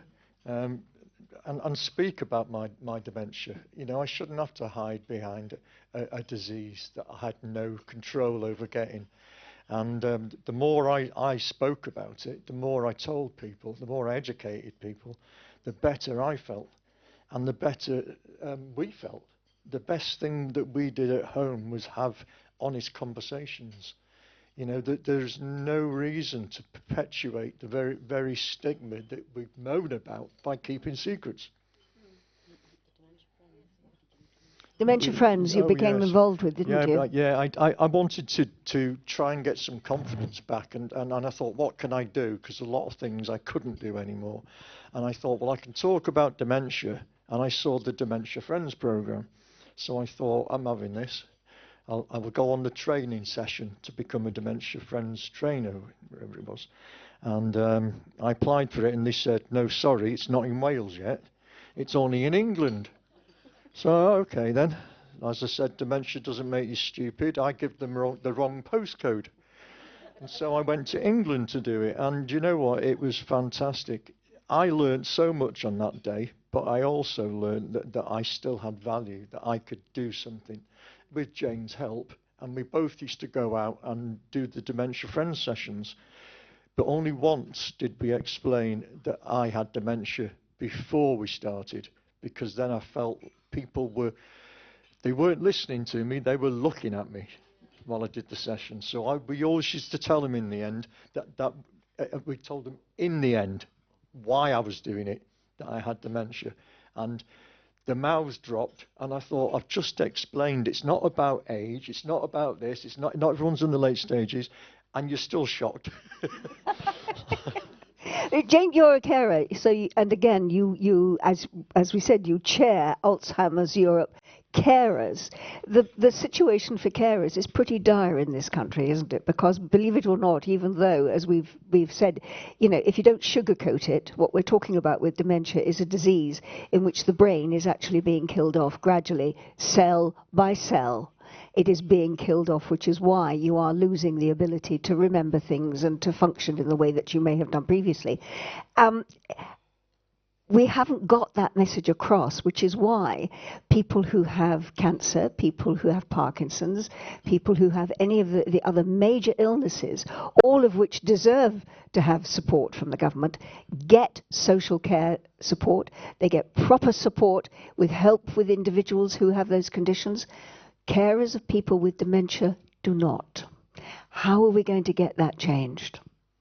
I think the only way we change that is for somebody in government to have the lived experience, the real living day-to-day lived experience of somebody with dementia. I don't know how we do that. It's the same as everything. When somebody has an experience of something, they more buy into it. The MP this morning alluded to the young onset, those who are diagnosed before 65. What a ridiculous barrier. And I know it's a medical thing that old age is after 65. We have to go through the old age psychiatrist. We need to break these invisible barriers down, because I will be working till I'm 67. You know, I should have got my pension last month, but I'm having to wait 7 years. No political view about that. But if I will still be working at 67, but I will be, if I had dementia, I will be diagnosed as dementia, not young onset dementia.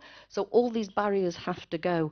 If we break the barriers down, then they might see us for what we are. We are real people living with conditions that Chris can still, 10 years ago, could still maintain his business. He could still be contributing to society. If we put the support in place early enough, it is going to save so much money. I know you've been banging on their hobby horse for 10 years, but that is the true reality of it. Put the support in place earlier on, we will maintain ourselves for so much longer, and in the long run save so much money. They only understand the financial aspects, but they can't see longer than their 5-year term. And I believe dementia and various other things should not be a one-party governmental hobby horse, or whichever one that they want to look at their particular term of office. It should be all-party, because it is not a political condition, but it's politics and finances that put us at the bottom of the pecking order. I think it's something like for every 10 pence spent on dementia, £1 is spent on cancer research. That disparity has to end, because you know what? Yeah, we might get cancer. The person with cancer might get dementia. The longer we live, the more likely we are to get any condition and any disease. Nobody wants a diagnosis of anything, but if you can get us diagnosed early enough, we, the people at the grassroots living with it, can actually get the support in place to enable us to continue contributing financially to society, to continue being a productive member of society, and to ultimately, it boils down to saving the country money, because we all want to do that in the best way we can, but you have to invest to save. If I live long enough, I'm eventually going to need specialist care that I don't want from Jane, who hasn't been trained. I want proper specialist care, so I'm going to go to a nursing home. If I go to that nursing home with my dementia, then I'm going to have to sell the house to pay for it.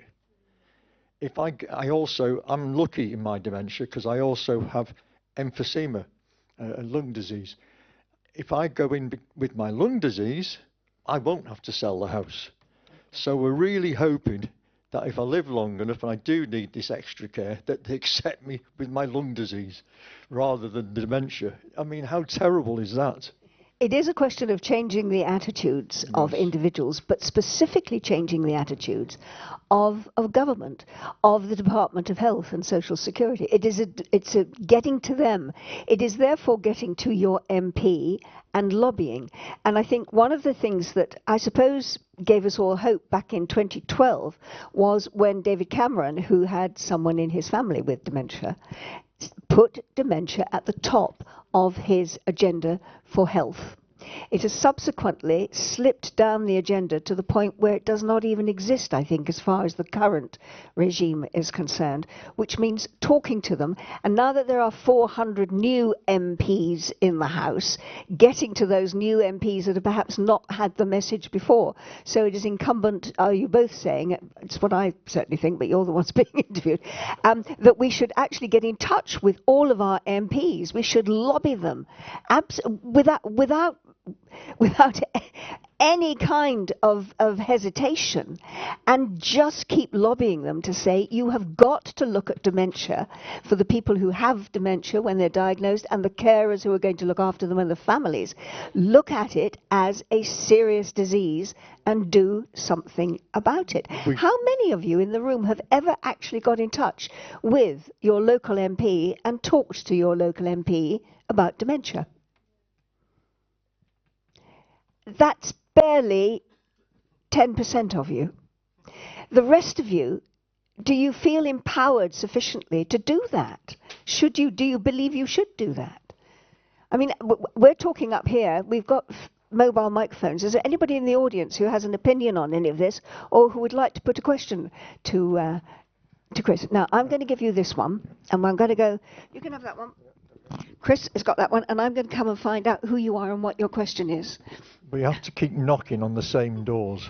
Hi, my name's Julie. I'm a healthcare assistant out in the community down in Cornwall over the bridge. I've been in dementia care as admin and staff for many years, and I'm still seeing that negative wording, so you're using the terminology in a negative manner. How does that make you feel? So I've been looking at this for 10 years. I've written to ITV, I've written to people to change wording in newspapers, the terminology of sufferers and all of those things. And in that 10 years, we're still seeing it. That hasn't changed. Because it keeps getting forgot about. We beat the drum, people respond, and then we stop beating the drum. We stop knocking on the doors. So therefore it goes back to not more normality, but how it was. And I think that's the problem is that we keep forgetting to remind people.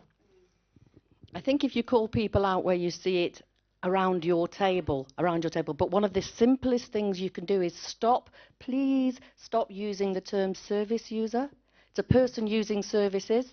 If you can just change the people you're working with, their vocabulary, that is going to have a ripple effect, because people don't know, they don't mean to be offensive, they're just using the ordinary vernacular.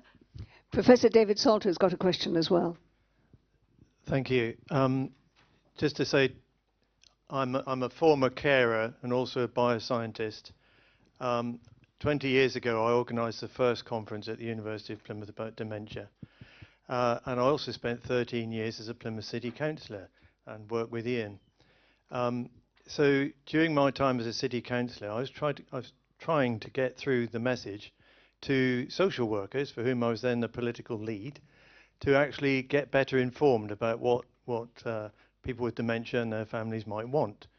I also lobbied many times, both local MPs and Andrew Lansley in Westminster, went up there at my own expense. They didn't even give me a glass of water, I must say. And I was a Conservative councillor. Anyway, when he got into office, he did nothing. And I'm not surprised, although equally disappointed as Angela is, that nothing seems to have moved very much. My question, though, is in your experience in Wales, I'm not quite sure where you're based, but I gather it's Wales, do you find that your social workers are adequately informed? And if not, are there moves afoot within the various organisations to try to make them more informed? Because in my experience, lobbying to the bureaucrats and the politicians really doesn't have much effect on the ground. But if you inform the social workers, who are very busy people, I sympathise with their responsibilities, but if you inform them, with luck, they can inform others, and generally the conditions at the coalface, so to speak, will improve. What's your opinion, please? The best person that ever come to visit us and opened so many doors was a social worker. It was absolutely brilliant. We've seen a lot of changes over the years regarding your question, and people are more informed now. People are met at diagnosis, and they might get taken off the books from the memory services, but you're immediately followed up by a dementia advisor. You've got the guys over there about living well. There's different forms, and it is a postcode lottery.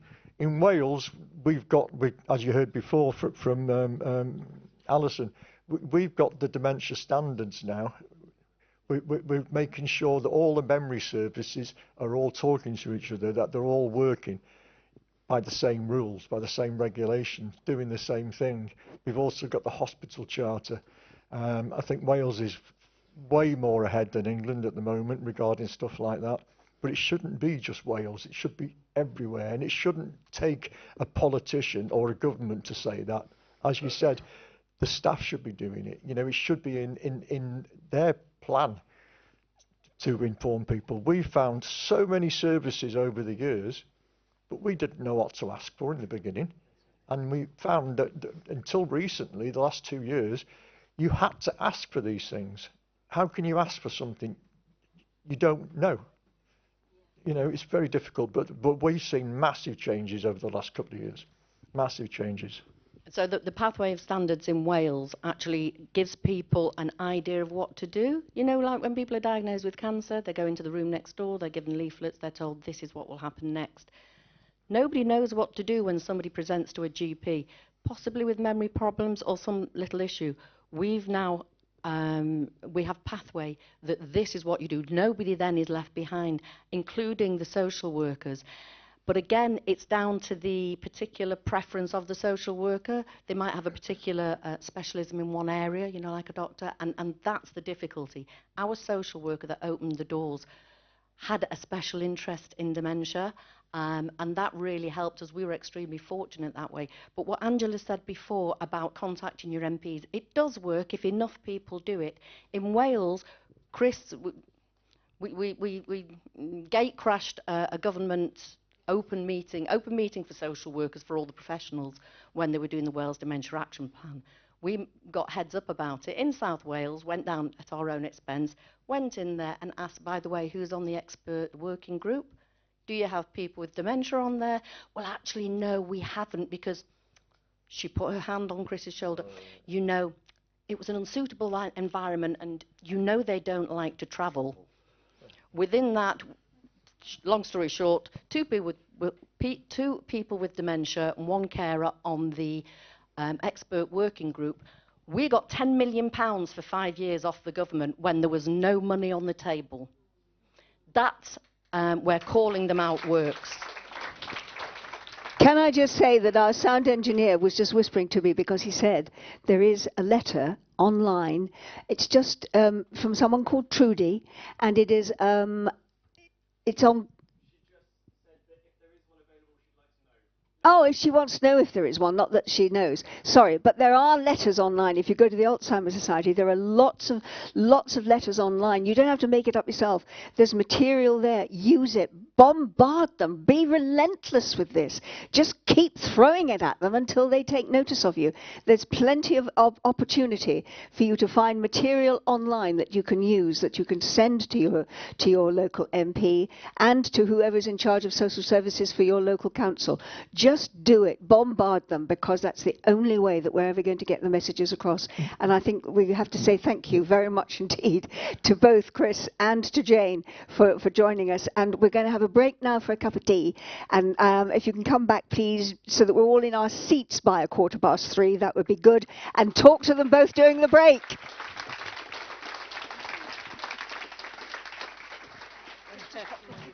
Right, we have on stage now four very special guests. We have Mandy Darling and her husband Steve Darling, MP, and Pepsi, and is this Jenny? The famous Jenny, ladies and gentlemen. Are we all happy? Jenny, there are no biscuits. I'm so sorry. Are we ready to start this? I'm not sure if my mic... Oh, it is on now. Everything's on. Everything's working. Everything's on. We're going to be talking about hidden disabilities and travel. And it will touch on the world of dementia as well, because there are problems in common. We might even touch on the commons as well, because I am wondering, and I've asked Steve in the past, whether there has been disability access or thought to people with various issues actually placed into the commons, whether there is access.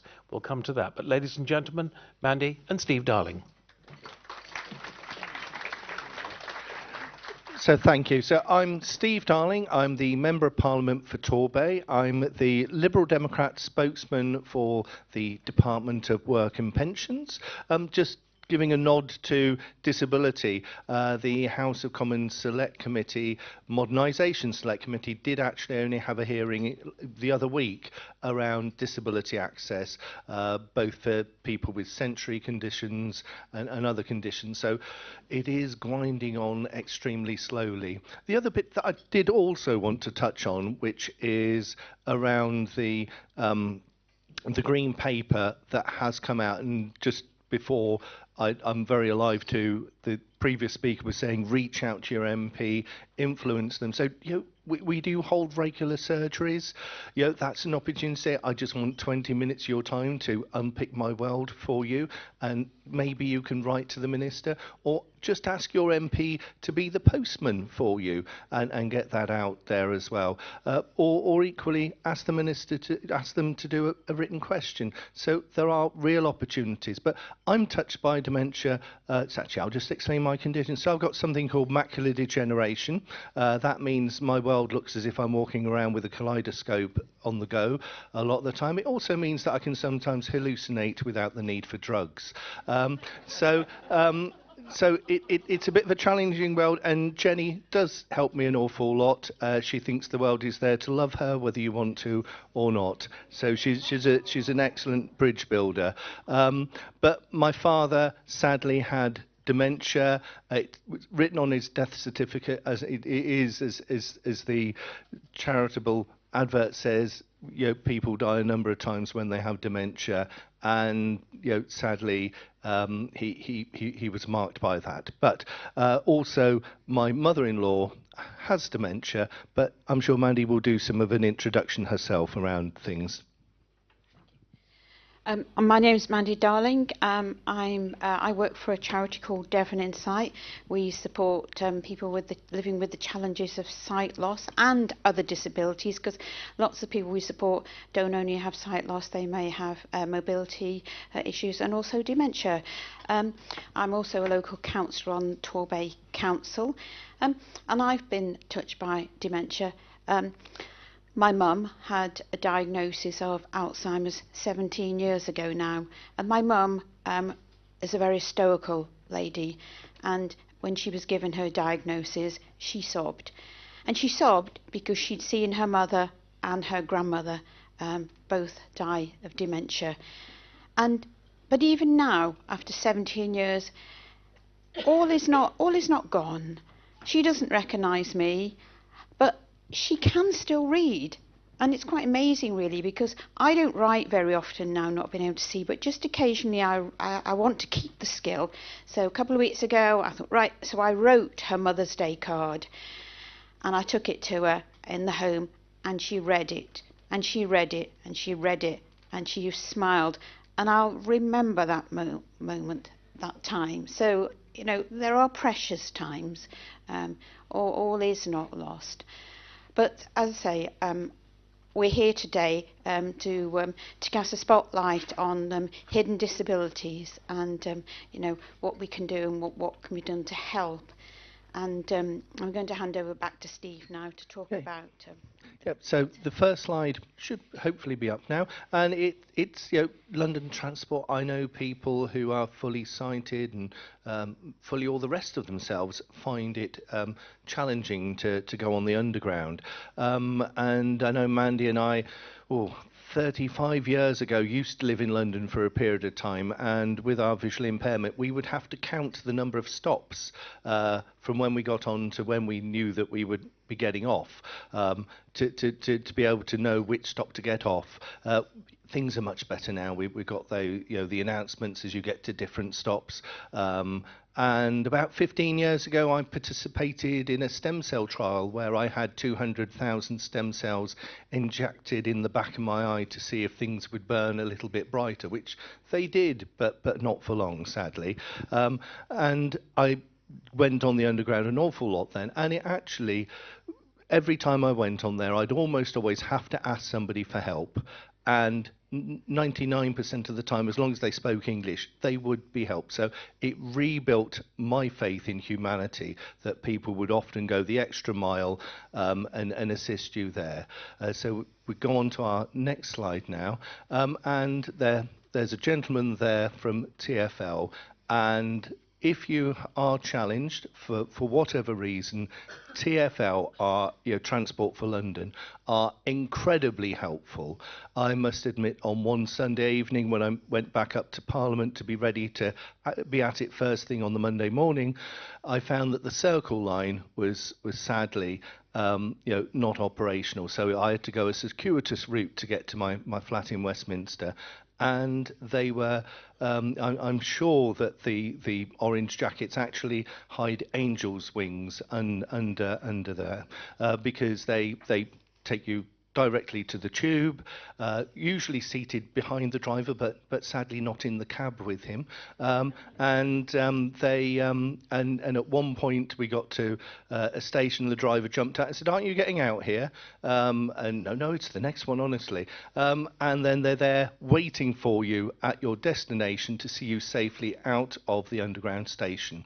So they are really, really helpful, and there is, for whatever challenges you may have, there is no reason to be fearful of going on to the London Underground.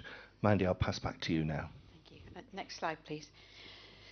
So when we travel with varying disabilities, it's often the information that people have that can help. And this orange wallet is something that Devon Insight designed, called the Devon Access Wallet.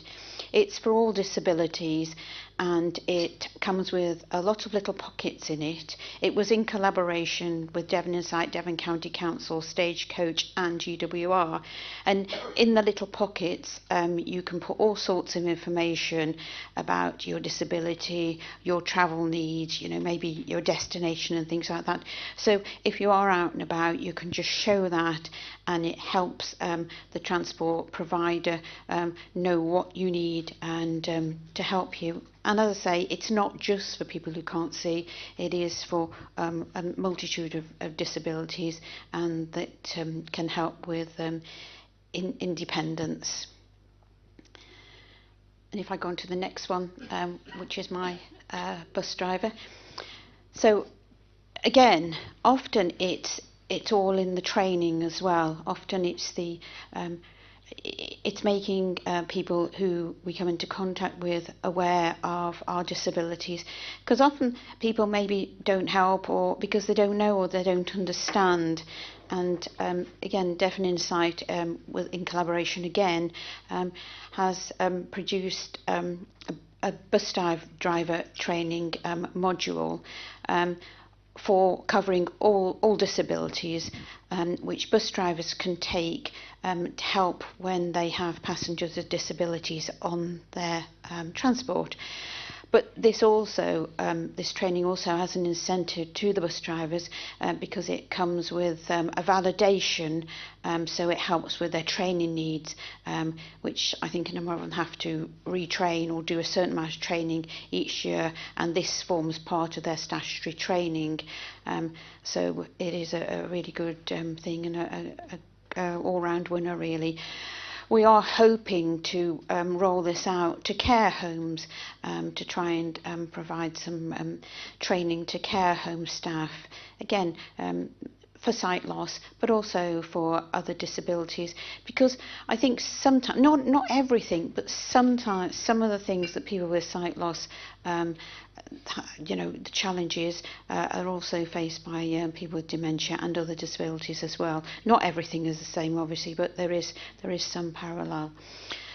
So that is the bus driver training. Should we go on to the next one, Lisa?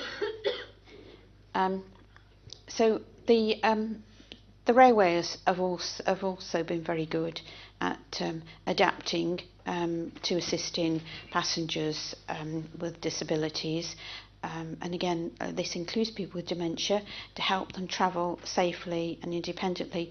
And the Passenger Assist app is for people, obviously not everybody has a smartphone, but for those who can, it's an app on your phone that you can book assistance, and you can also alert if you're on a journey and you're having problems or your help hasn't come when it should.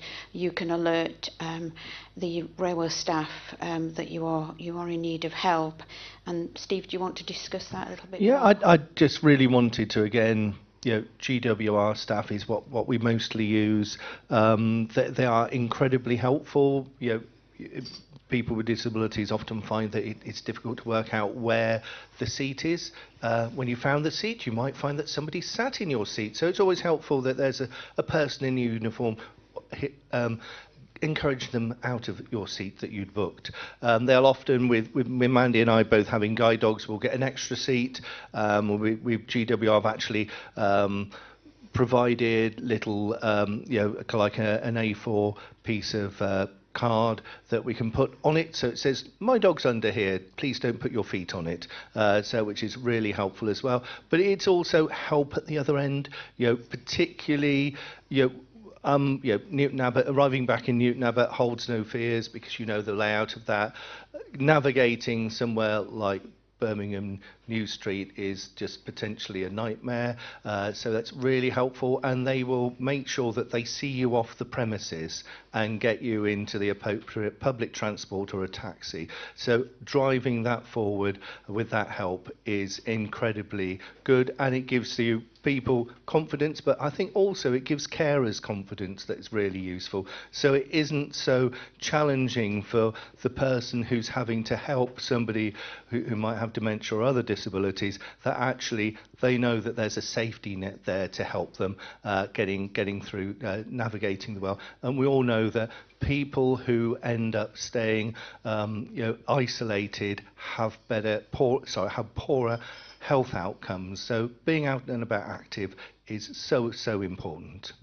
Thank you. Next slide, Lisa.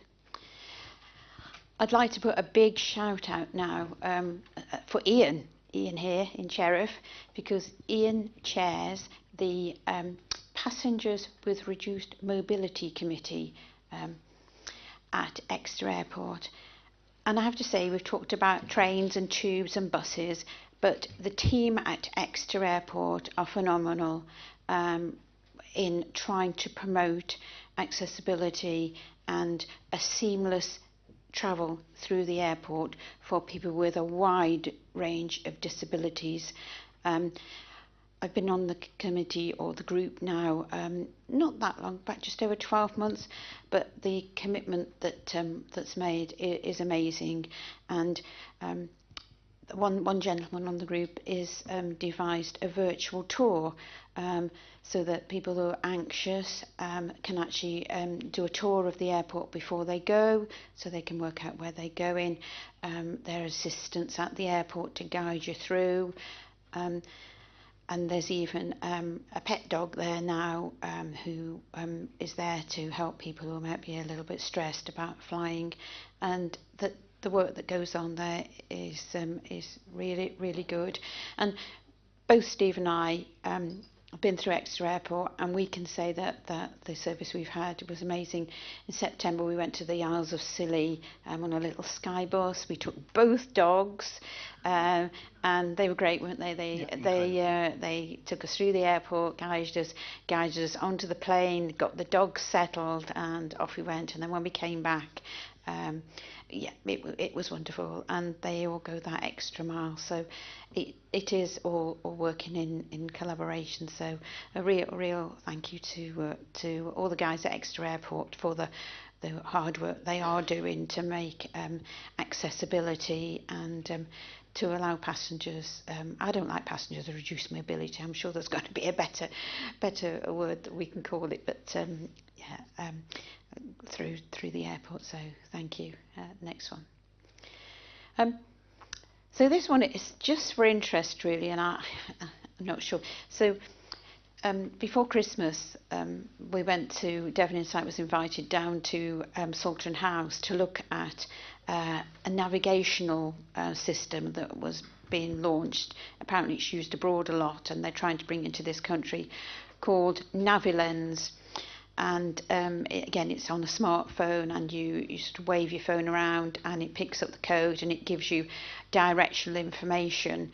Really good. And again, there could be uses for this. It could be adapted for different disabilities, and it has been rolled out. It is going into different places. And if you go on to the next one, Lisa, there is a Navilens code apparently at on the Jubilee line. So I think next time we're in London, tomorrow, if you have to, if Parliament's recalled and you're going back tomorrow, you can try and find it. Yes.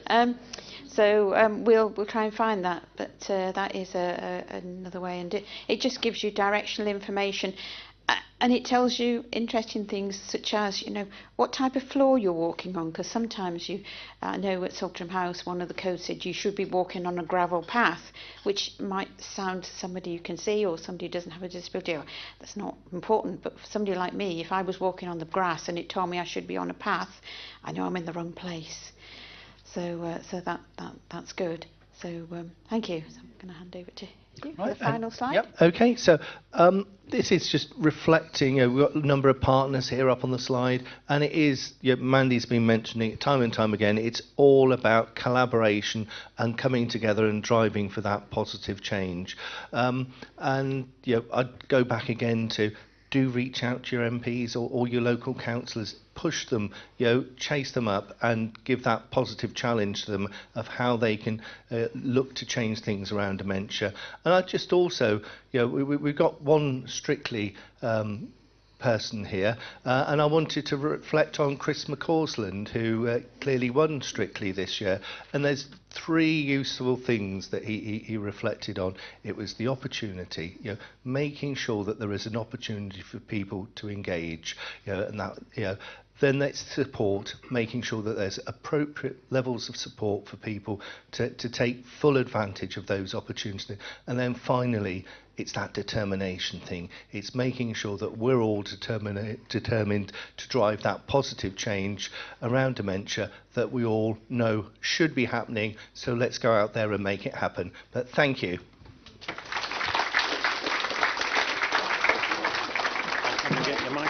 If anybody has any questions, they can catch us now or later. Right. If you do have any questions, come and talk. It'd be lovely to speak to you both. Thank you, Angela. Oh, you've woken Jenny. I've woken Jenny up as well. Can I just say on the strict yes, well, first of all, you're both going to have an opportunity to try out that app on the London Underground because Parliament has been recalled. That was what I was looking at on my phone just now. Parliament has been recalled to discuss what's happening to the steel industry in Britain at the moment and the possible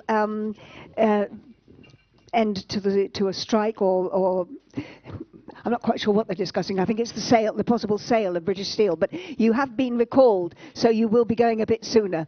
And secondly, on the Strictly thing, I think we were all absolutely thrilled by the. Let me use the other one. This one. We were all absolutely thrilled by the. Which one's working? This one? This one? Yeah.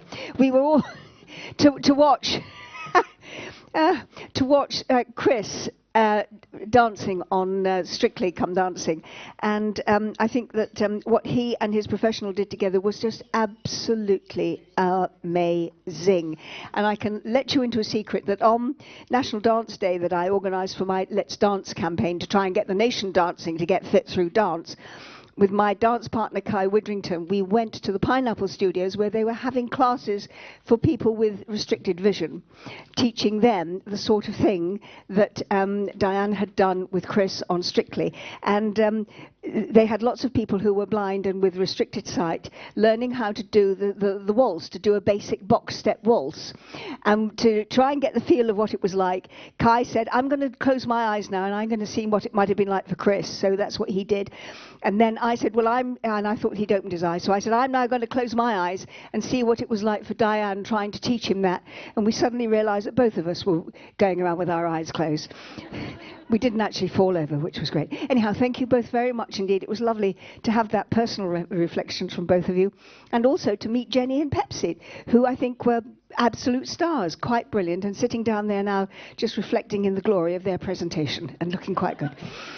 Now, Bearing in mind that today's conference is all about working and the workings of the human brain and what happens when the human brain falls victim to dementia, I am fascinated to hear what our next speaker is going to say, and that is Jacques Wood, who is the Senior Digital Applications Engineer from the Plymouth Science Park, because what he's going to tell us is how not human but artificial brains can help us to learn. Where are you, Jacques?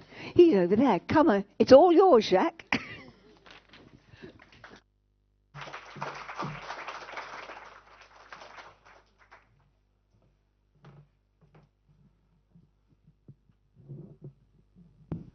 How about we leave that there? Can everyone hear me? Thank you all very much for staying in this afternoon on what is the hottest day of the year so far. I appreciate the sunshine is cooling, so I appreciate you taking the time to come and listen to what I have to say. I'm somewhat of an imposter here today. I represent, you've given me an awful lot to think about, an awful lot that I've learned from yourselves. I represent that 1 in 2 people who, fortunately, or through the lack of experience at the moment, does not interact with people with dementia on my day-to-day basis.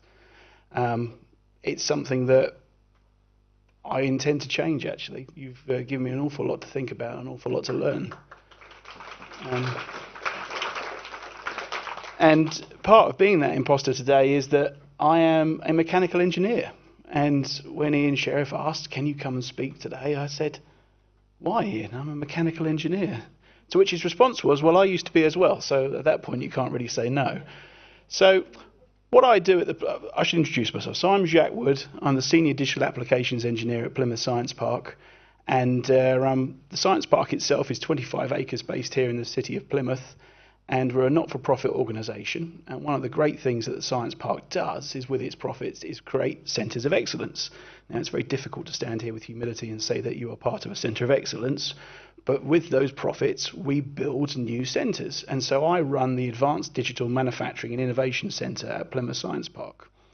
And so what I'm going to be talking to you about today, and I'm very proud of myself as an engineer coming up with the title, How Artificial Minds Help Us Learn, I'm going to talk to you about how the digital can become physical.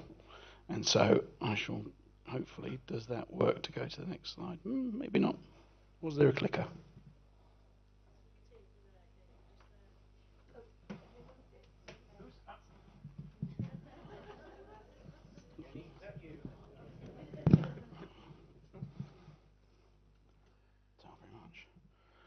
Okay.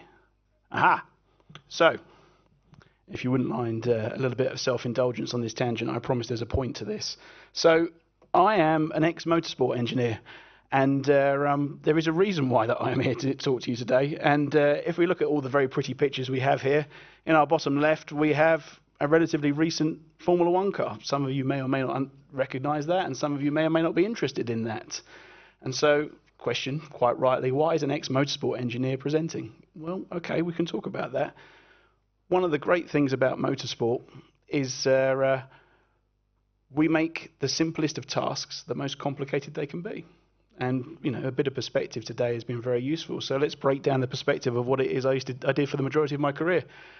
I made very noisy horse carts go round in circles very, very fast at the end, so that we could be rewarded by the fact of watching 3 people stoically stand on a stage, listen to a piece of music with a bit of coloured fabric waving in the wind, so that we could all spill fizzy pop over each other at the end of it. When you break it down to that, it kind of makes the reality of what I spent the majority of my life doing really, really silly. One of the great things about motorsport engineers that I will advocate to the day that I pass is that we are some of the hardest working individuals that there are in existence. Reality is, on a motorsport engineer, you can't miss a deadline. A race happens with or without you. There are no excuses. You just get it done. And as a result, you figure out silly ways of solving problems that no one asked. And if you look at the top right-hand part of the picture that's been shown here, sometimes you can assemble a racing car and then realise it doesn't fit through the door. And then you realise, well, the best way to do this is to dismantle it, take it through the door and reassemble it. No, you're very proud of the fact that you've made a performance car that's very lightweight, and so you pick it up, put it through 45 degrees, and you carry it through the door. That is a way that motorsport engineers will go and solve a problem. And then when you get obsessed with the idea of putting vehicles round and round in circles so that we can all watch three people stoically stand underneath a flag, then waves and spill fizzy pop on top of each other, you try and make things go faster. And one of the ways we did that was build wind tunnels. Why? So that we could blow hot air on a nice shiny model that we made and see if it's going to be better performing. Again, perspective makes it does sound very silly, doesn't it? And so in the top left-hand photo that you can see up there, that is myself stood in front, very proudly, stood in front of a wind tunnel that we helped build and deliver. Again, being a motorsport engineer, this is one of the ways that we solve a problem that no one needs. But we've done that. And then when we get to the bottom right photo, when you want those cars to go even faster, you need to be more adaptable. And that's where we introduce basically the topic of this talk today, which is 3D printing or additive manufacturing. And so the majority of my career has been spent 3D printing shapes in order to get performance gains. Now what you see there may not be obvious, but we have a model of a human being that has been scanned and printed to create a datum. So the human being shape doesn't change. And all we are doing is measuring the wind resistance on the bicycle frame to just see if we can get a slight technical advantage. Does that help the wider world? No, but we're a motorsport engineer, and what we want to do is to have things go round and round in circles so that we can watch three people stoically. You get the point of this. So, with that, why is there a motorsport engineer speaking to you today? Well, the reality is, inadvertently, my career was spent trying to find the absolute gains and performance in anything possible. Again, sadly with motorsport, it is a pointless feud thing, but there's an awful lot of money in it. And you can spend an awful lot of money to try and find out how to solve problems that no one knew existed. And so one of the problems that we would find is, how do we make things faster? Not necessarily to make things, not necessarily to make the cars faster, but how do we make things faster? And that's where 3D printing came into our world. And inadvertently, we ended up becoming experts at making shapes. And again, a bit of perspective is always very good, but that is the reality of my entire career as a motorsport engineer in 3D printing. I make shapes for a living. And so, the reason that I'm here talking to you guys today is because we don't know what we don't know. Now, what you see there are three representations of three, what we can, for those and the uninitiated, are medical shapes. I myself have no biological background or no biological training. It's only recently in the last couple of months that I've learned to stop calling things squishy. But this goes back to, inadvertently, motorsport allowed me to become a world expert on taking scanned data and turning that scanned data into a shape that represents something that someone can learn from. So what may not be obvious from all of the things that you see there is that they are all taken from individual bespoke patients using MRI DICOM data. These are not representations of what could be. These are not representations of the common person. These are actually former living, no, actually they are currently still living people. Yes, they are currently still living organs and parts of their body that have been manipulated and shown in a different way to teach people how to understand things. Now, part of the talk that I wanted to do today, I'm actually sort of going to rip up a bit because I was going to talk at you about how isn't it wonderful that we can make shapes and we can all learn from that. And I wanted to talk about the fact that actually we can create digital physical brains and we can put that in front of people to give a visual learning. But in reality, what is good for yourselves to know is to go away and think about what is possible in the world. Now, I should add that the part of the Advanced Digital Manufacturing and Innovation Centre, I know an engineer being able to remember big words is very clever, is that we are a knowledge transfer and knowledge exchange of teaching people this technology. I am an ex-motorsport engineer that wanted to make cars go round and round in circles very fast. Unintentionally, I can do what is on the screen in my sleep, and the purpose of my role is to teach you how to do it as well. And from that, what we have here, and what I was originally going to show you, were medical devices. But actually, listening to an awful lot, what a lot of you were talking about today, there are applications of technology where it can be more useful to make something to help somebody, not just to train somebody. And so anecdotally, what you've spoken to me about today is that situations where people have gone and spoken to even medical professionals and they haven't quite had the correct vernacular to understand what it is you're going through. arguably just from a lack of education. And so what I wanted to talk about was, well, what if I put a hemisphere of a brain that's got dementia and a hemisphere of a brain that doesn't have dementia in front of somebody? Will that help them to learn? So that can help some people to learn, but can that help some people to cope? And actually, that's something that I'm ripping the script up a bit and want to talk to yourselves about a bit more. I would love for yourselves to go away and think about, what can I have physically that will make my life easier? Is there an item that I can have in my hand that will help me cope? Is there an item that I can have in my hand that can make my loved one cope? Is there something that can use the technology that I spent most of my life making cars go around in circles? How can we use that to make your lives better? And that's actually something that's really, really important to me and has encouraged me and motivated me to go away and make sure I know more about this subject than I did coming in today. So with that, I have some physical models at the back of the room here, and I'm very happy to hang around for as much time as I'm allowed to talk to people about this. But please do go away and think about what it is that can be added to your repertoire, what can be used to help you educate and to help you cope with the situations that you find yourselves in. Because this technology isn't snake oil. And actually, that will go on quite nicely to my next slide. And when will the technology be ready? Now, one of the sad things that I have in my day-to-day life is that a lot of people come to me and say, this is amazing, I didn't know this existed. Does anyone want to have a guess? And I'm going to make you interact with me now. Anyone want to have a guess how old this technology might be?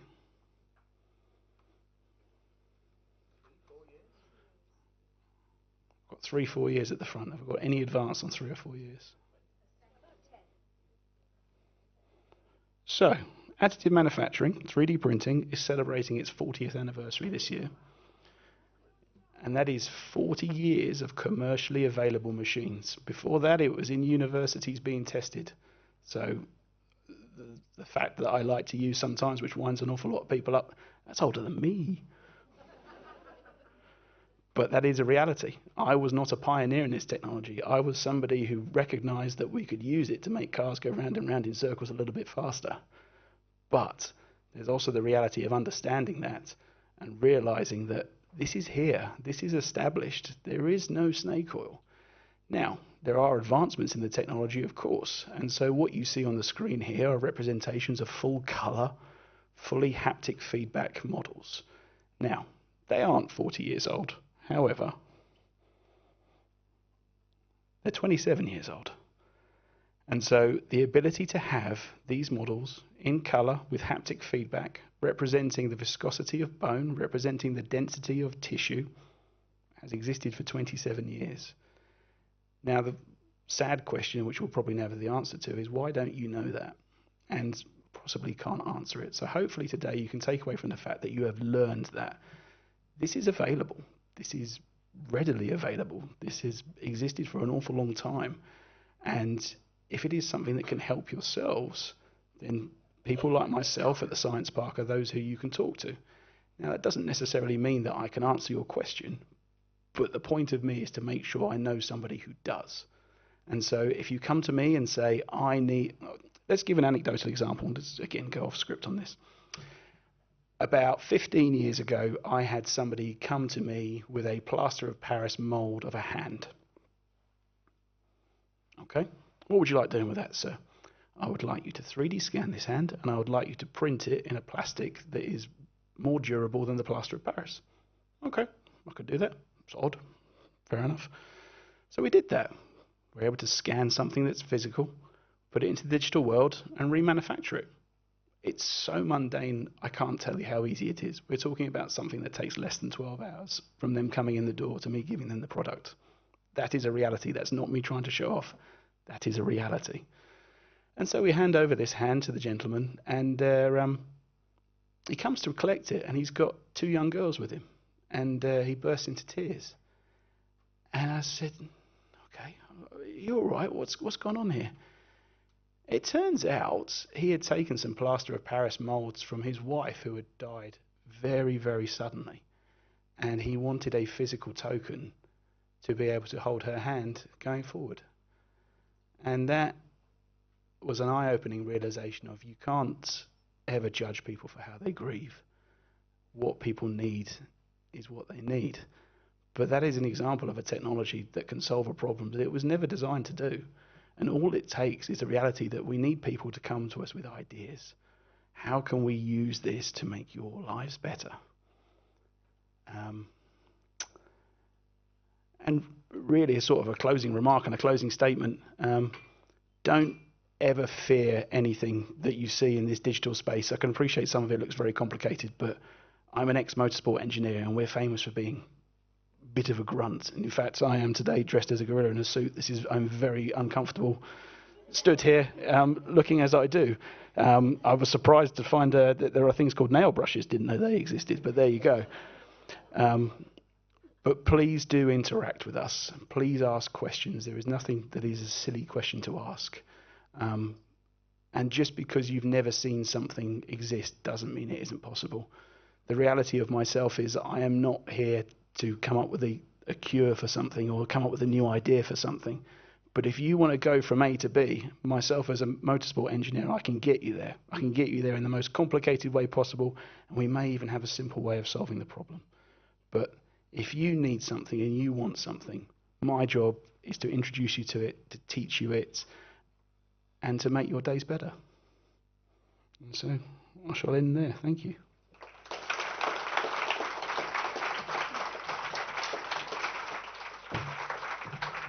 Before David introduces our next speaker, I just wanted to say, is the microphone actually, yes. Before David introduces our next speaker, I just wanted to say off the back of that, Jacques, I made a film about called The Truth About Dementia, and I had the most wonderful opportunity of going to the National Brain Bank, where people who have died then donate their brains to the bank for research, and they have perfectly healthy brains, and they have injured brains and sick brains.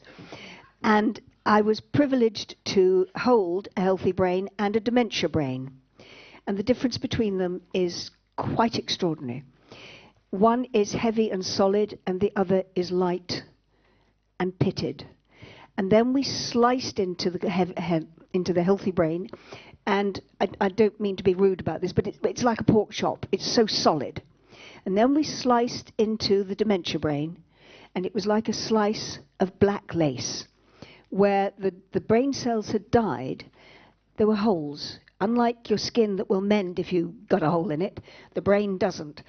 And it was edged in black. It was like holding a piece of black lace. We were talking about getting people to understand what dementia is like.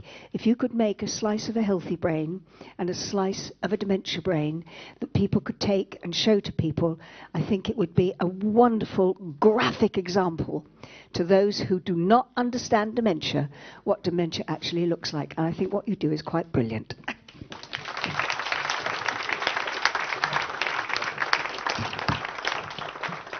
Actually, I do remember that documentary. It was graphic, but really struck home.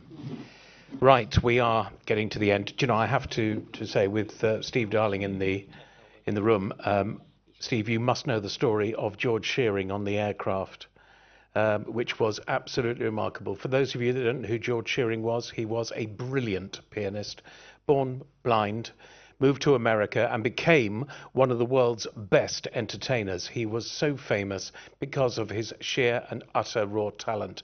Nothing was going to stop him. On this particular day, he's on an internal flight in America with what has only been described rather strangely as his seeing eye dog, i.e. a guide dog, which had been rushed from the home quite quickly. It was fidgeting, and the pilot walked through the aircraft and thought, wow, George Shearing, this is fantastic. I am your biggest fan. And they started to talk, and then he said, look, the dog is fidgeting. Is there any chance he could just go outside for a little tinkle before we take off? So the pilot, would be an absolute honour, took the dog outside, which, like any dog would, cocked its leg over the hydraulics of the aircraft, really helpfully, much to the annoyance of the ground crew. And he then slowly walked up the path, up the stairs and back into the aircraft, which was in absolute chaos, as the entire left-hand side of the aircraft had just seen a guide dog getting on with the pilot. Panic! We now come to our last guest. Have we kept the best for last? Well, let's find out. Programme Director of Care Services from the Essential Rowcroft Hospice. Can I welcome Dr. Gillian Horn to the stage?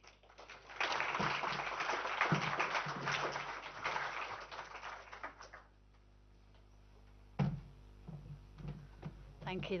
That's very kind of you. And thank you for the invitation to speak. So my name's Jill.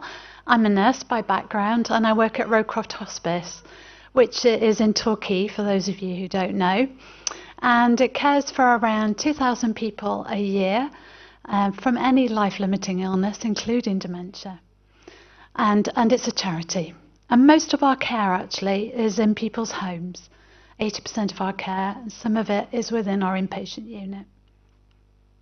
So I'm going to share with you today 4 innovations. One is about our future new nursing home, one about some co-design work we did, some AI we're developing, which is really exciting, and a little bit about our conference. So this is our wonderful home, 23 acres overlooking Tor Bay. You can see Berry Head and Brixham in the distance. And actually, until COVID hit, we rented this space off a landlord. So we weren't in control of our own destiny. And then we had an amazing legacy that allowed us to go to our landlord and say, can we buy this 23-acre estate? And then we got to dream, how can we use this estate to benefit our community? What else can we deliver as well as hospice care? And I'll tell you a little bit more about that. But firstly, this is our hospice, old, never purpose-built. It was an old lady's home, a rich old lady's home, and it was converted to make it suitable for an inpatient unit. Working with architects over the last couple of years, this is the design for our new hospice, which will see an extension with 14 ensuite rooms, which will be amazing, and we will make sure it's dementia friendly. It isn't at the moment. We're still very much ward based with just a few single rooms, and then at the top we're creating a sky garden with a lift so anyone will be able to have access up there. And coming to the nursing home in a minute, I had an opportunity to gather a group of people with experience of dementia before we thought about designing the home, and said, what if you had to move into a nursing home? And you know, let's admit it, nobody wants to move into a nursing home, but if you need to, what should it feel like? What will it be like for you? And these are some of the words that they said, and I guess probably not a lot of surprises, because it's things that you and I would want, like outside access, dignity, competent staff. So we used what they said to inform our care model. But before I talk about that, let me do a big reveal. So this is our design. It's an architect's impression for a 60-bedded nursing home, but it's based on the De Hoogvig model from the Netherlands. So it's actually not a traditional nursing home. It's 6 homes for 10 residents, living as a family along a street with a barber's, a shop, a theatre, a gym, an art room, a music room, a restaurant where they can go and have a meal with their families. And also, we're very aware, due to the social care workforce crisis, it needs to be digitally and AI enabled. Do I need, oh, it's dropped down. Hang on. Okay. Is that better? So just going back to what people had said to us, we took what they said and came up with a new care model. This is just the top line. We've got outcomes that they want to see as well. But we want it to be a home that really where people thrive, where there's an opportunity for those intergenerational relationships, which we've heard about already, haven't we, today, particularly this afternoon, and a place where they can enjoy the environment inside and outside.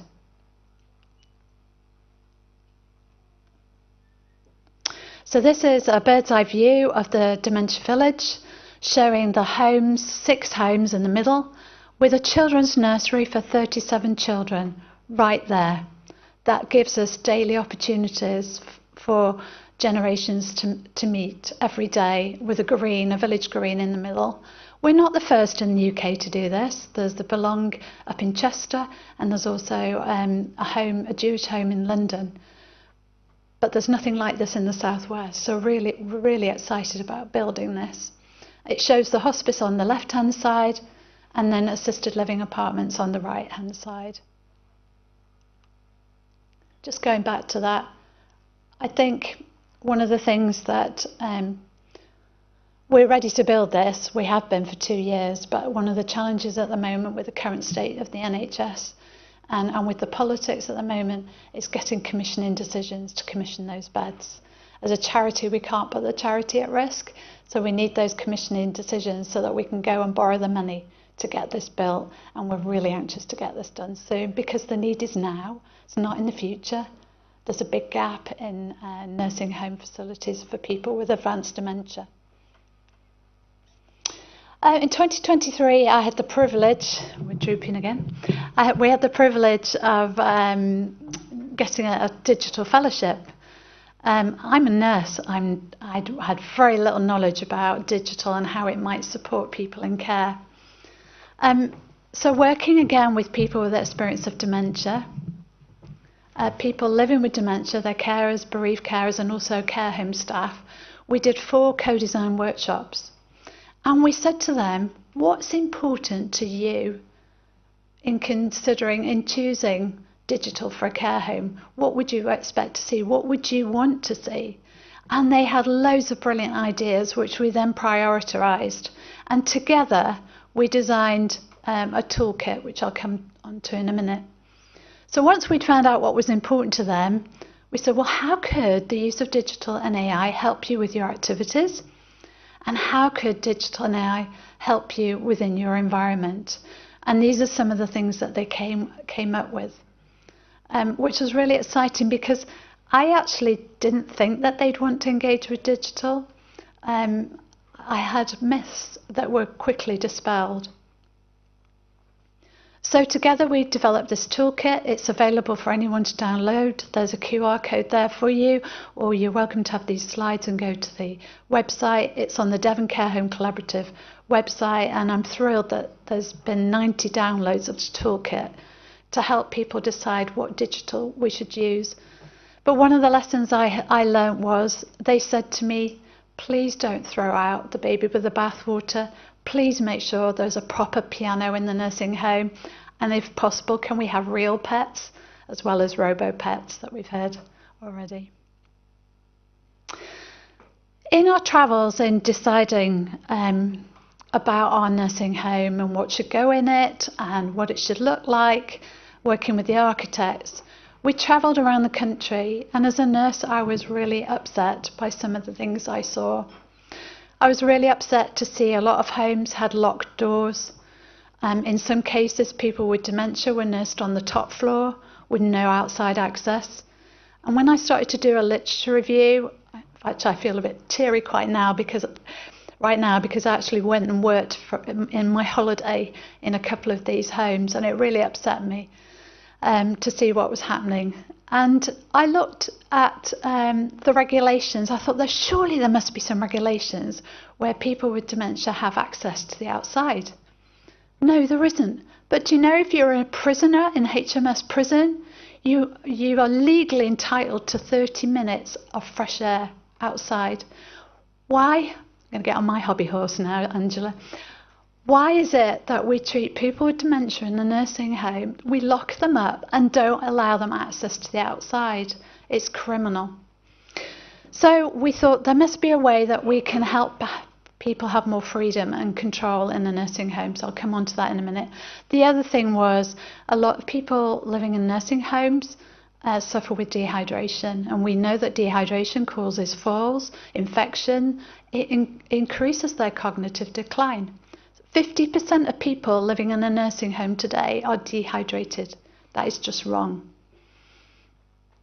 So working with a Cornwall-based technical an AI specialist, we said, can we develop some AI? And he said, yes, of course we can. I won't go through this slide. You're welcome to read it later. But what we did is we went to Amazon Web Services and applied for a grant, which we got, one of only 3 grants in the UK in 2023, which was amazing. And they've been a great company to work with. And they gave us a pot of money to do a proof of concept. And we now have a minimum viable product. We've had some amazing experts working with us. We develop an ethical framework because I was really keen as a nurse that this is ethical. We're not going to use facial recognition. In fact, we're using something called object segmentation and object recognition. So it's much easier to use, and it's not storing sensitive data. And we're going to start piloting this AI in 4 local nursing homes in Devon and Plymouth over the next couple of months, which is really exciting. What we want to get to is a place where we can actually use the AI to measure how much fluid somebody's drinking. At the moment, what the MVP can do, the minimum viable product can do, is it can count how many times somebody's drinking. So that's an exciting start. So if anyone in the room is interested in testing this in their own home or in a nursing home, there's a QR code there, or you're welcome to get hold of me. There's some contacts on there, and as I say, you're welcome to have these slides. And then lastly, we're all going to die, and dementia's no different, but I'm really concerned that people with dementia don't have access to palliative care services. And what we were thinking, what can we do as a small hospice in South Devon to help raise the profile of the need for good palliative care for people living and dying from dementia? So last year, and we just had our second one this year, last month, we started a dementia and palliative care conference just to raise the profile, get people interested, gather people together, get them to network and start saying people with dementia should have the same access as any disease to good palliative care. And that's my last slide, and thank you very much.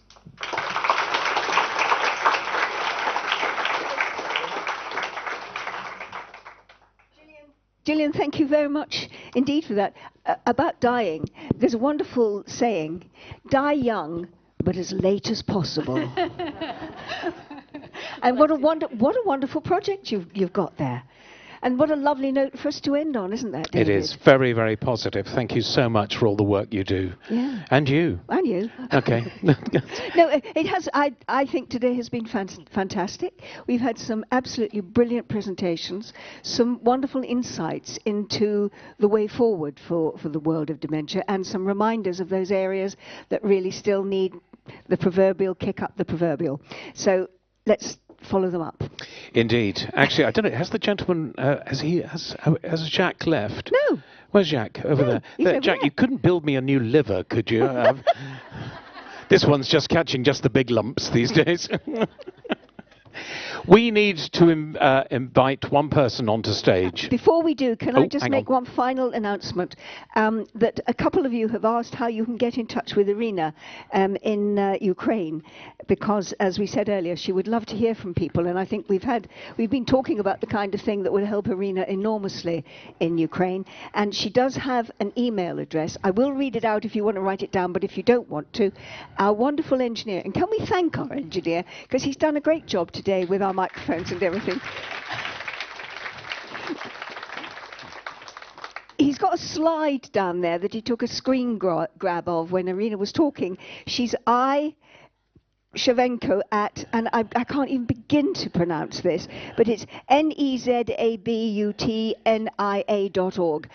Don't write it down. Just go and ask him for it. If you want to get in touch with Irina, we do have an email address for her, so you could actually send her a message of support, and I know she would value that enormously. Yeah, indeed. Once again, thank you to the engine, because it's absolutely it's on the air.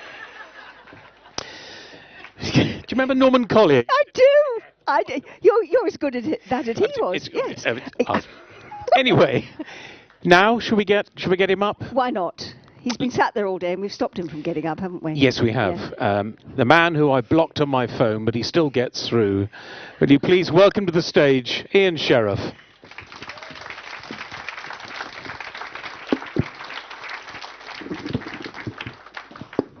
They're really my friends, you know, these two. I just want to finish on a sort of a positive note. I mean, today, well, this started for me about 8 months ago, ringing up friends, can you come and talk, etc., etc. And behind the scenes, the dementia world has some very committed people, and I think we've seen them today. We've actually heard their stories, we've heard what they're up to. But one of the main things that's coming through for me is that we're slipping back. Governments are slipping back. Communities are slipping back. You know, if you'd have been with me 20 odd years ago, we were on a high. We were building communities. We had prime ministers on board. And, you know, we could actually influence. Somehow, something's going wrong, and we need to get out there and start again. I can give you an example how bad it was when we started, and Chris and Jane reminded me of that when they said a certain prime minister, somebody called Cameron, wouldn't let dementia friends go over the border and into Wales. And I remember driving to Wales, honestly, this is dead true, at night, and meeting Sue Phelps just over the bridge into Wales. And Sue and I swapped all the gear that I had in the back, and it was all the dementia-friendly stuff from us, this side of the border. Thank goodness. And I went on to be your lead in Wales for 6 years. And I had 6 wonderful years working with Parliament, but your First Minister. And, you know, something about Wales, you know, you say it's friendly. I used to go out with the First Minister, and we'd be walking down the road, and he'd say to people, hello, boy, how's your sister? They know each other, all of them. They really do. And don't. I just want to sort of... And today we've heard from Gibraltar, Wales, UK, Japan, Chile, Ukraine, and Nick. The sobering one there for me was Nick's research, which says 88% of people still feel that they're discriminated against who have dementia. 88%. That is amazing. So what I want from you, oh, and the Bishop of Plymouth was here this morning. I don't know if you saw him. My other half over there, when he was a baby, she used to push him round the South Hams. I'm not allowed to say that to you, but that's what she did. Anyhow, he said to me, what you need, Ian, is people out there who are ambassadors. Well, we've got those, but we need those ambassadors to step up to the plate. You know, and our first speaker this morning, Rebecca, said the dementia strategy is being gradually lost. The targets have been removed. So we need to keep reminding politicians, we're here, we've got a voice, and we're going to shout. Now, what I normally do with my students is say to them, all of us together, our voice can be heard wide and far, okay? And there is a saying that a small group of committed people can change the world. That's what I want every one of you to do when you leave here today. I'm not going to talk about how the speakers were great, etc. It's about you, every one of you. There's over 200 of you, or were. Some have gone home, but we'll get those, don't worry. Now, I want you to go away from this group, this meeting, this whatever we want to call ourselves, and make a difference. Now, I'm going to say that, and then you come back and you go, yes, okay? And if it ain't loud, we're going to keep going until we get home. All right, I go. Okay, so are you going to make a difference when you leave here today? Yes! That's not very loud, you know, from the Welsh, was it? Let me have it a bit more Hoyle. Do you know what Hoyle is? Good. Don't look like that to me. Okay, you ready? Are you going to make a difference? Yes! Can I now? You're going to do it, aren't you? Really? Okay, because I got your addresses. I'm coming round. I want to thank Angela, because it's never easy to try and run a conference like this and have a smiley face. And this young man here as well, it's just David, isn't it? It is David. Yeah, I mean, what you see today is just a small part of what they do for people living with dementia. Angela's been at the coalface, literally, has been at the coalface for many, many, many years. I'm not allowed to say how many. And David is as well. So we've got our ambassadors in this room, but every one of you has got to go away from here today and do something, okay? I want to wish you a safe journey home, and I want to thank the people who've come miles. The Chinese arrived on Wednesday, so it's been pretty busy, full on with them. They've been to our hospitals, they've been here, they've been everywhere, and they were copying everything. This MOU, I feel like this, you know what I mean. This MOU is legally binding. It's taken me a year to get it through the legal process. The dots weren't in the right place, semicolons weren't in the right place. It's going to work. We're going to make it work in this city, okay? Now, if any of you have got ideas, thoughts, etc., please drop me an email, because we can actually then start working together with them. They're very interested in everything they've heard today. They really are.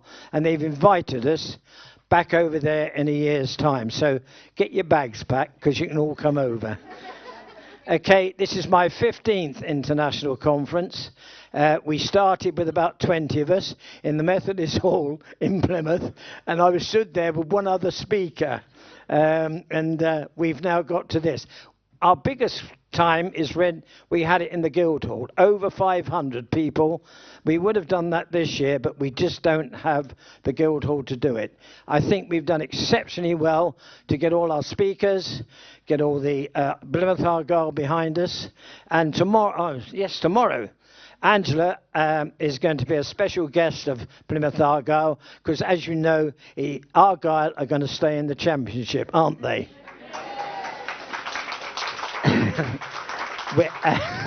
Well, Angela's going to make sure they're in the Championship. Okay, can I wish you a safe journey?